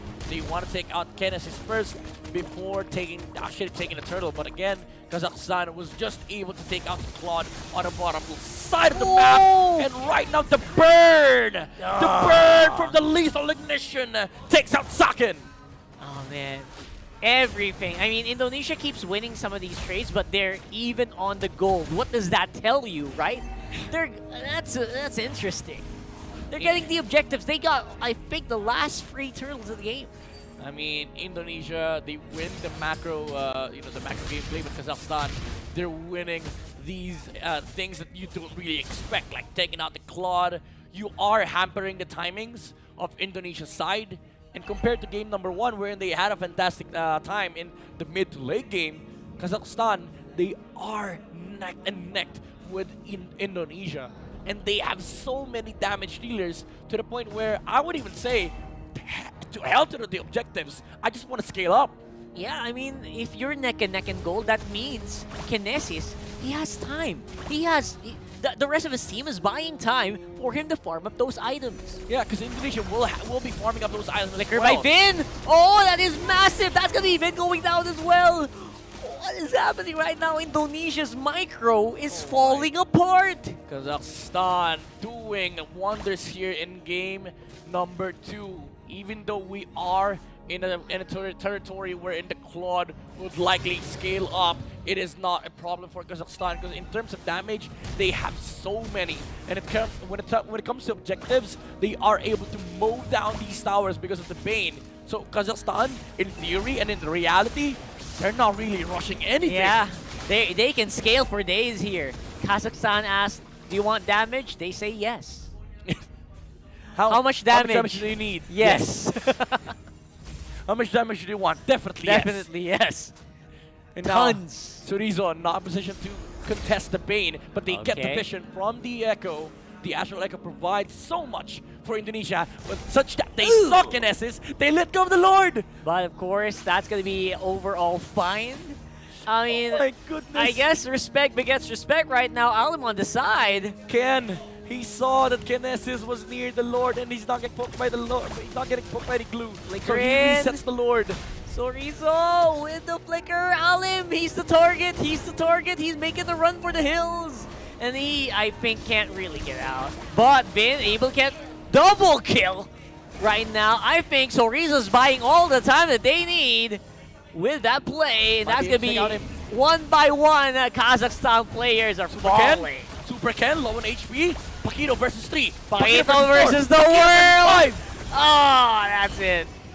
Sorizo, It looked so good for a moment. Sorizo with the zone out. Again, I keep harping on the fact that whenever Indonesia sees Kinesis near the Lord, they reset it. There's no way we're giving you the chance to outright face Super Ken now.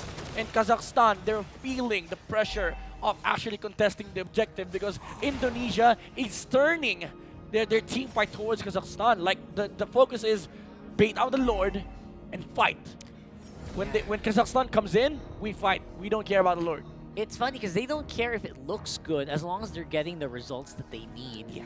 They're winning out these trades, and somehow Indonesia, they're back in the driver's seat. But as we say that, Kashi just casually takes out KYY. Of course, traded it very, very well. It's a 4v4, but don't forget, there's also a Lord walking on the bottom.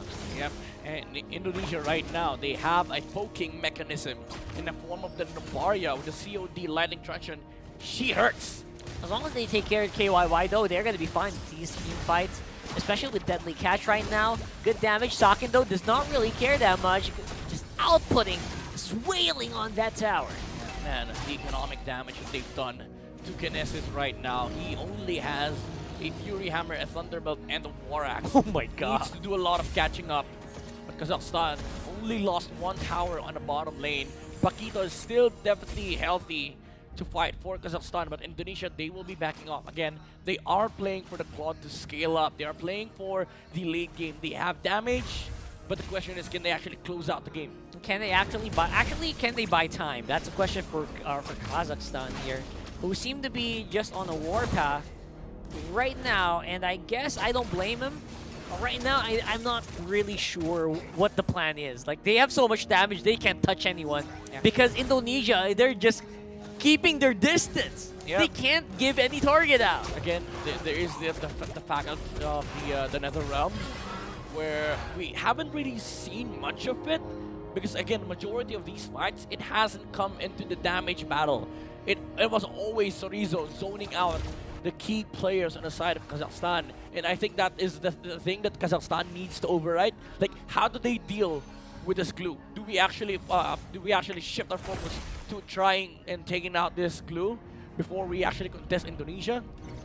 And how does KazaQQ, so how does Kinesis catch up? That's the biggest question for how does it recover? How's he gonna get damage? How's he gonna get gold? He can't even walk out of the base. That's a big problem here for Kazakhstan. Yep, Indonesia right now playing it slow. Again, no need to rush into things. 8 seconds before the Lord spawns. And again, the game plan is still, still zone out Kinesis. Essentially the same. Yes. If we see Kinesis with the Astral Echo, reset the Lord. Yeah, so we're not giving him a chance to outright Super Ken. So Riza's a target lock right now. Oh my goodness, man. KazaQQ. He's playing it around there. He actually cut it very, very close. In the end, they will have to concede this Lord. Oh boy, but it is getting the gold lead is starting to grow here in favor of Indonesia. Yep, 6K and 13 minutes. Saket definitely is the key player here for Indonesia as well as Finn. Because these Astral recalls has been hurting Kazakhstan. For sure. I mean, and they don't really have... That's the problem with damage. Yeah. You don't really have anyone that can deal with the Astral Recall. No front line. If you get hit with a flying Vin Meteor or a Vin Recall, you're going down. Yeah, that hurts, man. You're going to get at least half HP. Yeah, and it looks like it's going to be a closer game between Kazakhstan and Indonesia. But right now, the game is shaping up to be very heavily favoring Indonesia. Absolutely. Right now, it is going to be Kazakhstan with their backs against the wall. Lord's walking on bottom side, and the push is happening on top. Indonesia's got full control of the game. Lord already inside the base of Kazakhstan. They still have ultimates, they still have damage in taking out these Lords, but the Azure recalls once again. Oh, there it is. A huge problem. NetherRealm's been used. KazaQQ's damage just forced the NetherRealm, but they're able to still get these kills. Man, the Bakito becoming the hero of this game right now. My goodness, and the Claude didn't even manage to take out the Kadira. Oh boy. Kazakhstan once again. Unbelievable. Unbelievable. They're holding on. And again, KazaQQ, he's just carrying the whole team right on his back right now. Yeah, dude, the damage output coming out from the spiders, no joke. Like 2 hits, half HP. Imagine a full combo from this pack. It's 1-1-0 right now, but don't let that fool Oh, no, you. no, no, no, no, no, no. Oh, Super no. Ken, you're not allowed to do that. Oh, He boy. outstretched you three times. You're not allowed to do that. Please no, bro. We're not done yet. We haven't gotten to 50-50 yet. But yeah, Kinesis is definitely the weak link right now in the Kazakhstan lineup with a 1-4-2 Bane. And the goal is just, his damage is, they just shrug it off. Yeah. Indonesia doesn't care about this. And then in the Oh, being the Kashi! weak link, Kashi might be the link for Indonesia that they need to pull on to. But Kazakhstan manages to get away. And I do understand that Kinesis is kind of like the the anchor that is weighing down in Kazakhstan, but it's mostly because of Indonesia's change of game plan. Like they wanted to focus down and damage the economy for the Bane, and Kazakhstan is feeling the the effects of that play from Indonesia. It's moments like this I wonder, what if Kinesis was a boxer right now? What if you didn't change up anything, right? What if you just stuck with what you know? I know, I mean, it's just obvious, right? Kinesis is not comfortable right now. And aside from the fact that Sorizo is on the glue, by the way, great adjustment if you think about it for Indonesia. Yep. Man, that glue is stonks. Yeah, Sorizo has been playing out of his mind right now. Talking about Kazakhstan, Kinesis, right now level 15, maxed out on the XP. Just needed to get some farm, but when it comes to the Lord, experience matters. There's the dive, and there's the Nether Realm. And I think that's Kashi going down. That's Kazakhstan, just member after member. You can't play defensive with a lineup like this, and I think that could be it. That's it, yeah, that's it. Indonesia, 5 players still alive against the Paquito, and he cannot defend this. There's 2 waves that are incoming inside the base of Kazakhstan, and all 5 players are down. Indonesia forces out game number 3. We call it in the draft there, though. I mean, they got way too greedy there with the lineup they drafted, and in the end, it's gonna be 1-1. Indonesia making up for that game. I mean, I kind of like it because Kazakhstan is bringing out the identity to the table. Like, they are showing who they are.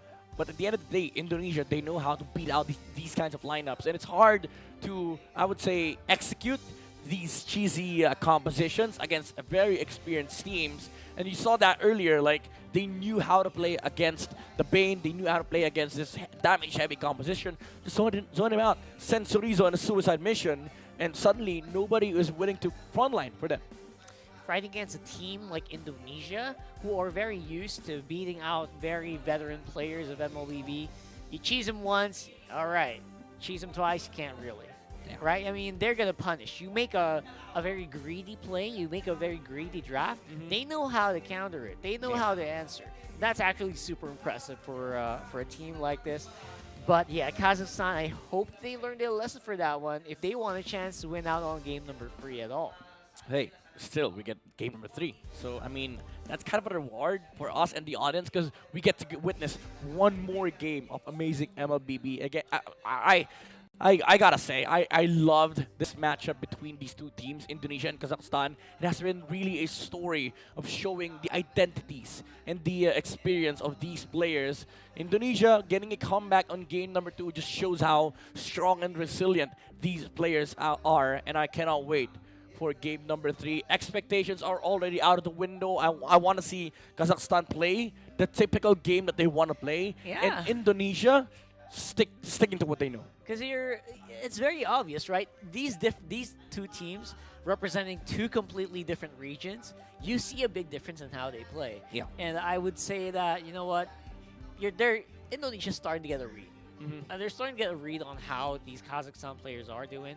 And yeah, they're getting very much rewarded for it. Yeah, not just reading, the respect towards Kinesis. Again, not letting him play around Turtles and Lords. Like, the coach was like, okay, guys, come over here. Read this notebook. No Kinesis on Turtles and Lords. That was the game plan for game number 2. Yeah. Every single time the Bane is walking towards that area, 5 players focus on him. Nice effort from KazQQ to try to play to compensate. Yeah. But in the end, they were playing 4v5 for the longest time. Yeah. I mean, that's just not. That shouldn't happen. The Paquito wasn't really enough. Yeah, I mean, Paquito wasn't enough. Maybe it was 1.5 person, 1.5 gold. I don't know, whatever. His value is 1.5, but it's not 2. He's trying to compensate. He can't for completely compensate for Ken. He was compensating for the Brody and the Bane, lacking some form of gold in in their inventory. Too much.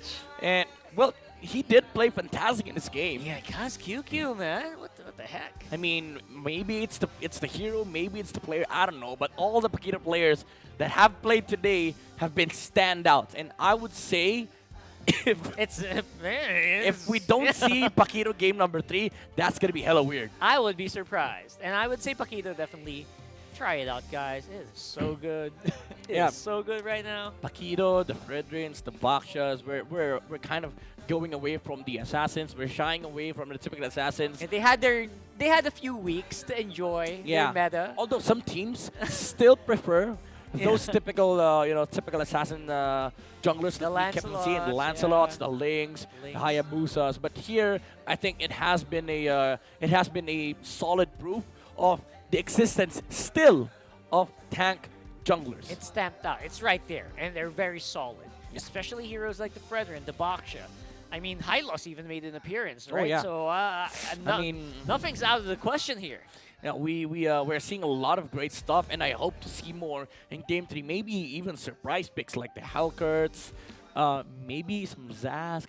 I want to see some Zask or even a Gord. You never know. That is something that we might expect on game number 3, which will be right in the corner after IESF comes back for Game 3.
We are back for the last match of the day, and it is a crazy affair between two amazing teams, and we are in the middle of a heated war in game number 3. Again, we are your shotcasters. My name is Midnight, and this is Rockhard. And when I say war, it is really a battle of great teams. We've seen the identity of both Indonesia and Kazakhstan. And I would say, if I am gonna put a headline onto this, this is basically a powerhouse versus a person with a vendetta. Yeah, I mean, Indonesia's out for blood right now. I think they were. I said this game too. I think they kind of, took that game one personally, which maybe they felt like they should have won that, and they really were not hitting the brakes at all in game number 2. And here as well in game number 3. It's a little difficult, they've got some of the strongest heroes right now in Rome, in POS 4, and in the XP. That Uranus, so underrated, by the way. Yeah, again, really a strong XP laner, very tanky, very sustainable, and you are in the face of an Irithel pick right now for Kazakhstan. Again, the flavor is still there, the identity of this team is bleeding out in the picks that they want to get. Now, Indonesia, they know for a fact that this Irithel matchup is going to be great for them because they still are yet to pick a gold laner, and a lot of the gold lane counters are still open, like still the Brody. Oh, well, Indonesia, they're more the team that does the counter compared to Kazakhstan, who doesn't seem to really mind. I mean, they think, you know what, we say that A counters B, they're going to pick Z. That's how they draft. Kazakhstan, that's how they draft. They don't care. They love what they play. And there goes Indonesia, again, more of what we kind of know here. What we know. Very fundamental. Very fundamental. Right now, you have an Irithel. Let's make that guy's life hard. Ooh, this is out of nowhere. Indonesia. This is research. This is research, I would say.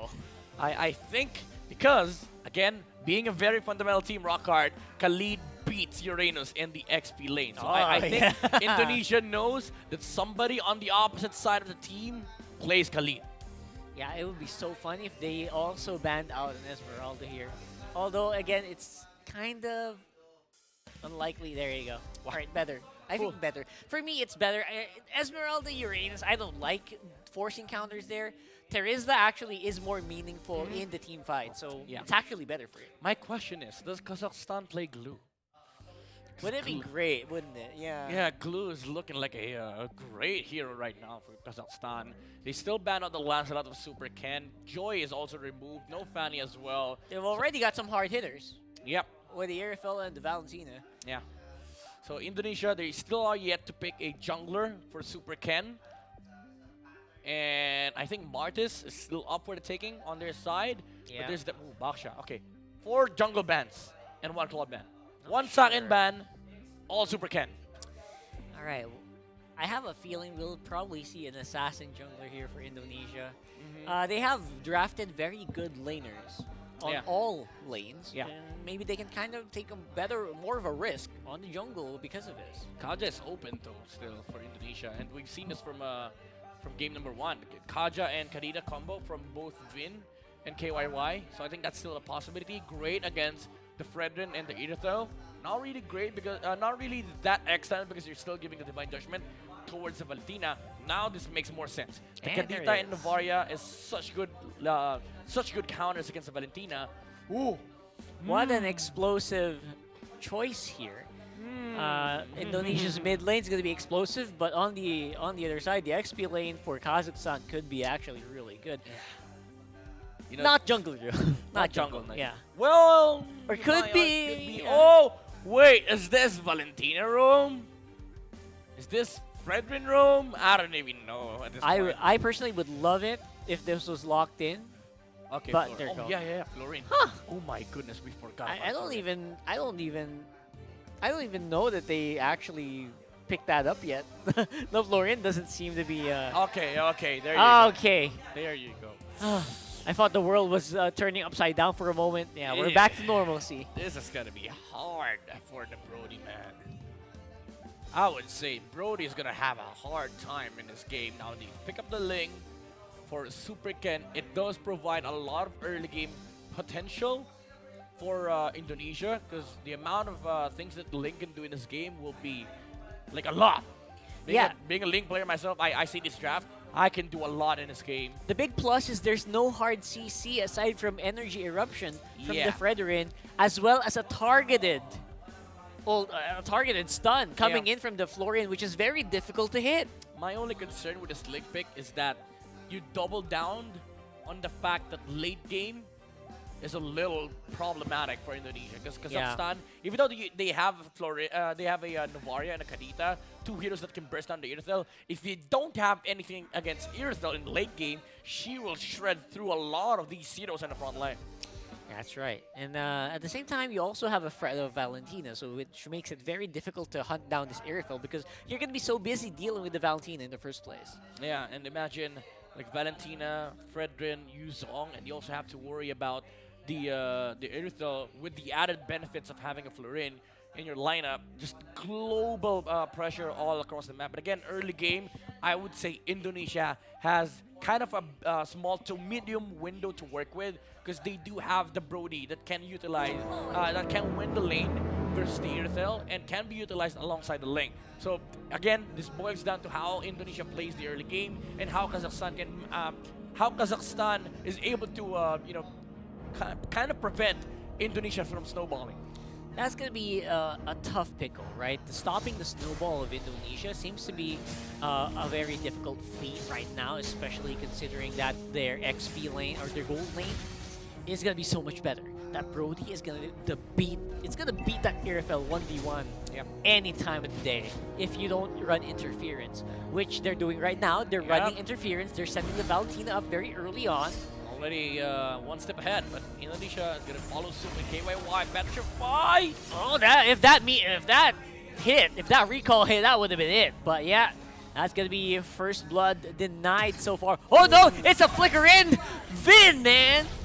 That was a very, very brave play. Yeah, first kill goes to Indonesia. That was a Valentina, so that means she's going to lose a lot of XP in the middle lane. KYY already trying to freeze the wave. No way. Really pushing the middle lane, and Alim on the top lane is getting poked out by Indonesia. So brave of Alim to just walk into that bush without any Link, knowledge. That would have been close. Okay. Ooh, super kill! A second too late. A second too late. 0.5 second too late. Yeah. Sheesh, that would have been a kill again. And again, you don't want to scale up that lane too much, especially if it's all buffed up and ready to fight. Yeah, this is the strength of the lineup of Indonesia in the early game. Kazakhstan, they still have a friend in Kanesis, is already poised to contest the turtle on the bottom lane. Ling, however, still needs to take this orange buff. Does not need it, however, but I think he's rather opted to go for the farm instead of the 50-50. Chorizo already in the hunt for Kanesis again. The game plan for Indonesia is not let Kanesis take over during objective takes, but he still is going to be able to take the turtle away from the Ling, and I think that was a good choice by Super Ken, because you need the purple buff. That was interesting.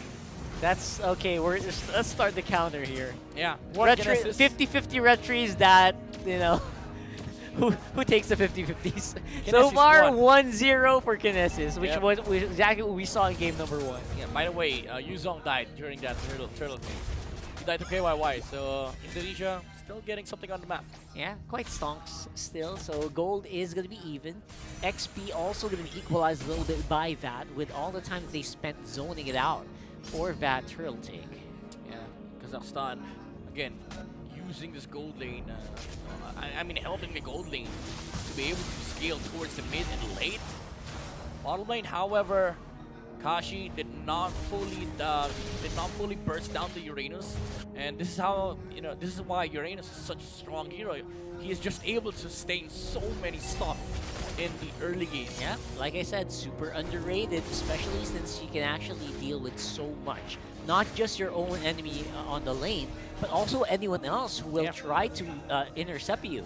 Yeah, 3 heroes on the top lane for Kazakhstan, but they cannot touch this Brody. While bottom lane, KazaQQ with a 1v3. Out the dragon form from the Yuzong, while Super Ken is just going to take the green. Not falling for it. KazaQQ, that was actually a very good decision. But overall, I think that was a big, what do you call that?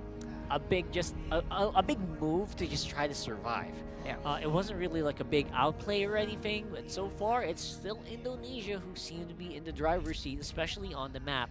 Good thing for Kazakhstan is the gold is actually very close. I mean, you would expect that Indonesia at this point would have been grouping up and trying to punish the gold lane matchup, but rather they wanted to, they wanted to pressure this Yuzong, which has also been in the mind of Kazakhstan, which is why we saw the Valentina on the bottom lane earlier with the copy from the Kadita. But the overall story for Indonesia was just playing with pressure on the XP. And I think at this point, yeah, sure, you're happy because if you're Indonesia 2-0 at the moment, you are in the lead in terms of gold, but the Irithel has not been touched. Although I did say earlier that they sent 3 heroes towards the top lane to try and take out the Brody, but what it does is even if you're not taking out the Brody, the Irithel is safely farming. Yeah, and it's not for lack of trying, right? I mean, Indonesia, they've tried to hunt down this Irithel over and over again. That top lane, actually, I think it's not the Irithel dying. It's everyone who's trying to protect the Irithel who is taking the punishment here. So, Indonesia's really trying to attack that Irithel on the top, but there's just so much roadblocks, and somehow, he's dodging, Alim's dodging. He's even survived the face check. Yeah. He survived the face check in a bush. It's a layer of protection for the Irithel. Like, you have to go through 4 walls first before you come in contact with the Irithel first. So now we're gonna be going back into the game after a short pause. And again, top lane is the primary focus for Kazakhstan. They did hit Kashi with the Astral Recall, but that's not going to stop Kinesis from trying to take out this Brody. But nice second skill from Sakin, able to dodge away. But again, this is all for the namesake of getting farm for Irithel. It's not supposed to be survival mode for the Brody. I have to just put it out there. He's supposed to be the guy on offense here, and somehow Kazakhstan forcing him to play defensively. There is going to be a trade on the bottom side, at the very least. Free turtle for Superkin, forced to use Retry because the Yuzong showed himself, but Red, however, dies to the Kadita. KYY getting a nice pick off on the jungle area of Kazakhstan. But again, Indonesia is getting majority of the control of the objectives, and so is the pressure, but they are not doing anything against this Irithel. Yeah, this Irithel is still getting all the XP. I mean, it's not super, 100% optimal. Maybe around 90% gold intake, right? So, somehow, it's still viable for him to fight. But on the bottom side, I don't know why the camera's there. There you go. I would love to see it if Kinesis can do something. But right now, they can't really touch a lane. That lane's just going to do whatever he wants. And no one can really stop him. Yeah, this is, like you said, a roadblock for Indonesia. Even the bottom lane, they cannot even push. Because the Yuzong and Uranus, all they want to do is cut waves and get out of that lane, but they can't even do that. So both of them have been sitting in this lane for 5 minutes now. And the mid lane cannot be pushed because Valentina is the aggressor in that matchup. But the top lane, however, KYY rotated and has gotten the kill onto the Florine, but again, a lane is the target here. Ooh. But Kashi gets the return kill. He dodged the Astral Recall, and Kinesis gets for the taunt here on Vin. No damage, however, but with the Princess Wrath, he is able now to take out the Kadita. I mean the Navaria. Interesting emote there. Straight with a combo with the Praisers Wrath. I've never seen the team do that against Indonesia in an international tournament, except for maybe Philippine teams like Echo or... interesting. Anyway, confidence definitely playing out here for Kazakhstan because of that, and rightfully so. I mean, they're behind, but not even by 1,000. Yeah, Alim still is surviving that gold lead, even though he's 1 level behind. Again, Red dies. Kadita, KYY, always expect that when he has Petrify. Why am I not surprised? Yeah, it's gonna happen. It's a Florin with a Flicker, so what else could you expect? Now, turtle fight. Kinesis, Sorizo, KYY, and Superken here in the turtle top lane. However, Brody versus the Irithel. He is left alone here, Alim, but Kinesis gets again into the turtle. 2-0 versus Superken. Not again, and Superken, he's left hanging there with the Fish he's Force. purple. He's going for the purple. He wants that buff instead. Will he make in time on the top side though? I think Ali might still be in trouble. KYY, he's close by, but one's not able to pull off anything. They're giving up the top lane now. KYY is aggressively positioned on that area, so they know that they have to give it. I mean, they have to give it the tower to Saken. He can definitely follow up. He'll take down the Irithel. So Indonesia is cracking the map here against Kazakhstan. They're breaking these towers, and what this means is Indonesia, their territory gets much larger. Yeah, and keep in mind though, of course, Kazakhstan hasn't really joined these fights yet, so it might become different when he comes out of laning phase. The question is, when is that gonna happen? I mean, we'll find out in a few moments. Because right now they're still busy cutting. Cutting these waves. 2k gold lead for Indonesia. Again, both cutters on the XP lane has not Flicker towards any other area, but Saken. Oh no! Control! Saken, he's in trouble, and there goes the kill going over the red here, and that sustain coming in from the Florin. You have to give it props here. Okay, he's doing so much for Kazakhstan. Superken has been able to clear the mid wave. That means no climb for 20 seconds. Gonna be taking his orange buff, while the Uranus is just cutting 2 waves at the same time. This does mean, however, that both Navaria and the Kadita is not getting any form of gold, but this does stop Kazakhstan from pressuring the mid lane any further. Yep, and pressure will be on the other side though. KYY, despite the bigger hitbox, actually misses out on Kazakhstan. Yeah, nice reflex coming out from the Yuzong. 5 seconds. Lord has spawned. I mean, until the Lord spawns. And Super Ken versus Kinesis. This story has been a really like a side quest for these junglers.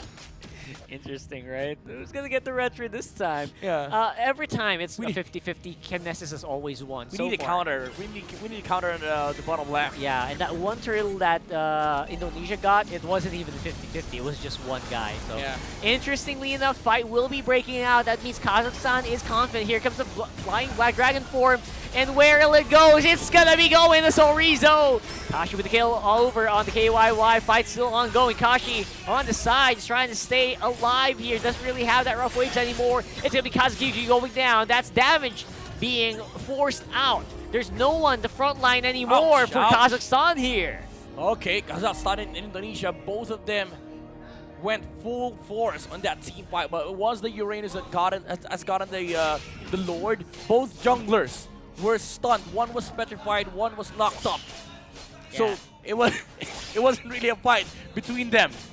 But Indonesia, at the end of the day, they were able to win the fight. Although it was a 1-for-1 trade, I would say still this is really scary for Indonesia, as we saw the damage potential of the Idris earlier. Super Ken tried to fight for 2 seconds, fell pretty low on that team fight. Indonesia's still playing very confidently here, but you're right. They can't be like complacent here.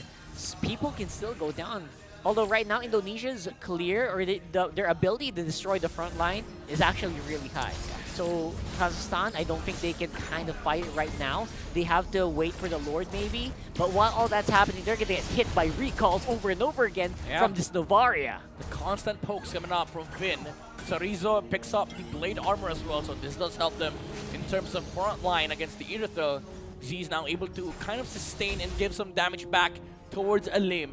But Kazakhstan, they definitely have the right tools to defend against the push of Indonesia. Sorizo still standing in the front line, not caring much about the world, because the only way that he dies here is if the Irithel goes in, and that is what they want. KYY with a rough waves! Oh my god, that didn't really do much. The sustain coming in from red is massive, and now that might be the mid laner of Indonesia going down. Here comes the powerful play of Super Ken. Kinesis dies! Kinesis going down, though. That is going to be big. That's going to be, again, no more front line here available for Kazakhstan, which means Indonesia can kind of be creative with the play that they're going to make here on the mid lane. Look at that, Super Ken going in straight into the 5 Tempest Waves, get out of turret range, but the target is going to be that turret. He went on the wrong direction there, Alim, and he was not able to take out Super Ken. But you see Indonesia running away from the Irithel, trying to zone her out, make sure that the space is there between them. Kazakhstan, even though they have a good lineup, those mistakes, that overcommitment from Kazakhstan was heavily punished by Indonesia. Yeah, and they can't really use that damage if both of their frontliners are dead. Yeah, exactly. They can't. Even if Alim's farmed up, even if he has items, even if Kashi's willing to go for the assassinates, if the Yuzhong is dead, Yeah. and if Kinesis is dead, Alim can't do anything. This is gonna be a different story. However, this Indonesia and this next Lord, it's gonna be hard to kite the Irithel because you have to be in the Lord pit for you to be able to actually fight. Now Kazakhstan, they know it to themselves, but they have to deal with the waves first. More than 70k gold lead, which means Indonesia is going to be definitely a few items ahead here. What's the fight going to look like? Ken, This low on HP. low HP, gray health going down, actually very, very low. Oh man! Oh, KYY died before he could let go of the rough waves, and that's going to be a bloodbath here for Super Ken. That damage from Alim really sinking its teeth into the Indonesian squad here, and Sakin's all alone. It's a 2v1 with a Lord to boot. This is what we were talking about. Even Kashi demolishes Sakin. Kazakhstan is breaking this game wide open for Kazakhstan. It's a wipeout! Oh my goodness, I said Kazakhstan twice.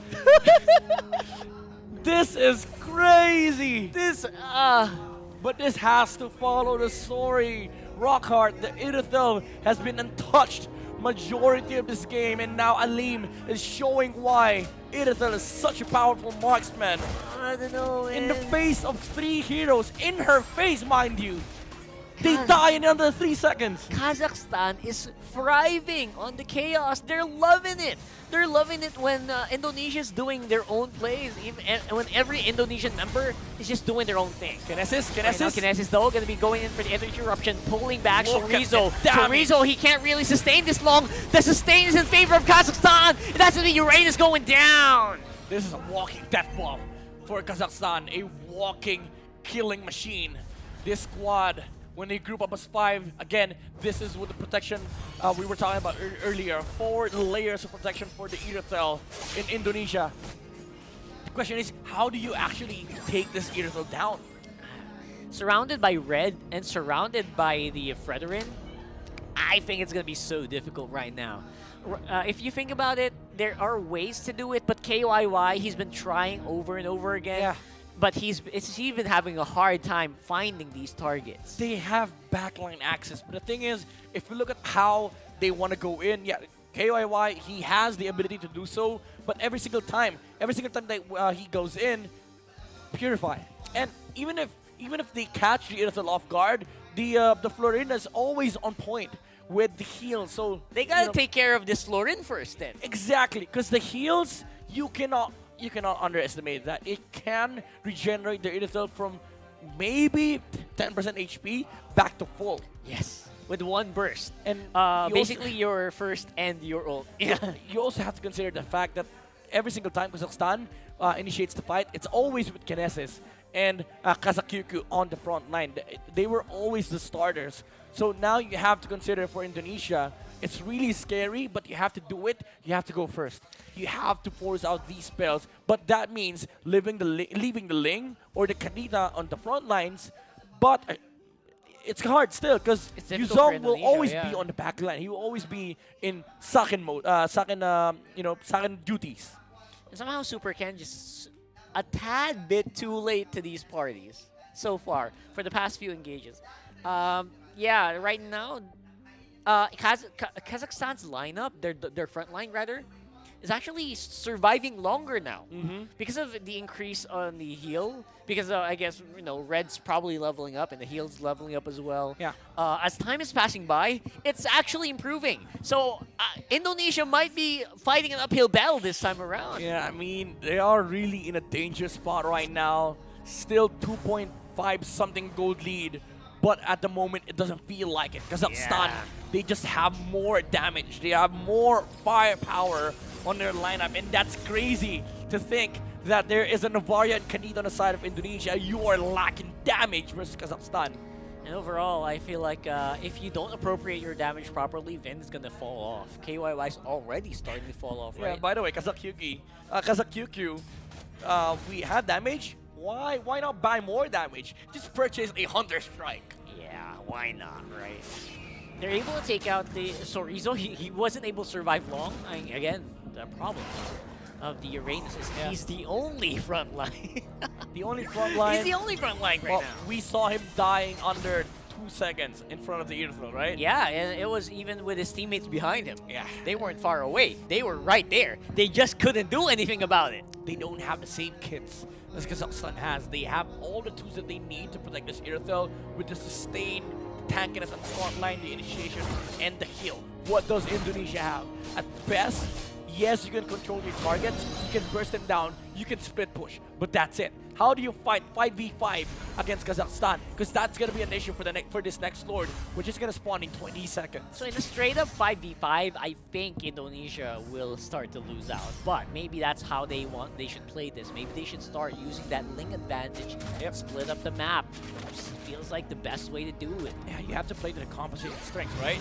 So, you know, they have to find a play. They have to find something that will provide them, you know, tools in this next Lord team fight. Because at the moment, Kazakhstan, if they charge towards this Lord area as 5 and they don't have waves to deal with, that's going to become a problem for Indonesia. And that is happening right now. The Yuzong is dealing with the top wave. That's why Indonesia signals the mark of this Lord attempt. Good. This looks really good for Indonesia here. It's going to take some time for Kazakhstan to make it here. And another one. Ling. Dodged out there. Their Link's getting hunted down by Kazakhstan.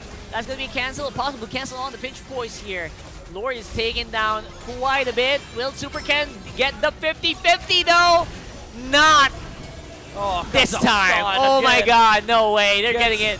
They get the major objective. They even take KYY out of the process. Kazakhstan, it was a good sacrifice for Kazakhstan.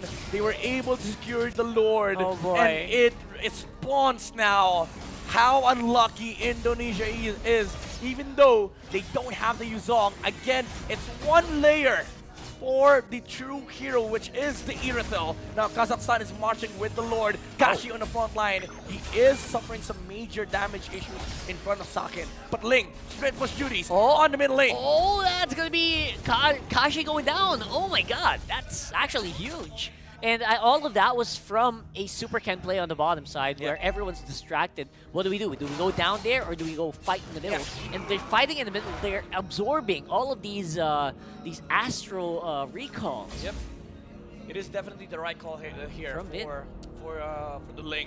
Split push is definitely going to be a key here for Indonesia. As again, we all saw that if you fight 5 heroes against 5 heroes, Kazakhstan will naturally just win out. And there was a weird moment where Super Ken tried to block the pathway of the Yuzong, and it felt like it wasn't the right choice because Kazakhstan was like, okay, I'll use my dragon to make sure that you're not gonna be in the Lord for the next what 20 seconds. But even then, even without the without the kinesis factor, they were still able to secure the Lord. But what was important in that fight was we saw how Indonesia was hesitant to fight Kazakhstan because they did not know how to close the gap against this Irithel. So hard. And it's so hard for them to find these entry points. And what's really bugging me is Super Ken's just not hitting the retributions today. I don't know why. I mean, Kinesis is not hitting it as He well, wasn't but even there. Yeah. Kinesis wasn't the one. I think it was Kashi who took it. he was on the right side trying to deal with a lot of the heroes. I don't know, man. Super Ken, you had it. Anyway, we'll find out later on if Super Ken can kind of keep up. I guess he's trying to. He's on split. Maybe he's on split push mode right now. I don't know.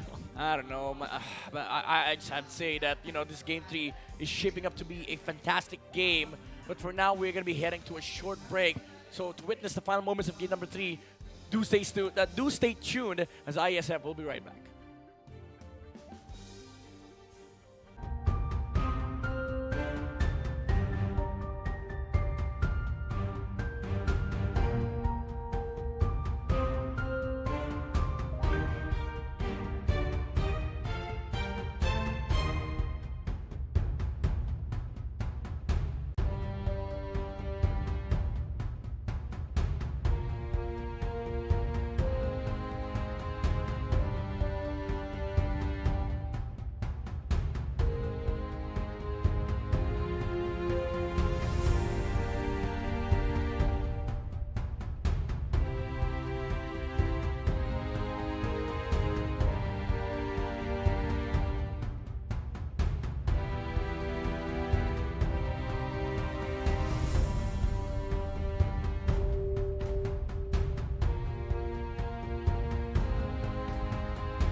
playoffs with a much better stance and momentum. But what matters in this game is for both teams to look at their win conditions. Again, Kazakhstan playing up as 5. They are a much stronger unit compared to Indonesia at the moment because they did just win the previous 2 team fights against Indonesia. Yeah, I mean, I feel like it's all about confidence now. When you're on in a plane like this, when you are in a situation like this, where everything just seems to be even, the confidence starts to make a really bigger factor than it used to be in the previous matchups. So right now, I feel like the way that you play this out is who makes the more courageous play. Yeah. And when you make a play that's coordinated with your teammates, usually that beats out goal leads. Even if you're like 5K ahead, 10K ahead, if you make a good play, if you make the right play at the right time, that's going to be the difference between matchups like this. Yeah, and I think Kazakhstan has been doing it for the past 2 team fights because talking about confidence, you are trailing behind by 6K, but you walk the 5. Like, you just know, just this composition, it is what's going to allow you to fight confidently against Indonesia and, just naturally playing out the game. They will naturally win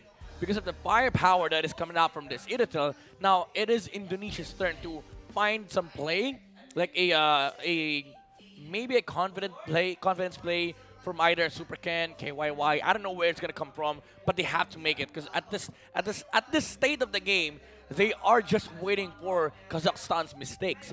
What if Kazakhstan does not commit any mistake? Isn't that like the thing where most teams do when they know they're facing against a really strong opponent? It's like, all right, we're not gonna do anything crazy. Let's just wait for them to slip up. And normally, you know what, in like ranked games, that's fine. But in the highest level of play, sometimes some teams can turn that around. Yeah. And that's something that Indonesia has to be wary of. They have to be able to do that. And speaking of play, there's a play. I mentioned these 2 players earlier. Huge Brought kill. down the Yuzong. Oh, no way. No way. They went for it, they saw an opening, and it paid off so far. But right now, of course, there will still be an answer. With Kazakhstan's death, it will be Kashi with an answer right here. I mean, as much as it was a good pickoff, like the Yuzong kill, Kazakhstan responded perfectly well. They are able to take out KYY, although it is a support for an XP laner. It's fine, because at the very least, you're holding Super Ken as well, and Kinesis is still alive. Now, Kazakhstan, 1 layer of protection for the Iritel is down. They can still march towards his Lord Kashi! area. Indonesia, however... No way. That's Kashi going down right there and right then. It's 3v4. And it is not looking good right now for Kazakhstan. They're playing it out. Olive's going down as well. It's looking like a wipeout here, ladies and gents. It's starting to look really bad. Super Cancer Brutality will be the price, but they're willing to pay that. And it looks like Indonesia seem to be very happy to just forego this Lord. They want to go for the base. Talk about confidence play from Super Ken. My God. The micro skills and, of course, target selection. They peeled through all of those protective layers of Kazakhstan, and now they're in a position where they can actually take Kazakhstan out. Yep. 2 heroes are defending. 20 Waves seconds. cleared. Can they do it? They got to buy time. Just 10 more seconds of 2v5. And I don't think they can make it, though. That's going to be the game. Indonesia comes out on top with a reverse sweep against Kazakhstan. We were looking for the confidence play, and they found it. Super Ken KYY, that first pick off on the Yuzong, it worked for them at the expense of losing the Khalida's life. But the difference in the Lord fight, instead of actually starting the Lord, they looked to fight first. And that was the, that was what's the difference here for Indonesia. And just when we were talking about, right, the difference maker in these games is going to be who makes the confident play. Yeah. Oh my God, right after the pause, Indonesia jumps for it. They peeled through the apple of Kazakhstan, and they found the Iritel alone in their jungle because Kazakhstan made a mistake. After the initial kill on the Valentina, they felt like they could still fight. And Iritel suddenly found a confidence somewhere, but it was the first mistake that he committed. He was over the lines, and Super Ken was like, okay, finally I find you.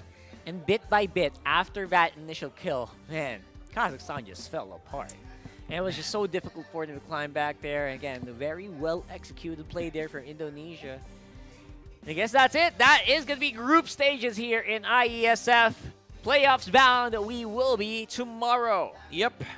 And again, Kazakhstan and Indonesia, both of them are making to the playoffs. I just want to say there's a lot more of amazing MLBB actions to witness for the next 3 days. But that is it for the group stages. This has been day number 2 for IESF 2023 World Championship. We have been Rockhart and Midnight on behalf of the production staff and our previous casters, Leo,